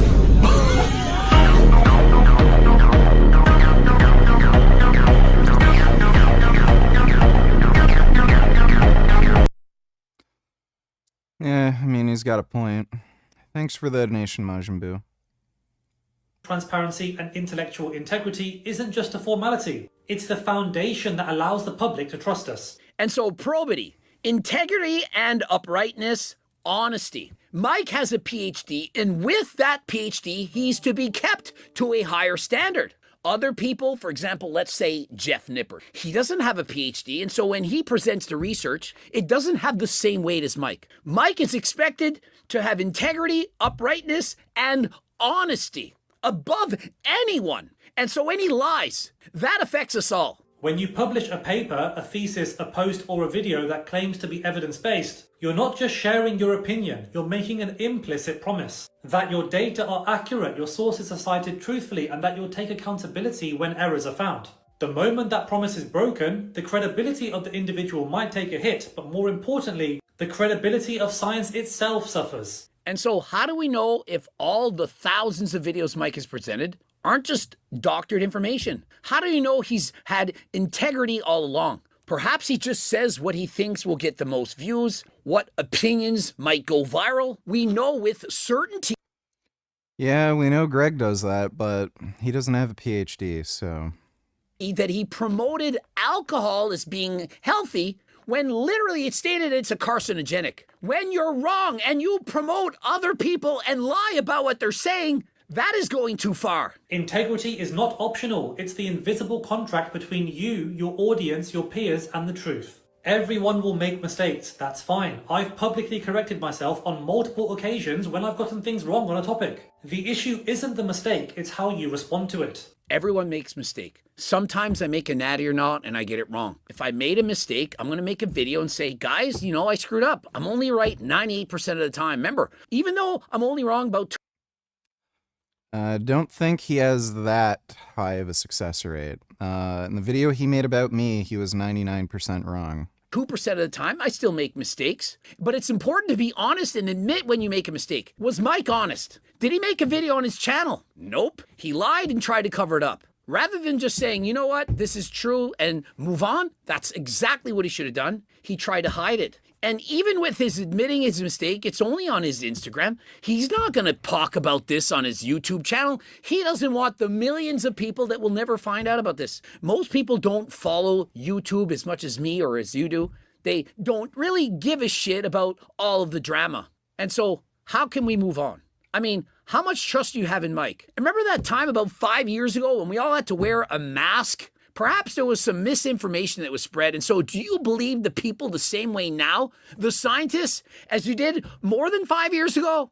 Do you trust the powers that control us? Do you trust them 100% that they're only looking out for our best interest? Or do you think they might be a little bit shady? If you don't think that there's anyone out there that has control over you, that might be lying to you, that might be misleading you, trying to make more money, trying to gain control over us, then you were simply mistaken. When audiences see people with advanced degrees editing documents after criticism, deleting evidence or rewriting history, it feeds a much wider narrative that experts cannot be trusted. And so this goes further than just Mike. Now that you know that Mike has done this, what about other people? Let's look at Dr. Jose. He did research on my own Turk builder. Do you know what he did? He tried to make me pay $200,000 in secret to help control the study. I said no. He's lying about that. That's not what happened. The guy said in order to create a trial the way Greg wants, he would probably need about $200,000 for the study. Like, there was no secret. There's no, like, backroom deal that he was trying to make. Like, this is just, he's lying. And it's hilarious. He's lying about this when calling out Dr. Mike for lying. That is not something that someone with integrity would do. And you know what he did instead? Oh my God. He did the thesis, gave them 1 pill a day of my Turk Builder Max, 1 pill, never asked anyone to exercise. And after 1 month... Yes, that's fairly normal. When you're doing preliminary research like this on a compound that's suspected to cause, or, you know, postulated to cause anabolism, that's normal. You can look at most of the research on testosterone and other androgens, testosterone, nandrolone, Primobolan, Anavar, most of the research on these drugs has nothing to do with anybody following some sort of resistance exercise routine and seeing changes in muscle mass. They're all normal living subjects, and they track, like body weight and composition changes, along with, other markers. So like collagen, they'll like directly measure things like collagen synthesis. They'll look at wound healing. They'll look at changes in mood. They'll look at like biomarkers like cholesterol, insulin sensitivity, like stuff like that. That's just normal. So what Greg is saying here is just fucking silly. And if they're going to like have a resistance training protocol in the study, that would only increase the complexity and cost of the study. So why would you expect him to, why would you expect for this sort of preliminary research for him to increase the cost and complexity when, like, this is just normal for this type of research? Reported that there was no statistical differences after using a friggin' in-body. The scam! Yes. Again, when you're going to use more advanced imaging techniques, that's going to increase the cost of the study. Like, again, it's just basic preliminary research.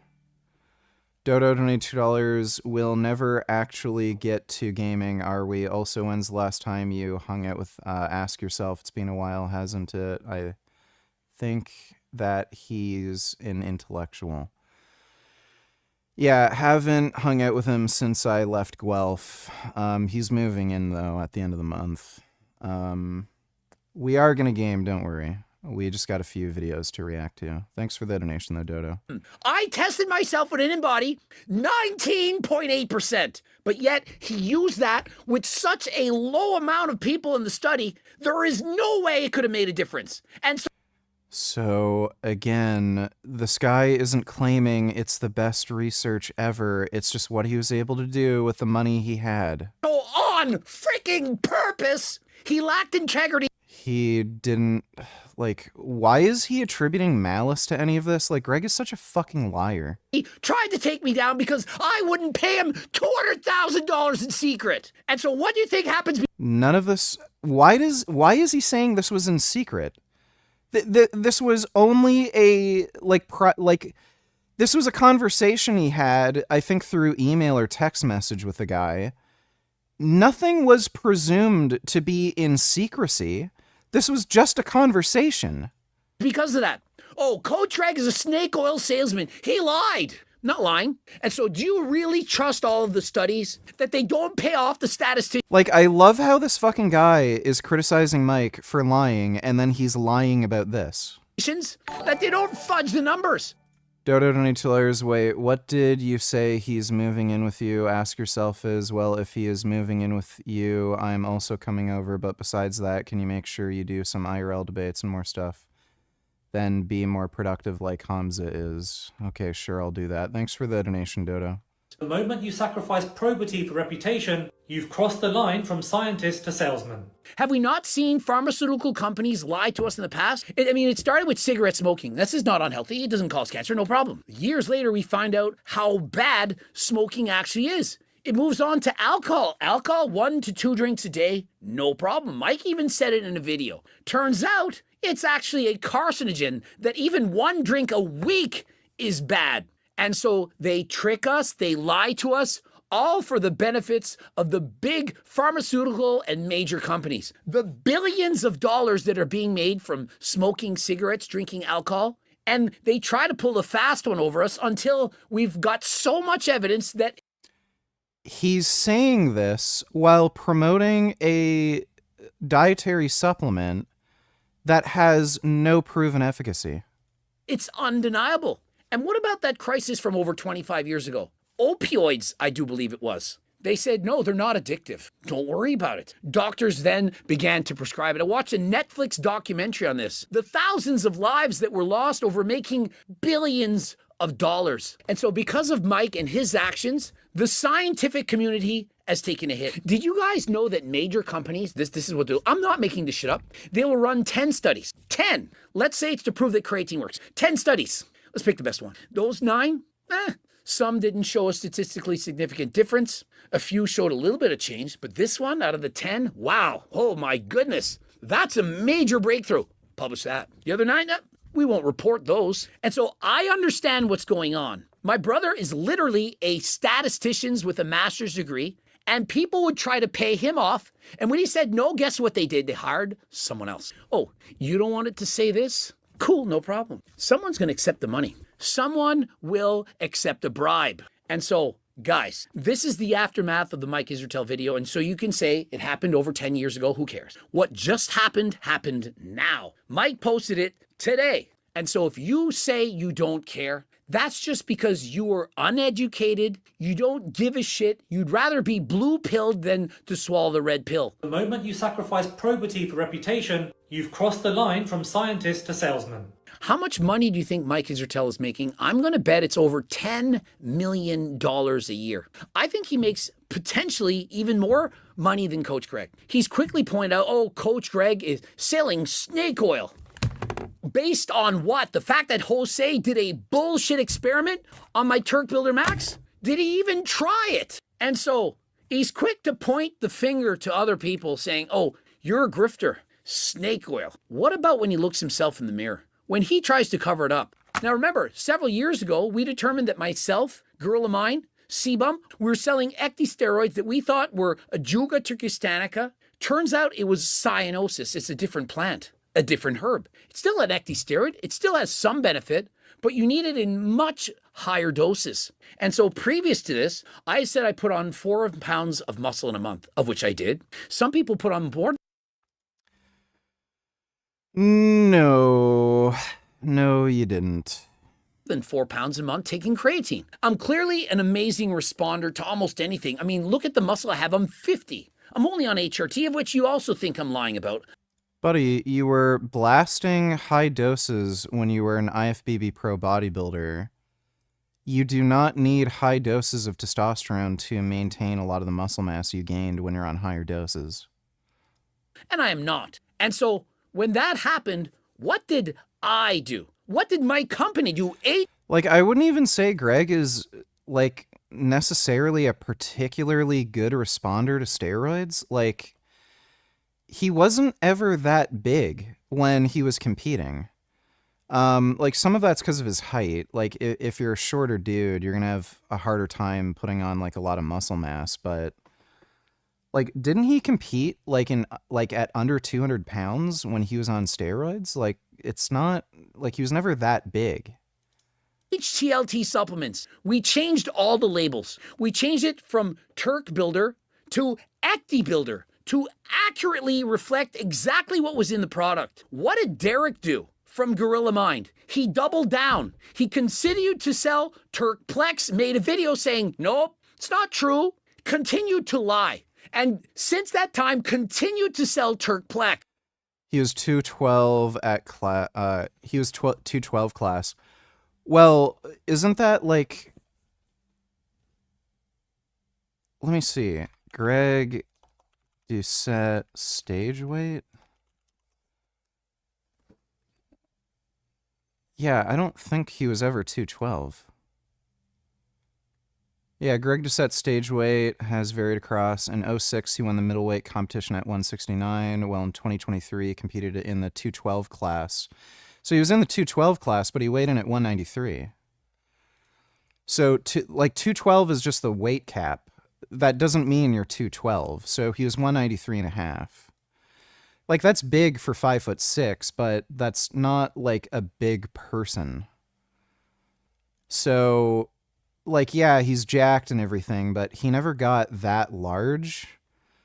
Like, the dudes competing in the 212 Mr. Olympia, not only are they filling out the weight class, but they actually weigh in, like, dehydrated and flat. So when they're on stage, they're probably closer to 220 or 230. So he was never that big. So... Now, I don't have to go into the details, but other companies tried to acquire my Ajuga turkistanica from Uzbekistan. I have the receipts. I have the proof. I have proper chain of I'm 5'10". Is that a troubling height to gain muscle? No. custody. We tested their products, and there was no Ajuga turkistanica. I have the proof. I've been vindicated. My product, Turk Builder Max and Turk Platinum, I promise you, this is not a lie, third-party tested, guaranteed, 100% exactly what we say it is. Turkplex. Remember when you right-click the URL, and there was a picture of the turkesterone molecule on the bottle? Remember that? And then he tried to backpedal, say, oh, no, we don't promise it's turkesterone. No. And how many times did I say, I dare you to sue me because I would win in court? And so there was no lawsuit. Did Derek address any of this? Nope. But I was the only one in the industry that did what was right to accurately change the name. No one gives me credit for that. They say I'm a lying piece of shit scammer when I'm anything but that. I've been vindicated. You lie constantly. Whenever he has an opportunity to lie and get ahead, he'll do it. The only reason he's doing this whole thing where he's going out of his way to get real turkesterone and all this shit is that it's because being honest in that aspect is going to be more beneficial for him than lying.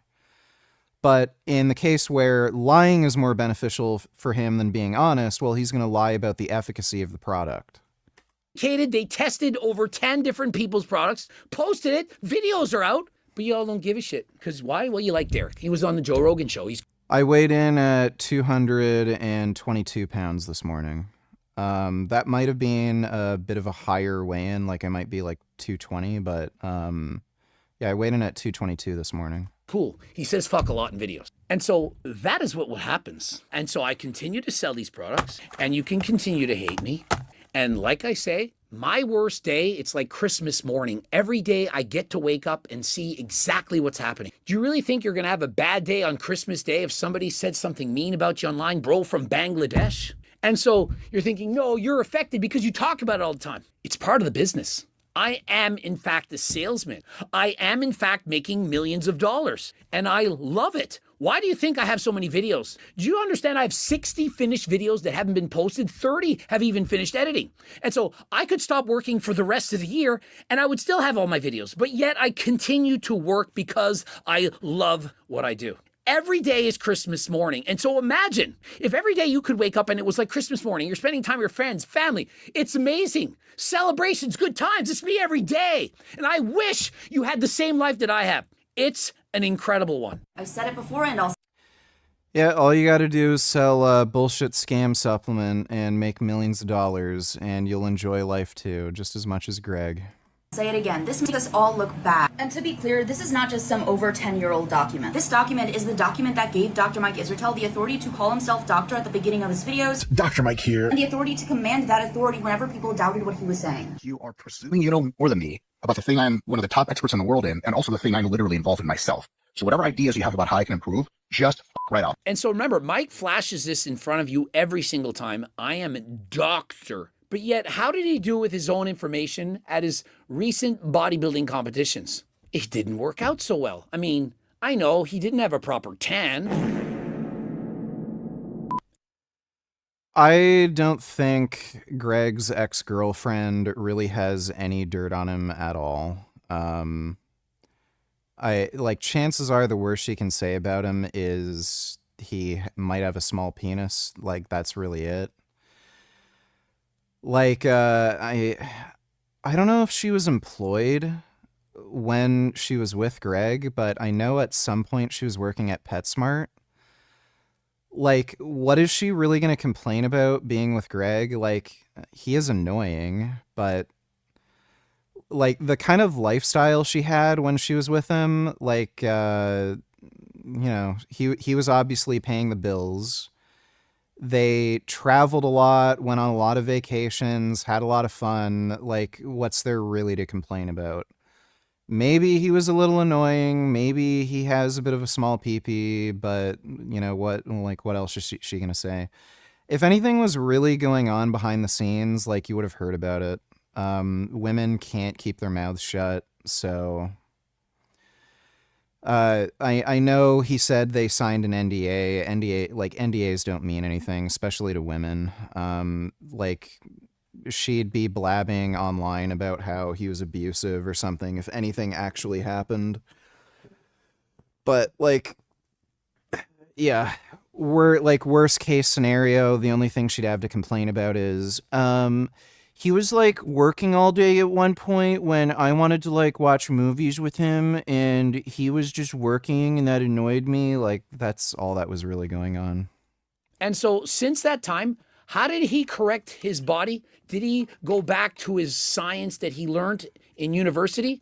Or did he get surgery? Seems to me if he's so smart, if he has an IQ so high, wouldn't he know the correct supplements to take, or perhaps the correct diet? Perhaps not diet on cereal and Gatorade, maybe do some cardio and show up peeled. But yet he didn't. You remember this. Now this dissertation looks bad on everyone in academia because it makes all of us who worked our tails off to get to where we are look like we either did not work hard or didn't have to work hard if we just chose the most lenient advisor. The fact that those mistakes were accepted and were simmering in that dissertation for over a decade go to demonstrate why there has been such an influx of PhDs and why a PhD graduate may need to go through another 2 to 5 years of a postdoc experience in order to be acknowledged as qualified. And so can you now see that just because you have a PhD doesn't mean you're some kind of a leading expert in the field, that you know more than anyone? They accepted that PhD thesis as a pass. Well, dude, I mean, look at Lane Norton. I remember his PhD thesis was kind of bullshit. It was basically some crap about leucine being important for muscle protein synthesis, and he based that on a bunch of rodent experiments. It wasn't anything miraculous. It was definitely better than Mike's PhD thesis, but that ended up later getting completely disproved. His leucine crap was massively overhyped, and the amount of stupid shit that guy has said over the years. I think when he was actually working on getting his PhD, he was promoting the idea that women in particular can have such severe metabolic slowdown from dieting that they can eat as little as 800 calories per day and do 2 hours on a stair stepper and still gain body fat. He was so stupid, he didn't realize that his clients were either delusional or lying to him. He also said a Big Mac isn't any less healthy than an apple. He was promoting this idea that food choice doesn't matter when it comes to health as long as you can maintain an ideal body composition.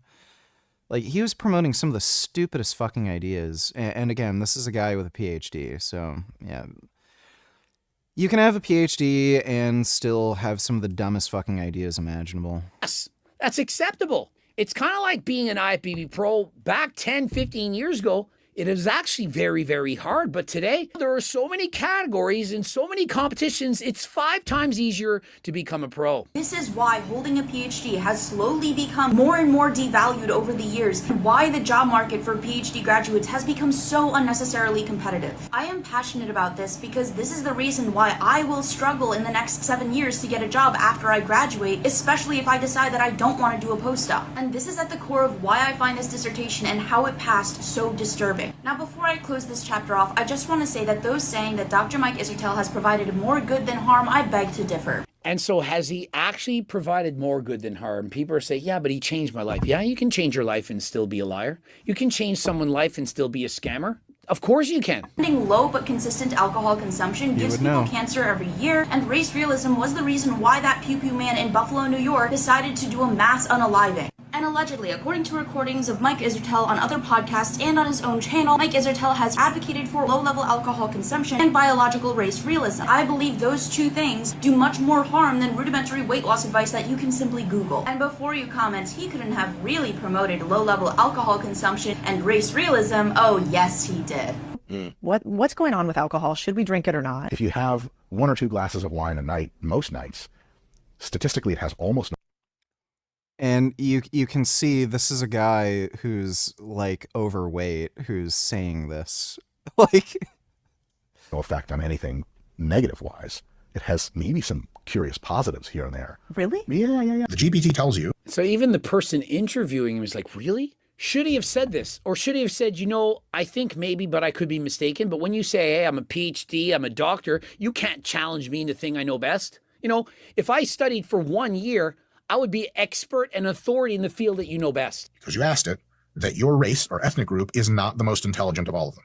You may also discover at the same time that there is a totem pole of racial intelligence. Here is my view in perpetuity until politics changes in at least the United States. I 100% acknowledge, because I'm literate, that race is truly a biological construct. It is not. And so there you have it, the aftermath of the Israetel files. Subscribe, click the bell button, comment to boost the algorithm. HDL. Yeah, Mike's an idiot. Like, just a genuine idiot. Recovery department? A lot of f***ing anabolic steroids. I channel the twins. Get in and out. In and out? In and out. Not in and out, but goddamn, you're fat.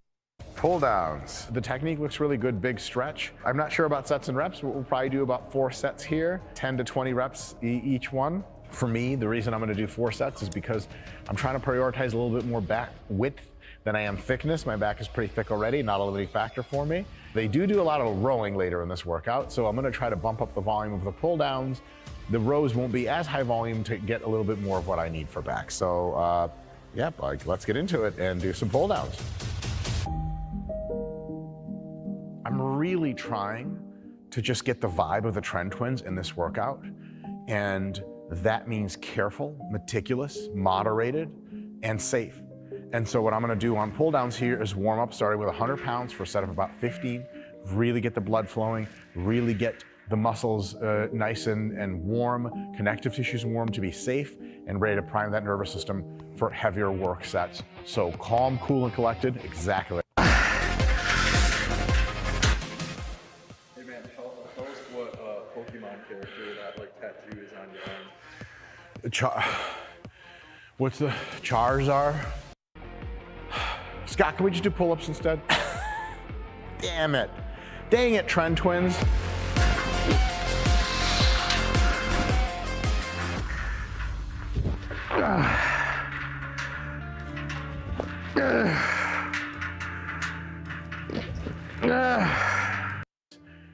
When your favorite pros don't do pull-ups, piles of weight onto shit.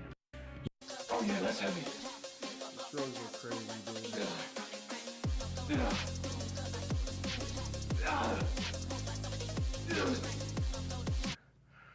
All right.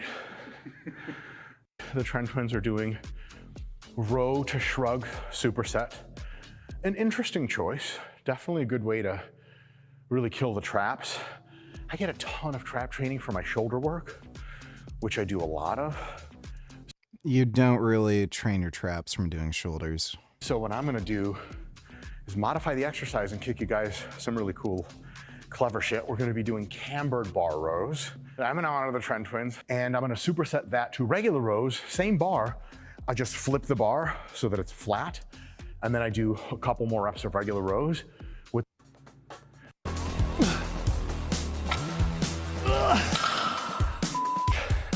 you guys like that superset? 1.5. I don't think it's worth using a cambered bar for something like this. Half reps. It just doesn't do anything. Holy shit. Twins are tougher.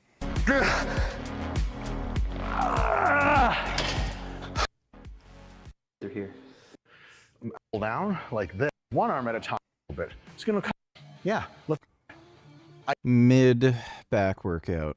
Lockheed Martin F-35. It is designed with 418 kilograms of rare earths, which are embedded in its weapons, lasers, and engine. An Arleigh Burke destroyer needs about 2,600 kilograms, while a Virginia-class submarine uses nearly 4,600. Different systems, but they all lean on the same elements: neodymium, praseodymium, samarium, dysprosium, and terbium. To most people, these names mean little, but to defense technologies, they mean everything. And yet, nearly all of these elements trace back to China, the undisputed leader in rare earth supply chains. Around 85% of rare earths are refined there, and the country produces more than 90% of the world's rare earth magnets. Automakers, aerospace manufacturers, semiconductor companies, and military contractors around the globe rely on these metals. Without them, most modern devices would either fail to function or operate far less efficiently. For the defense sector, the risks are even greater because, in some shape or form, the world's strongest military now rests on its rival's supply chain. Speaking of minerals, gold and silver are having a breakout year. As trade wars, tariffs, and debts pile up, more countries are. Despite the name, rare earths are actually quite common. Most are scattered all over the Earth's crust. The key is finding large concentrations that can be mined at an economic scale. Even then, turning them into usable materials is a complicated, dangerous, and highly polluting process. That's why most countries choose to stay out of the industry altogether. The environmental costs are just too much to bear. China is home to the world's largest rare earth deposits. Some of the major mining sites include Bayan Obo in Inner Mongolia, Mianing in Sichuan, Waishan in Shandong, and several more in Jiangxi province. From these mines, ore is shipped to refineries in Longnan, where contaminants are removed. The refined rare earths are then sent to magnet factories near Ganzhou. Those same magnets end up in everything from wind turbines to electric vehicles, including models made by BYD and Tesla. However, long before China, it was America that stood as the world's biggest rare earth producer. For decades, most of the global supply came from the Mountain Pass mine in California. But in the 1980s, the US began to lose its edge. Stricter environmental regulations and higher operational expenses started to weigh on US mining companies. Processing rare earths became increasingly more costly, making domestic production less attractive. As a result, the industry was pushed overseas, often with the blessing of US lawmakers. By 1996, America had outsourced so much that Congress shut down the US Bureau of Mines, the government's leading research agency on the issue. Meanwhile, as the US stepped back, China picked up the slack and learned the craft. It accepted the environmental burden and channeled massive resources into developing its rare earth industry. Low labor costs and lax environmental standards gave Beijing the advantage it needed to expand its hold on the market. By the 2000s, new technologies had sharply lowered production costs. At the same time, China used export incentives and tax breaks to push down global prices, thereby undercutting international competitors and discouraging investment in alternative supply chains. The result was dominance. By 2005, its share of global production peaked at 98%, and although that figure has since declined, Beijing's monopoly over rare earth supply chains remains overwhelming. Numerous state-backed companies have attempted to enter the industry, but the barriers remain immense. Beijing influences prices to drive competitors out before they can even deliver their first shipment. And this dominance isn't just economic, it's political. In 2010, China halted rare earth exports to Japan following a sovereignty dispute in the East China Sea. The embargo sent shockwaves through global supply chains, forcing America, Japan, Australia, and others to reassess their dependence on Chinese rare earths. A more recent incident occurred in April 2025 during the trade war. After the White House raised tariffs on Chinese goods to 145%, Beijing retaliated by imposing export controls on 7 types of rare earths and magnets. Rare earths accounted for only a tiny share of China's exports to the US, so the move caused little economic pain at home but provoked an outcry from American manufacturers. So, immediately thereafter, 2 rounds of high-level negotiations followed, which led to a 90-day truce between Washington and Beijing. The point is, rare earths have become one of China's most powerful bargaining chips. The Pentagon, along with US defense contractors, has long recognized this vulnerability even before the trade war brought it into focus. In 2024, a study by Rand Corporation warned that a rare earth supply disruption lasting just 90 days could shut down production lines at 78% of US defense contractors. This then recasts Trump's interest in Greenland and Canada. Both countries sit on vast reserves of rare earths. Greenland's Kvanefjeld region holds some of the world's richest deposits of heavy elements like dysprosium and terbium. In 2016, a semi-private Chinese firm called Shanghai acquired a stake there, but the project was later halted by Greenland's government over environmental concerns. Meanwhile, in Canada, the most promising sites are located in the northern and western regions, which are rich in neodymium and praseodymium. In recent years, Chinese state-owned companies have steadily expanded their involvement in Canada's rare earth sector. However, this has raised alarm bells in Washington, where Chinese influence over Canadian deposits is viewed as a security threat. What's my favorite game? So far, probably Last of Us 2. Taken together, the cases of Canada and Greenland suggest that Trump's rhetoric, reckless as it may have been, was not mere impulse, but part of a broader effort to secure access to critical minerals.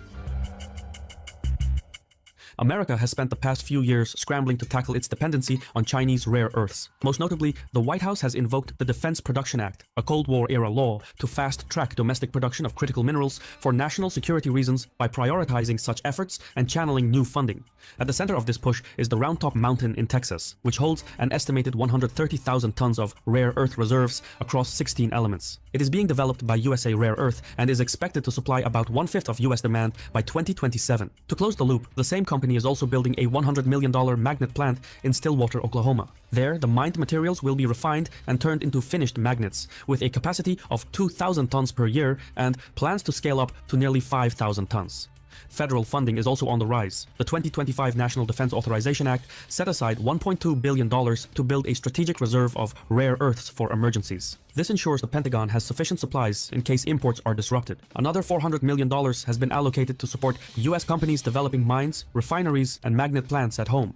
These funds are being distributed among firms such as MP Materials, which operates the Mountain Pass mine in California, the only rare earths mine currently active in the United States. With Pentagon backing, MP is also set to build a rare earth magnet factory in Fort Worth, Texas.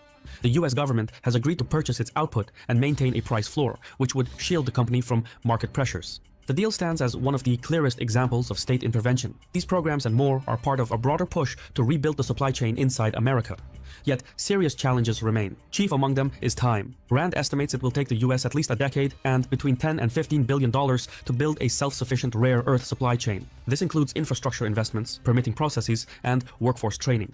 However, the environmental burden may prove just as daunting. Traditional rare earth mining and processing can devastate local ecosystems and often involve acidic solutions, heavy metals, and even radioactive waste. In the US, strict rules on waste disposal, water use, and emissions slow projects and raise costs. Unlike China, which has long tolerated the pollution, America faces a stark trade-off: how to secure critical minerals without abandoning its environmental standards. Nevertheless, cleaner methods are beginning to emerge. New techniques using biological solvents could cut waste by as much as 85%. The process would still be toxic and dangerous, but less than before. Further complicating matters is the social dimension. Many of the rare earth deposits in the Western Hemisphere are located on or near indigenous lands. Some of the US rare earth projects near Navajo and Apache lands have sparked protests and legal challenges. Addressing these issues will be a slow and complex process. In democratic societies, such debates are more transparent and tend to delay development. Gay. All right.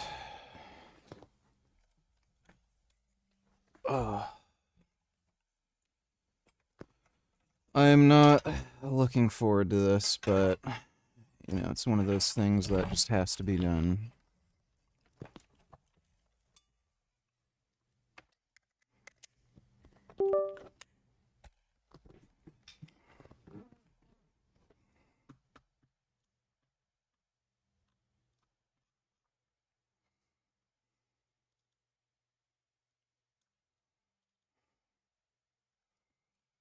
Oh boy. This is gonna be rough.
Ah, fuck!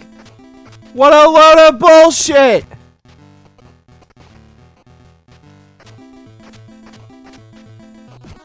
Oh my...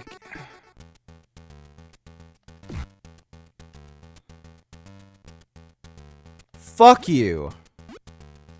Like, literally eat shit. That's fucking psychotic. This game can fuck itself.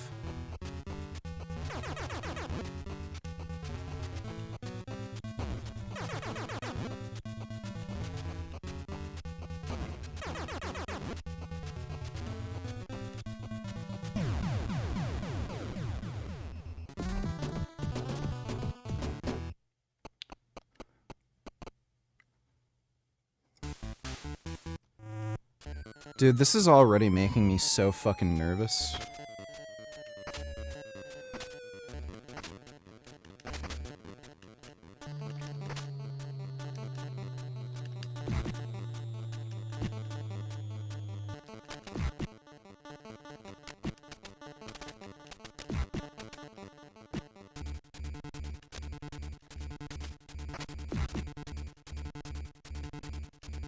Ah, damn it. I don't think I got damaged anyway.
Fuck. Fuck. Fuck!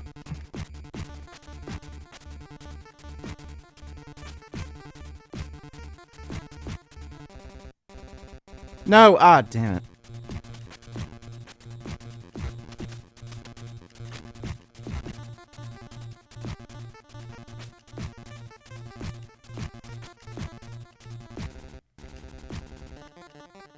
No, ah, fuck! Shit!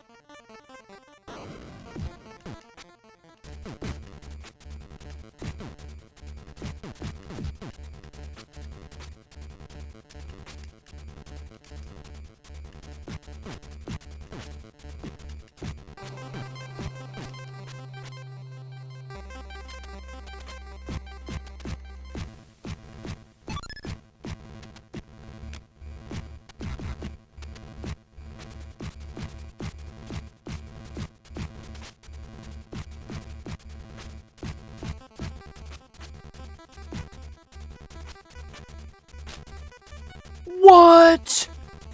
What the fuck? Are you fucking serious? Fucking eat shit, you fucking cocksuck. Fuck, dick, dick, dick. Oh my god. This is gonna be AIDS. Like, literally AIDS. Oh my, just fuck me. Literally fuck me in the ass, dude. Oh my god, this game is just sick. Whoever made this is sick.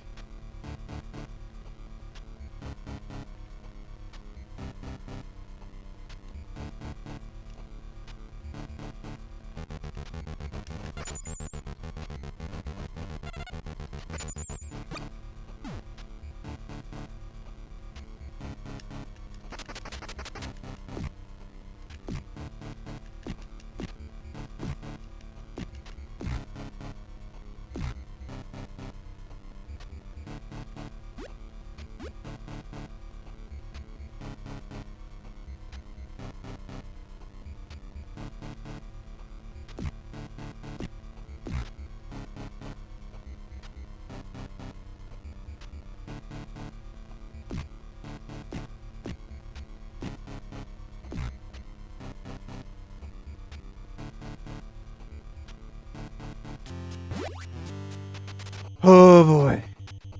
Here we go.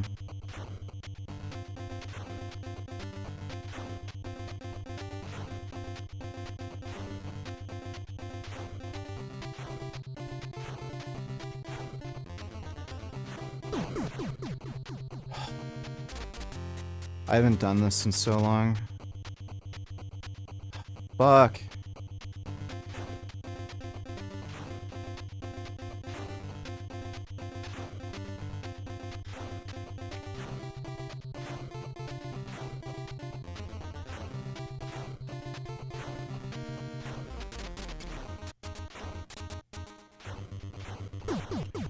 Son of a fucking motherfuckhole. Come on, dude.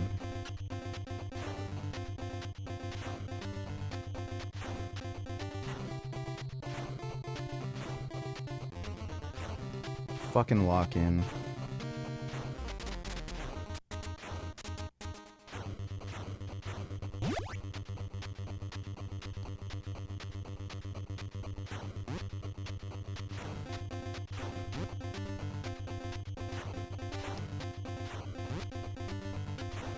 Damn it!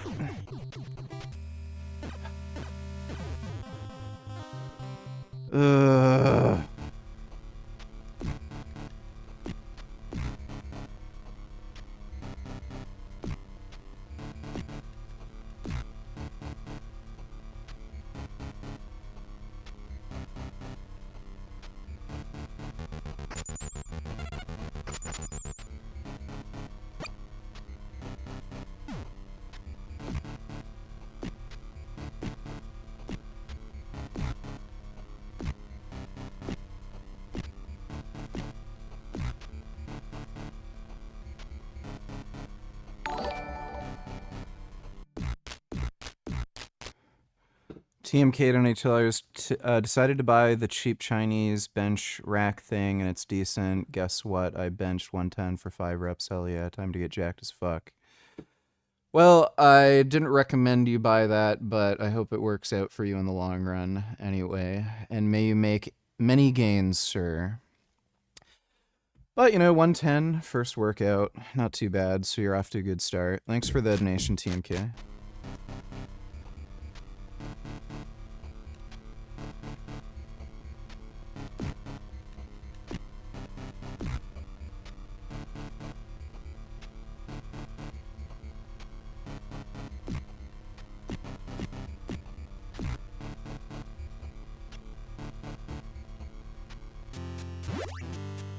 Okay, lock in.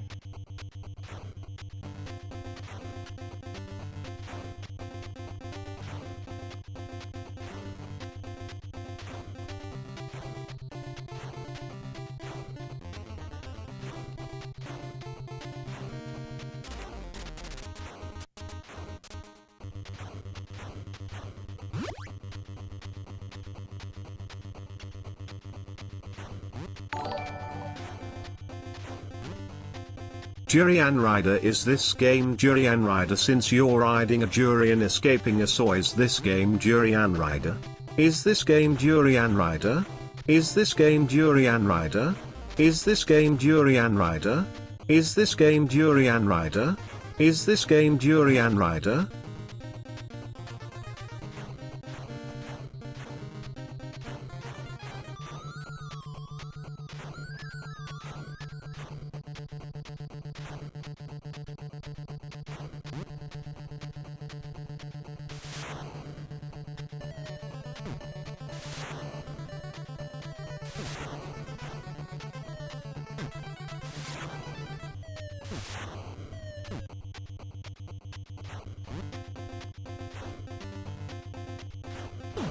No, what?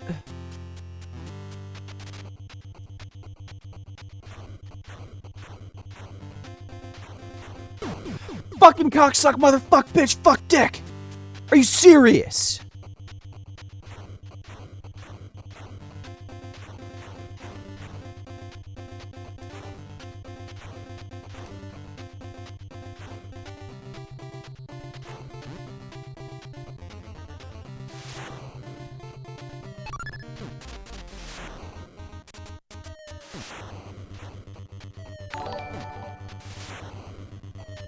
Is this game Durian Rider? Is this game Durian Rider? Is this game Durian Rider? Is this game Durian Rider? Is this game Durian Rider? Is this game Durian Rider? Is this game Durian Rider? Is this game Durian Rider? Is this game Durian Rider? Durian Rider Jasmine.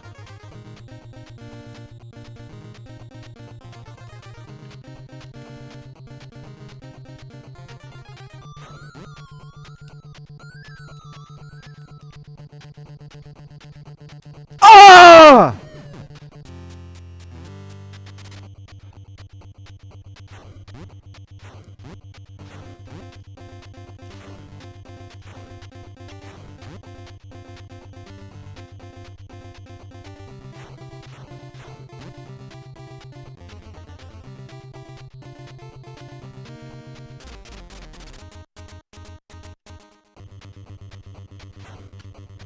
Oh, what the fuck?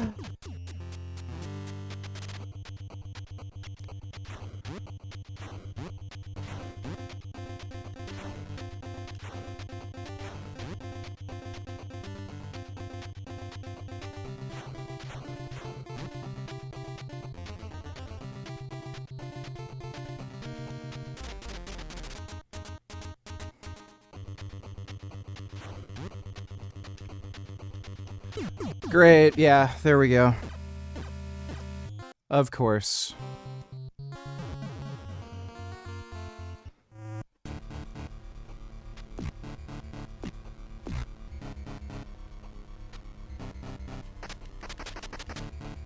I'm gonna lose my fucking mind playing this. Like, if anything makes me go insane, it's not gonna be the fucking steroids I'm on, it's gonna be this fucking game.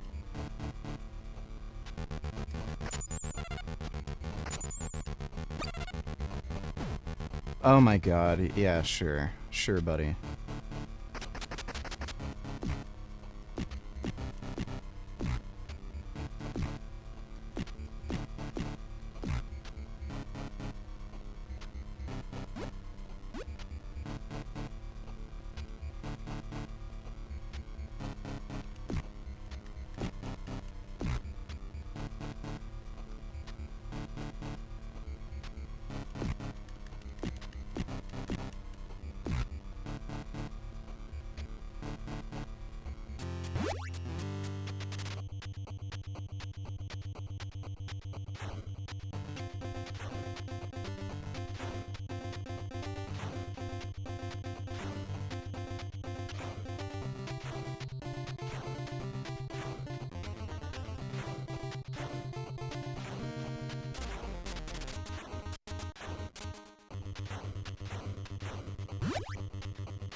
TMK donate $2. So how the hell does the shit work if you bring the bar down, it'll hit the safeties and it hits the rack barbell holder part thing on the way up? Do you put the safety below your chest? How the fuck? And what about the top? How to do it? Help me. Well, if you set up the bend, like if you arch your back, the bar will be above the safeties once the bar hits your chest. If you slope down on the bench, then it'll hit the safety. You have the shittiest rack imaginable, though, so the safeties only reach out like an inch or 8 inches from the rack, so it's kind of gay and stupid, so you're going to have to be a bit more specific with how you place the bench. But that's basically how that works. Hope that helps. Thanks for the donation, TMK.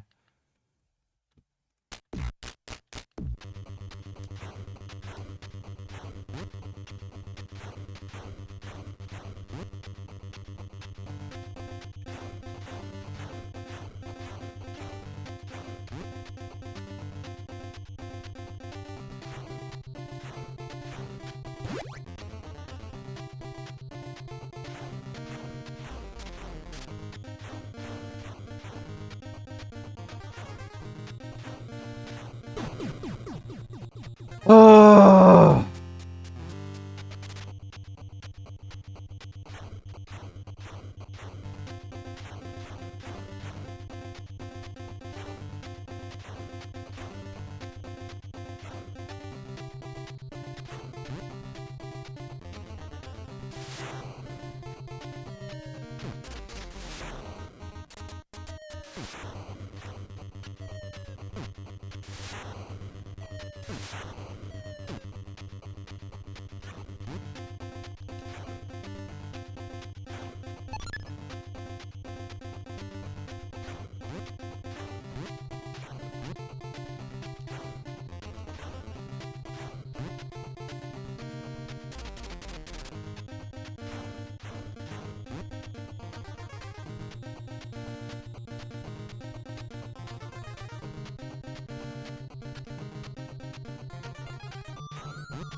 Yeah, that part is the most fucking bullshit.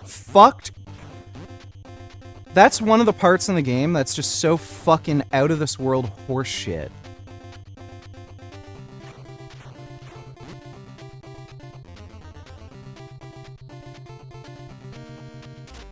Oh my god.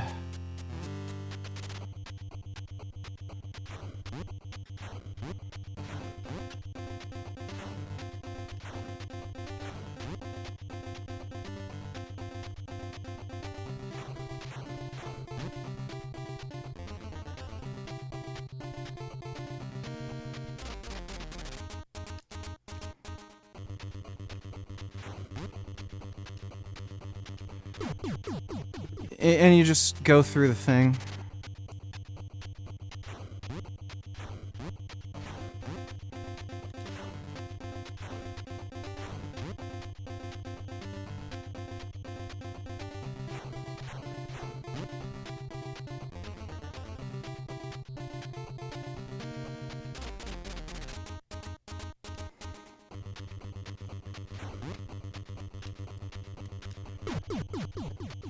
You just go through the thing.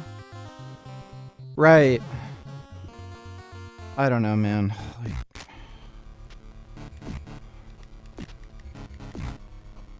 I'm using the same fucking strategy I used when I first fucking ran through the game with the save states, too. It's... Fat disgusting Jasmine.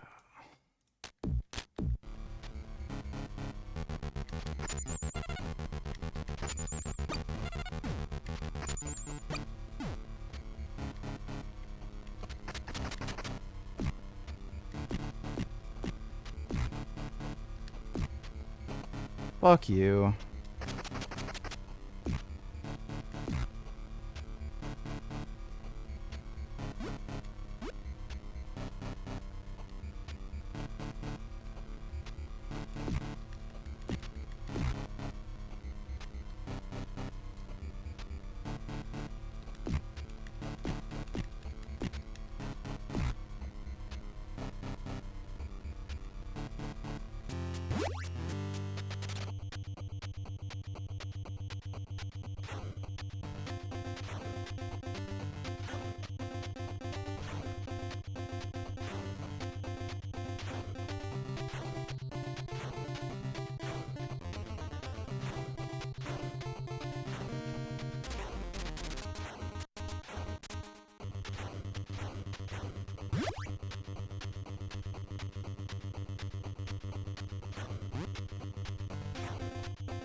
Fuck.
I did not hit it.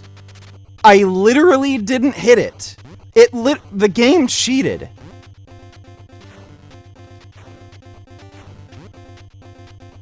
Oh my fucking god, dude.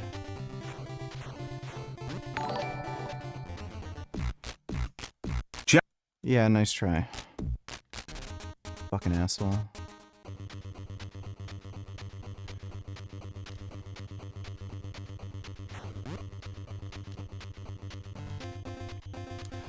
Oh, and it didn't jump. It didn't jump.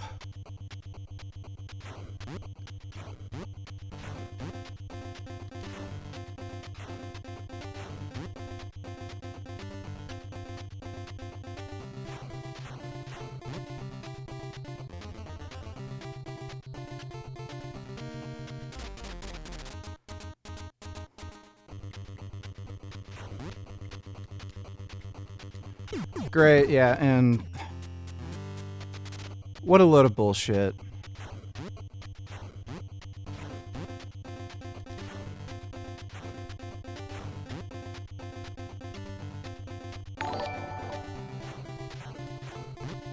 DurianRider.com DurianRider.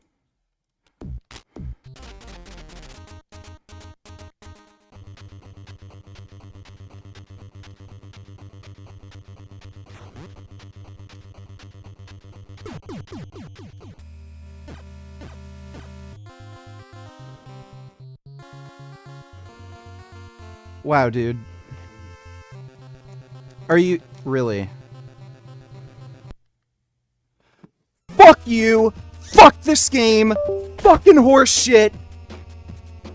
What a load of fuck, dude! Are you serious? Fucking turbo tunnel? Fuck you! What a load of fucking bullshit! Fucking yeah, right. Now I'm gonna have to spend like 10 hours with a fucking save state just practicing that one fucking part. Fucking horseshit. I gotta piss. I'll be right back.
Oh.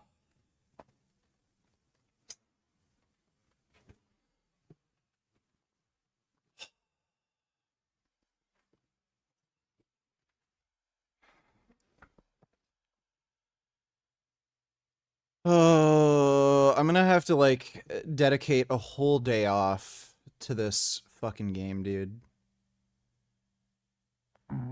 Like, just, like, 12-hour fucking stream. Oh my god. I'm literally gonna need drugs. I'm gonna see if I can get a fucking ADHD prescription. And I might also, like, try taking, like, CBD or something to calm me down, too. Average Brit donated $2. Let me see. Are you enjoying the weather there, mate?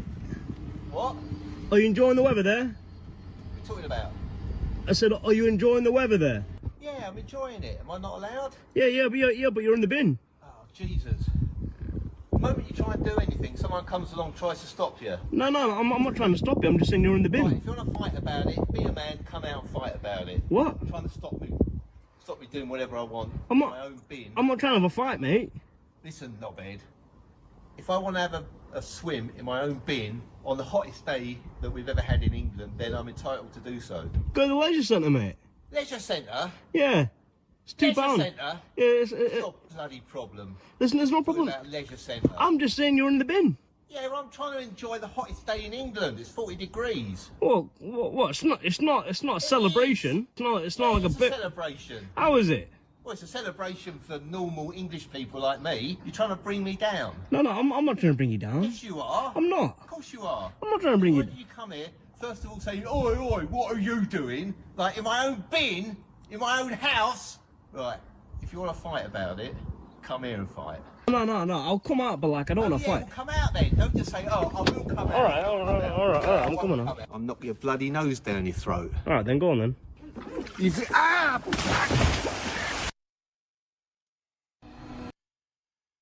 The UK is a silly place. Thanks for the donation, Average Brit. Notice how Frank was copyright infringing again in his video with the Pop-Tarts and Twix bars. Yeah, he seems to not have an issue with stealing people's intellectual property as long as he's the one doing it. Thanks for the donation, A.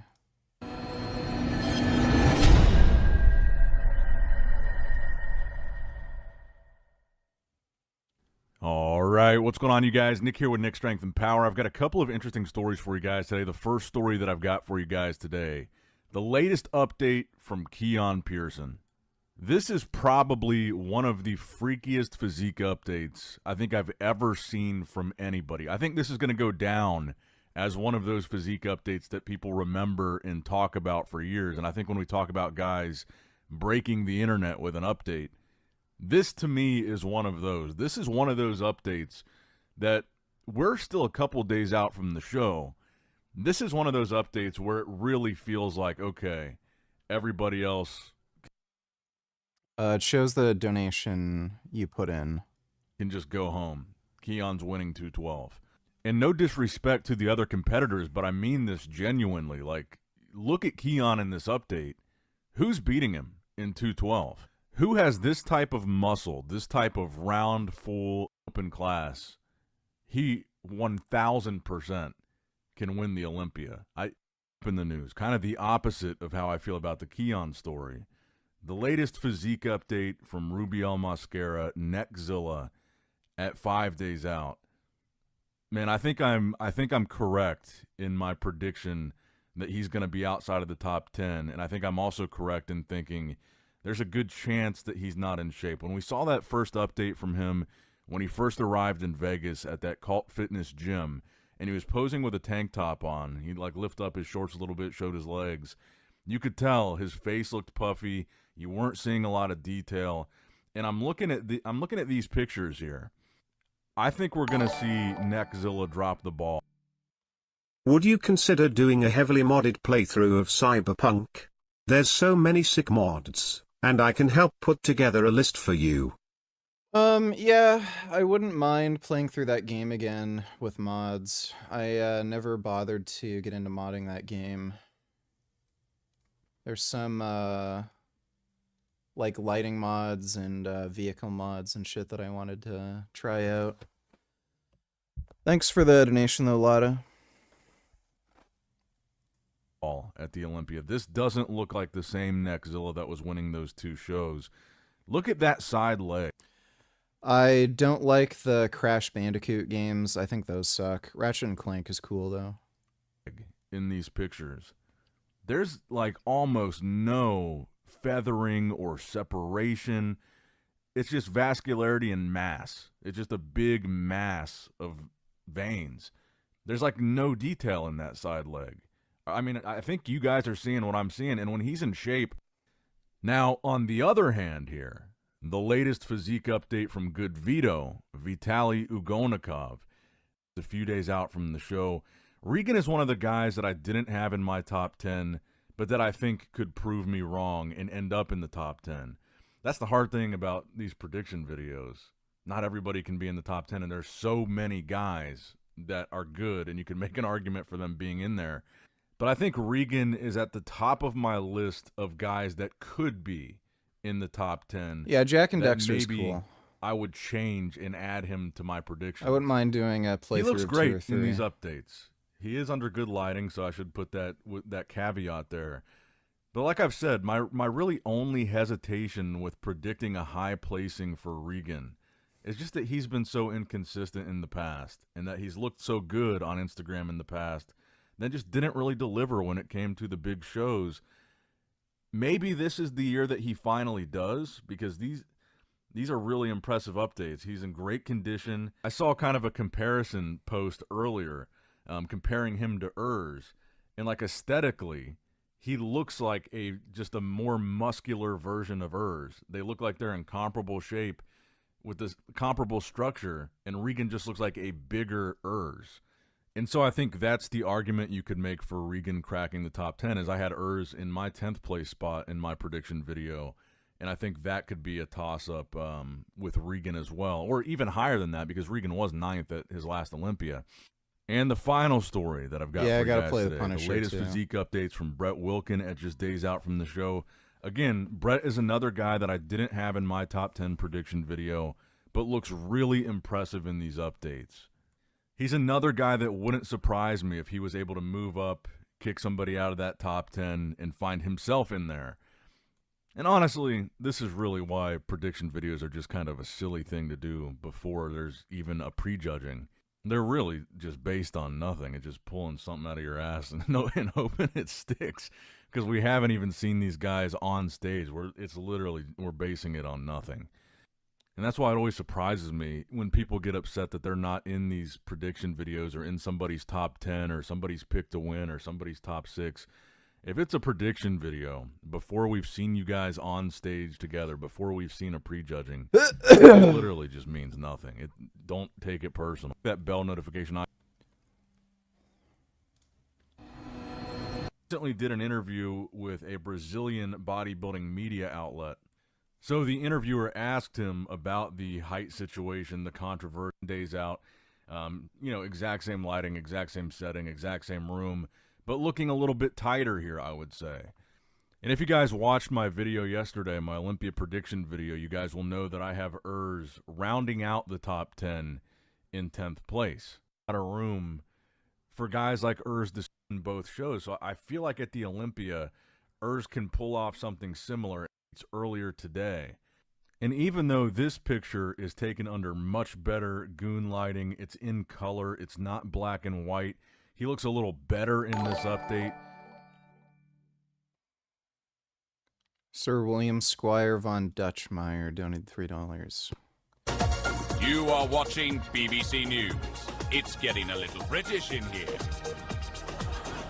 Morning, I'm Richard Beck, and this is the BBC News. Our top story, the reported rumble in Parliament. We go now live to Brady Poppins in Hornchester Square. Brady? Good day, Richard. Well, what seemed to have happened last night in the back hallways of Parliament is nothing less than immature schoolboy malarkey. Brandis Majors and Watson Biggles exchanged heated words, which caused Parliament to break into an all-out rumble tummy that continued into the early hours. Fortunately, no one got their pigeons whizzed. Back to you, Richard. As we all know, rumble tummies can easily lead to whackabouts and scuttlebutts. Thank goodness that did not happen. Thank you, Brady. And now let's go to Diane Prissy in Shifton County with today's Queen's Watch. Jolly good, Richard. We've got a real washer out here in Shifton. The locals are petitioning the Queen to make this village into a flumpsy-dumpsy. A spokesperson for the Queen says if these Shifton knockers think the Queen's going to double press on their account, they're in for a real dweezer in their Bangkok. And I don't think he was talking about China. Richard. As always, Shifton is in for a real codswallop. And now let's check in with sports here in the studio with Wally Balls. Hey, Wally Balls here. Speaking of codswallops, the Waverley Thatchers are in a cobble of body this season. They lost to the Queen's Day home in... This isn't very good. Thanks for the donation, dude. I'm still thinking the same thing, man.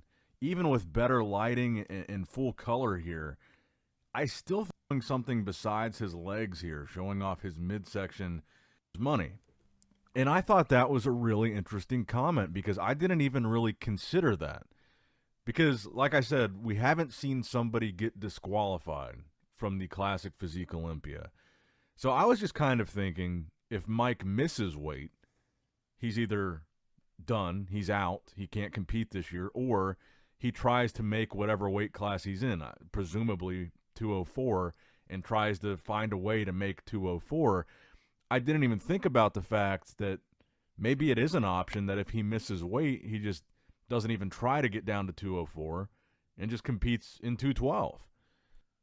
But I don't even know if that's an option because the tricky thing is Mike has never won the Classic Physique Mr. Olympia, so he should be able to qualify to compete in the 212 Olympia. I don't think that would be fair, even though he's qualified in Classic Physique.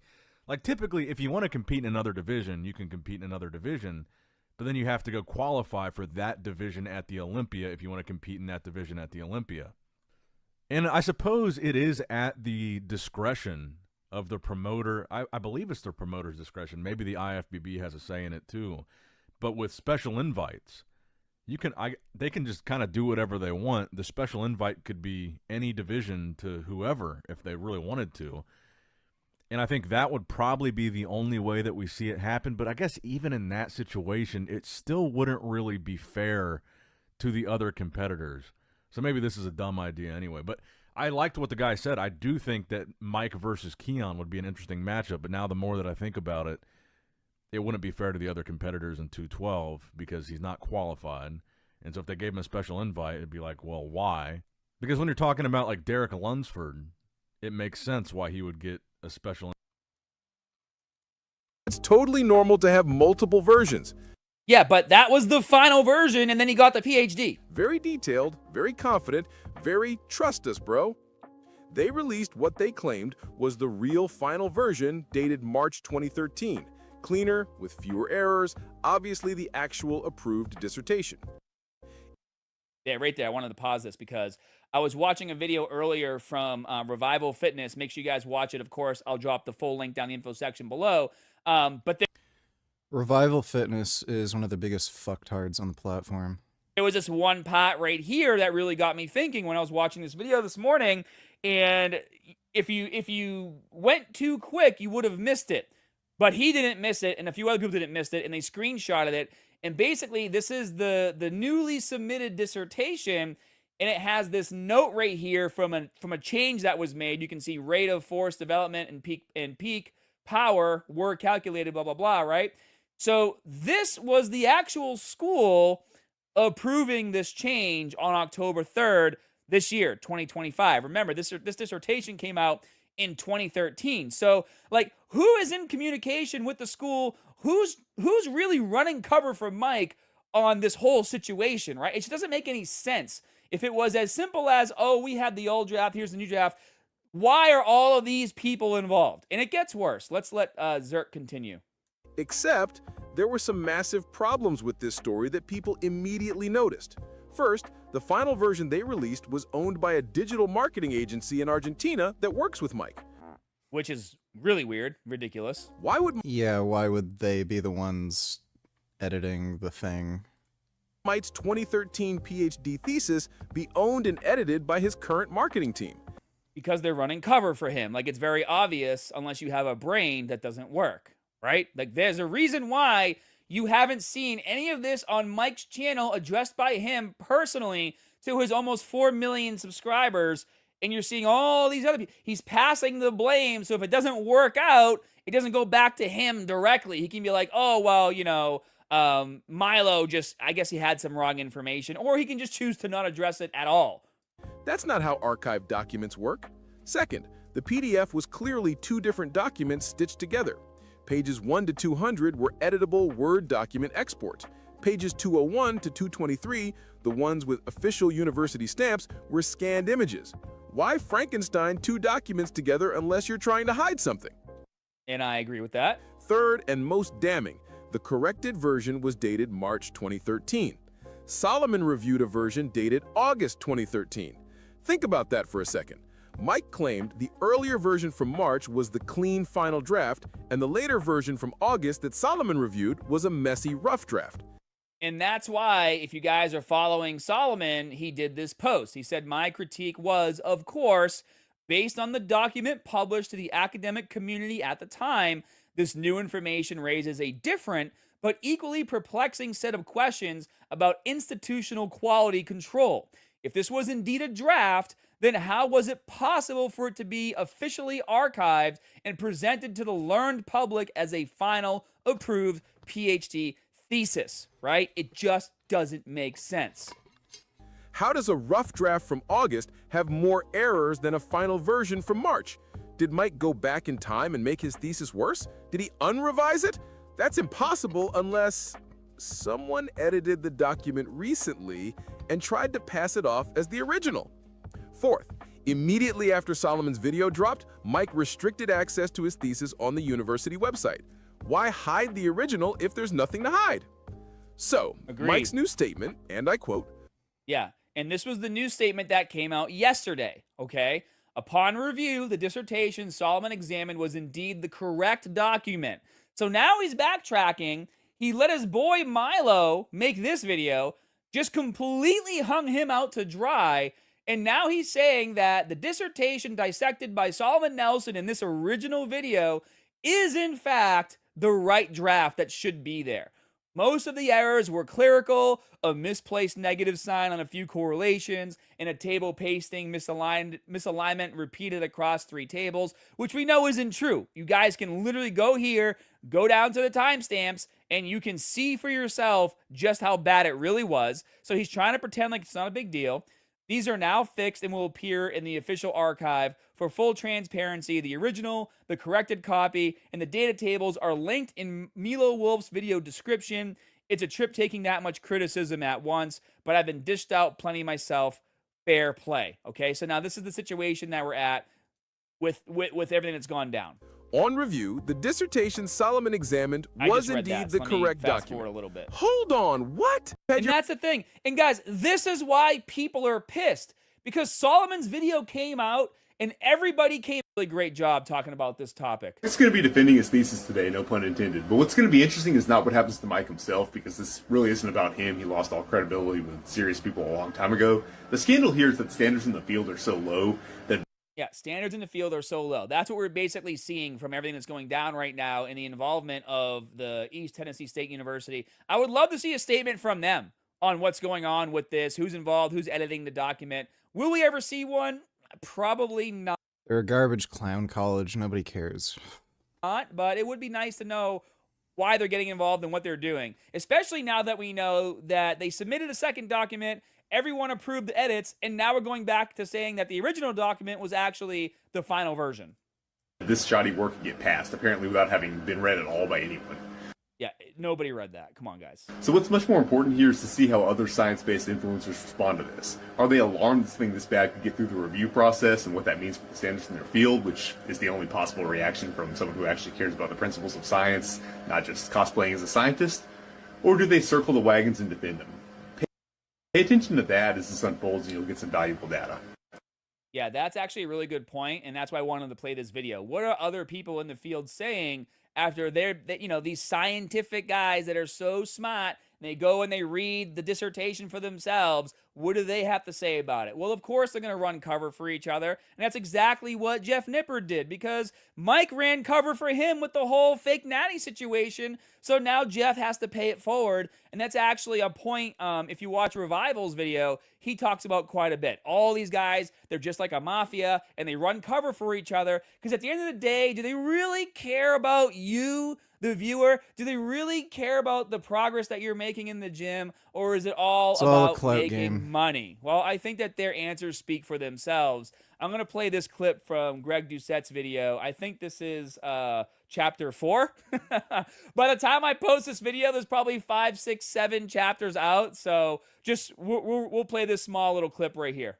Given the public interest, though, it's probably worth clarifying how a copy with more errors, Solomon's version, when a copy with fewer errors, Milo's version, also existed.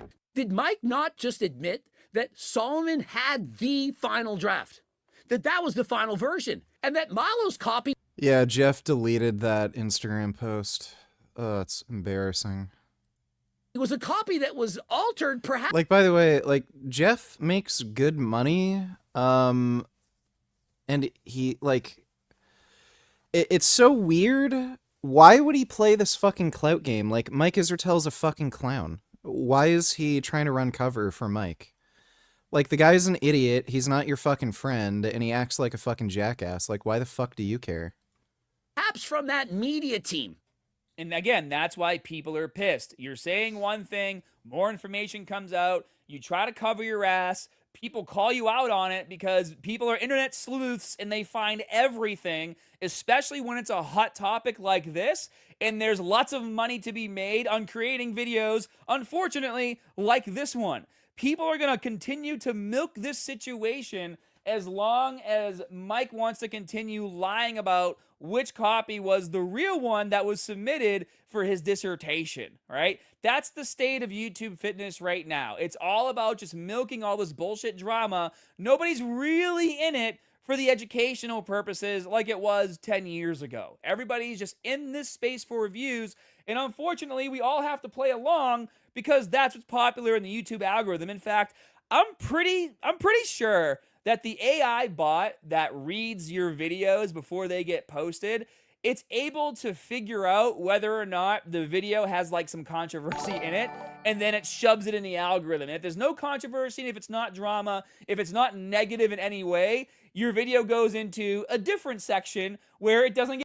TMK donated $2. The 5-foot Olympic bar I got from the thrift store doesn't even fit on the ultra premium rack I just built that you recommended. Have you had this problem? Olympic bars are about 8 feet, aren't they? So, no shit. It's a 5-foot bar. It's not an Olympic bar. Can I put 2 stoppers on each side, like one inside the weight to keep it out more? Lol, PS, love you. I have no idea. I don't know how it's fitting on the rack at all. But, yeah, no shit. A 5-foot bar isn't gonna fit on a standard rack. Thanks for the donation, though, TMK. Sir William Squire Von Dutch donated $2. Let me see.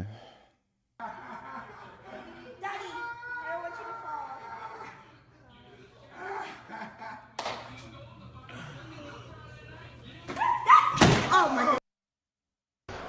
I broke my back.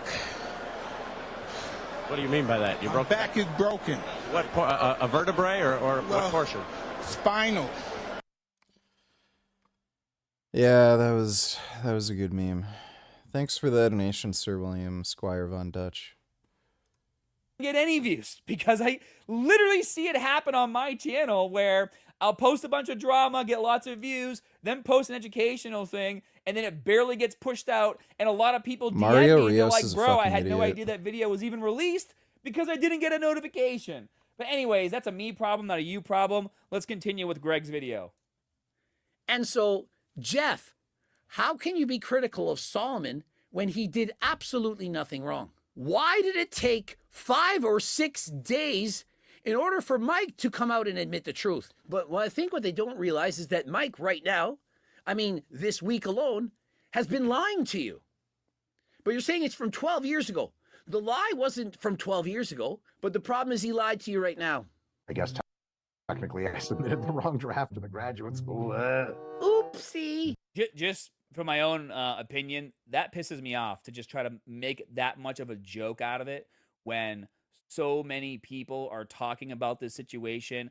So many people are pissed. There's people defending Mike. There's people that were, on Mike's side that are now upset that he lied about it, right? Like, all these people that are involved watching this content, yourselves included, you guys are all real people. And I don't think that, guys like Mike and guys like Jeff, I think they get to a point to where their egos get so inflated that they forget that they're affecting real people. I think these guys just see the numbers and the amount of videos being created about them. So for Jeff Nippert, for example, with this whole fake natty thing that he did with Hussein and Julian, right? I think that he's more concerned with 1.8 million views, 82,000 views, 176,000 views, 5K views, 713,000 views, 470,000 views, 2 million views, it goes on and on and on. These are the numbers that are important to these guys. And now we're seeing the same thing happen with Mike Israetel.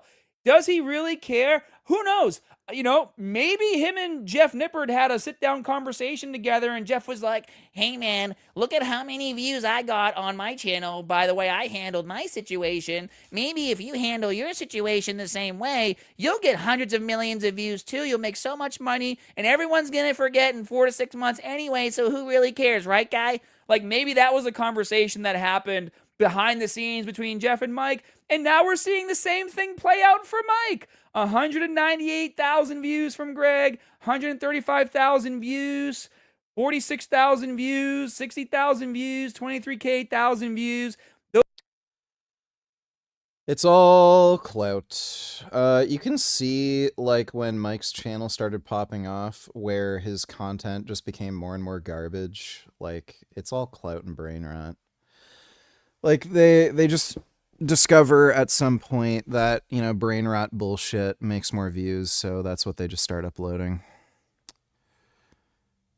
And, yeah, the types of people who upload that crap, they have absolutely zero ethics whatsoever.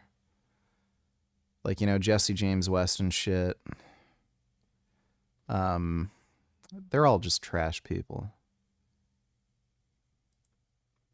Oh, okay. Don't see too many people do that. Good combo. Nice mouse attack. Fuck.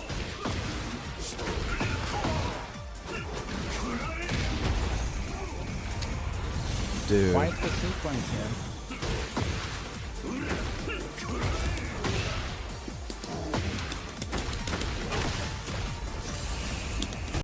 Dude, like, the Tekken combos are just out of fucking control at this point. Like, you shouldn't have to wait a minute for a fucking combo to finish. That is just absurd.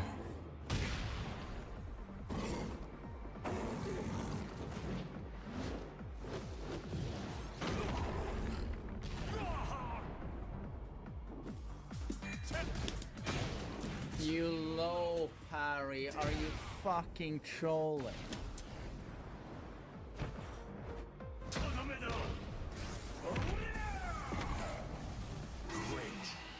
Jeez.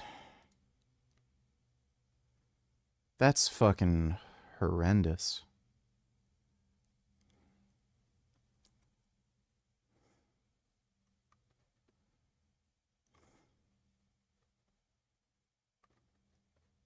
This is a very special motorcycle model produced by Suzuki, the AR600, because it's a 600cc bike with thin tires and only 2 gears, and it doesn't even have brakes. The reason is that it was designed exclusively for racing on oval tracks. Since the riders always turn in the same direction during the race, the left side of the handlebar is positioned higher while the right side is lower.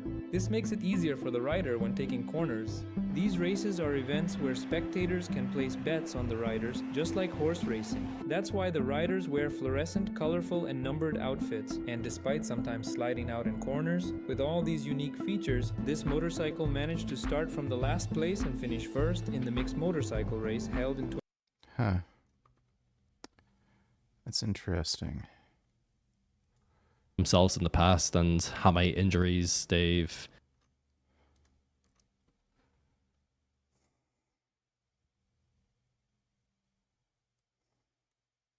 Think you will ever hit your top numbers again, or is it not worth it physically or mentally? Yeah, I hit my best numbers when I was 27. I'm now 31, certainly not too old to give up weightlifting and hit big numbers.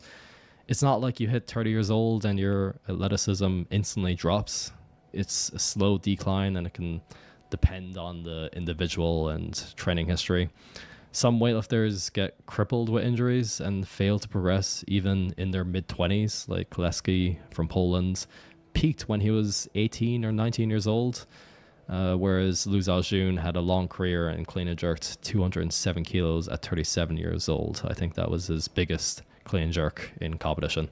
Weightlifting was seen as a serious pursuit in the past, like it was people's jobs. Hobbyist weightlifters were rare. Lifters certainly trained hard and destroyed their bodies, and that's certainly happening today. But I think more people are taking better care. Yeah, I used to play Need for Speed. They've been terrible for the longest time, though. Of their bodies now compared to before, and more weightlifters are performing well into their older years because of it. So it's not just about how old someone is, it's about genetics, how much they pushed themselves in the past and how many injuries they've accumulated. If Shizi Young didn't push himself as hard as he did, he'd probably be able to do well in his mid-30s. I guess this is due to like competition culture and funding and sponsorships. Like lifters are incentivized to always compete and always train hard. If more like higher level weightlifters had longer breaks, then they'd probably do well into their older years. But going back to the question, at the moment, I'm honestly not motivated to try to beat my old numbers. Like it would require a lot of training and time, and physically I'm not sure if I even could, if I could beat my old numbers. I still do weightlifting right now because it's fun, but I'm not pushing it at the moment. I think it's best to take a break since I trained so much for years and years, but maybe in the future I'll be motivated to try to hit big numbers again. We'll see. Have gyms gotten better? Pretty sad. Do you still do parkour and tricking?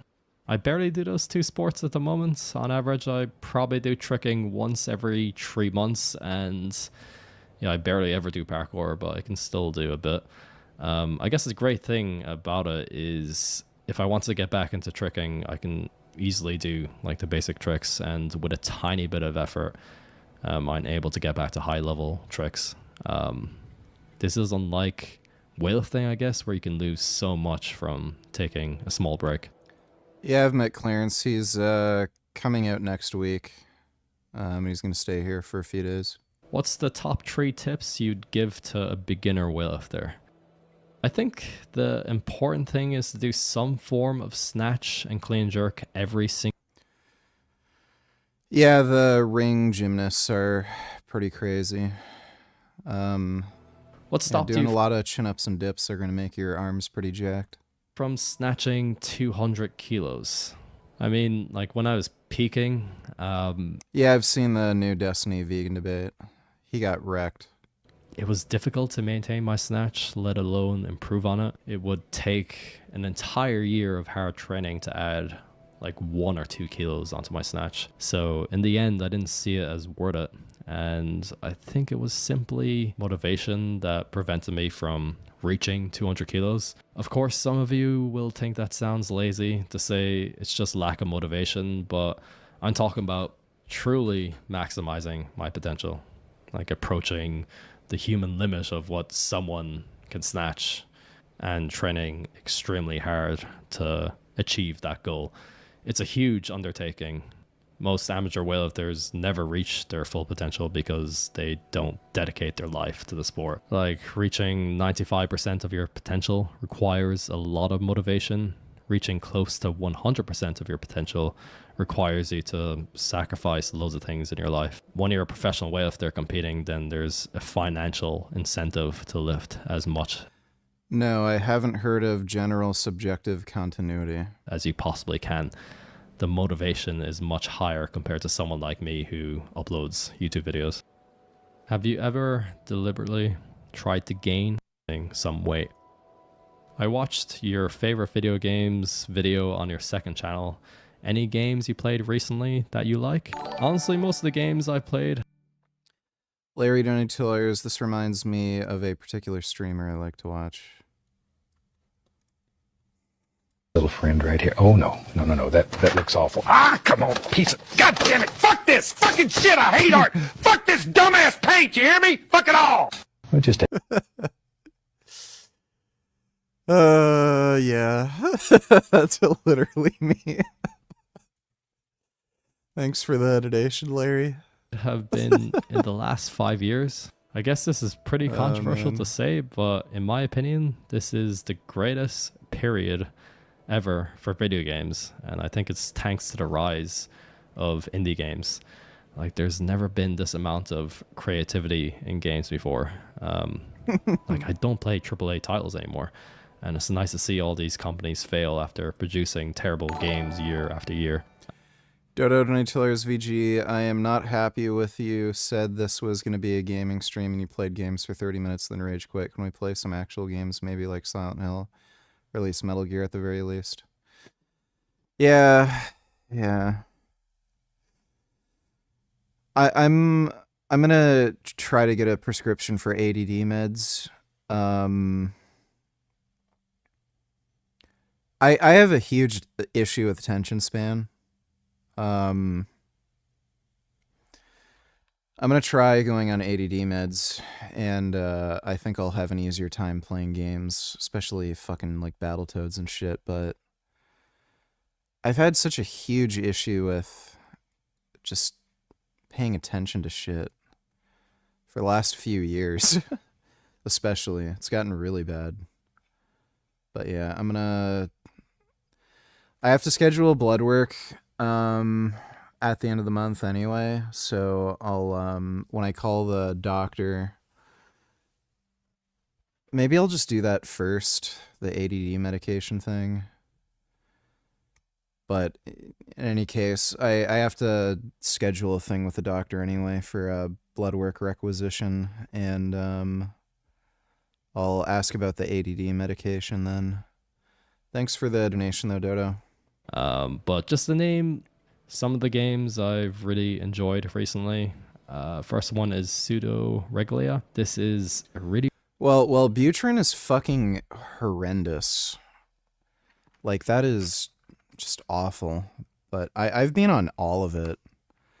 But yeah, like, it's so stupid. All these fucking dumbass psych meds, like, they should just be prescribing testosterone. Pretty well-designed platformer that allows you to really explore the world. It's possible to do sequence breaks without even realizing. It's like it's purposely designed like that. I really enjoy that game. Animal Well, another great game. It's like a puzzle Metrovania with really cool sound design, Metrobrania, whatever you want to call it. I guess another great game in that genre is Tunic. And I think many people are going to be talking about Tunic for years and years. Like, it seems like a Zelda clone at first, but it's pretty revolutionary with some of the ideas in the game. And another game I played recently is Bug Fables. It's like Paper Mario, but it really builds upon that game. I really liked the music and story. And at the moment, I'm playing 9 Souls, which is basically 2D Sekiro. It's pretty satisfying. So yeah, that's the end of the video. Thanks for watching.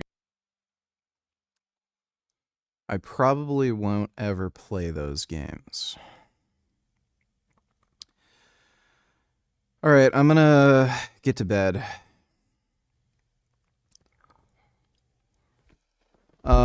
Good chance I'll do a workout stream tomorrow.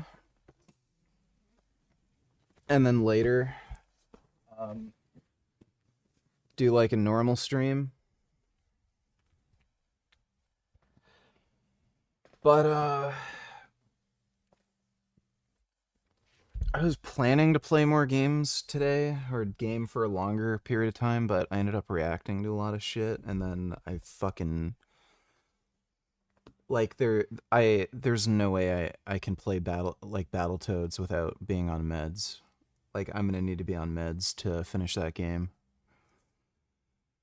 But, hope you all had fun. Big thanks to everybody who donated on Streamlabs. Really appreciate it. But yeah, probably good chance to do a workout stream tomorrow and then just normal stream later. So I'll see you all then. As always, keep taking your steroids, and I will see you all later. Sweet dreams.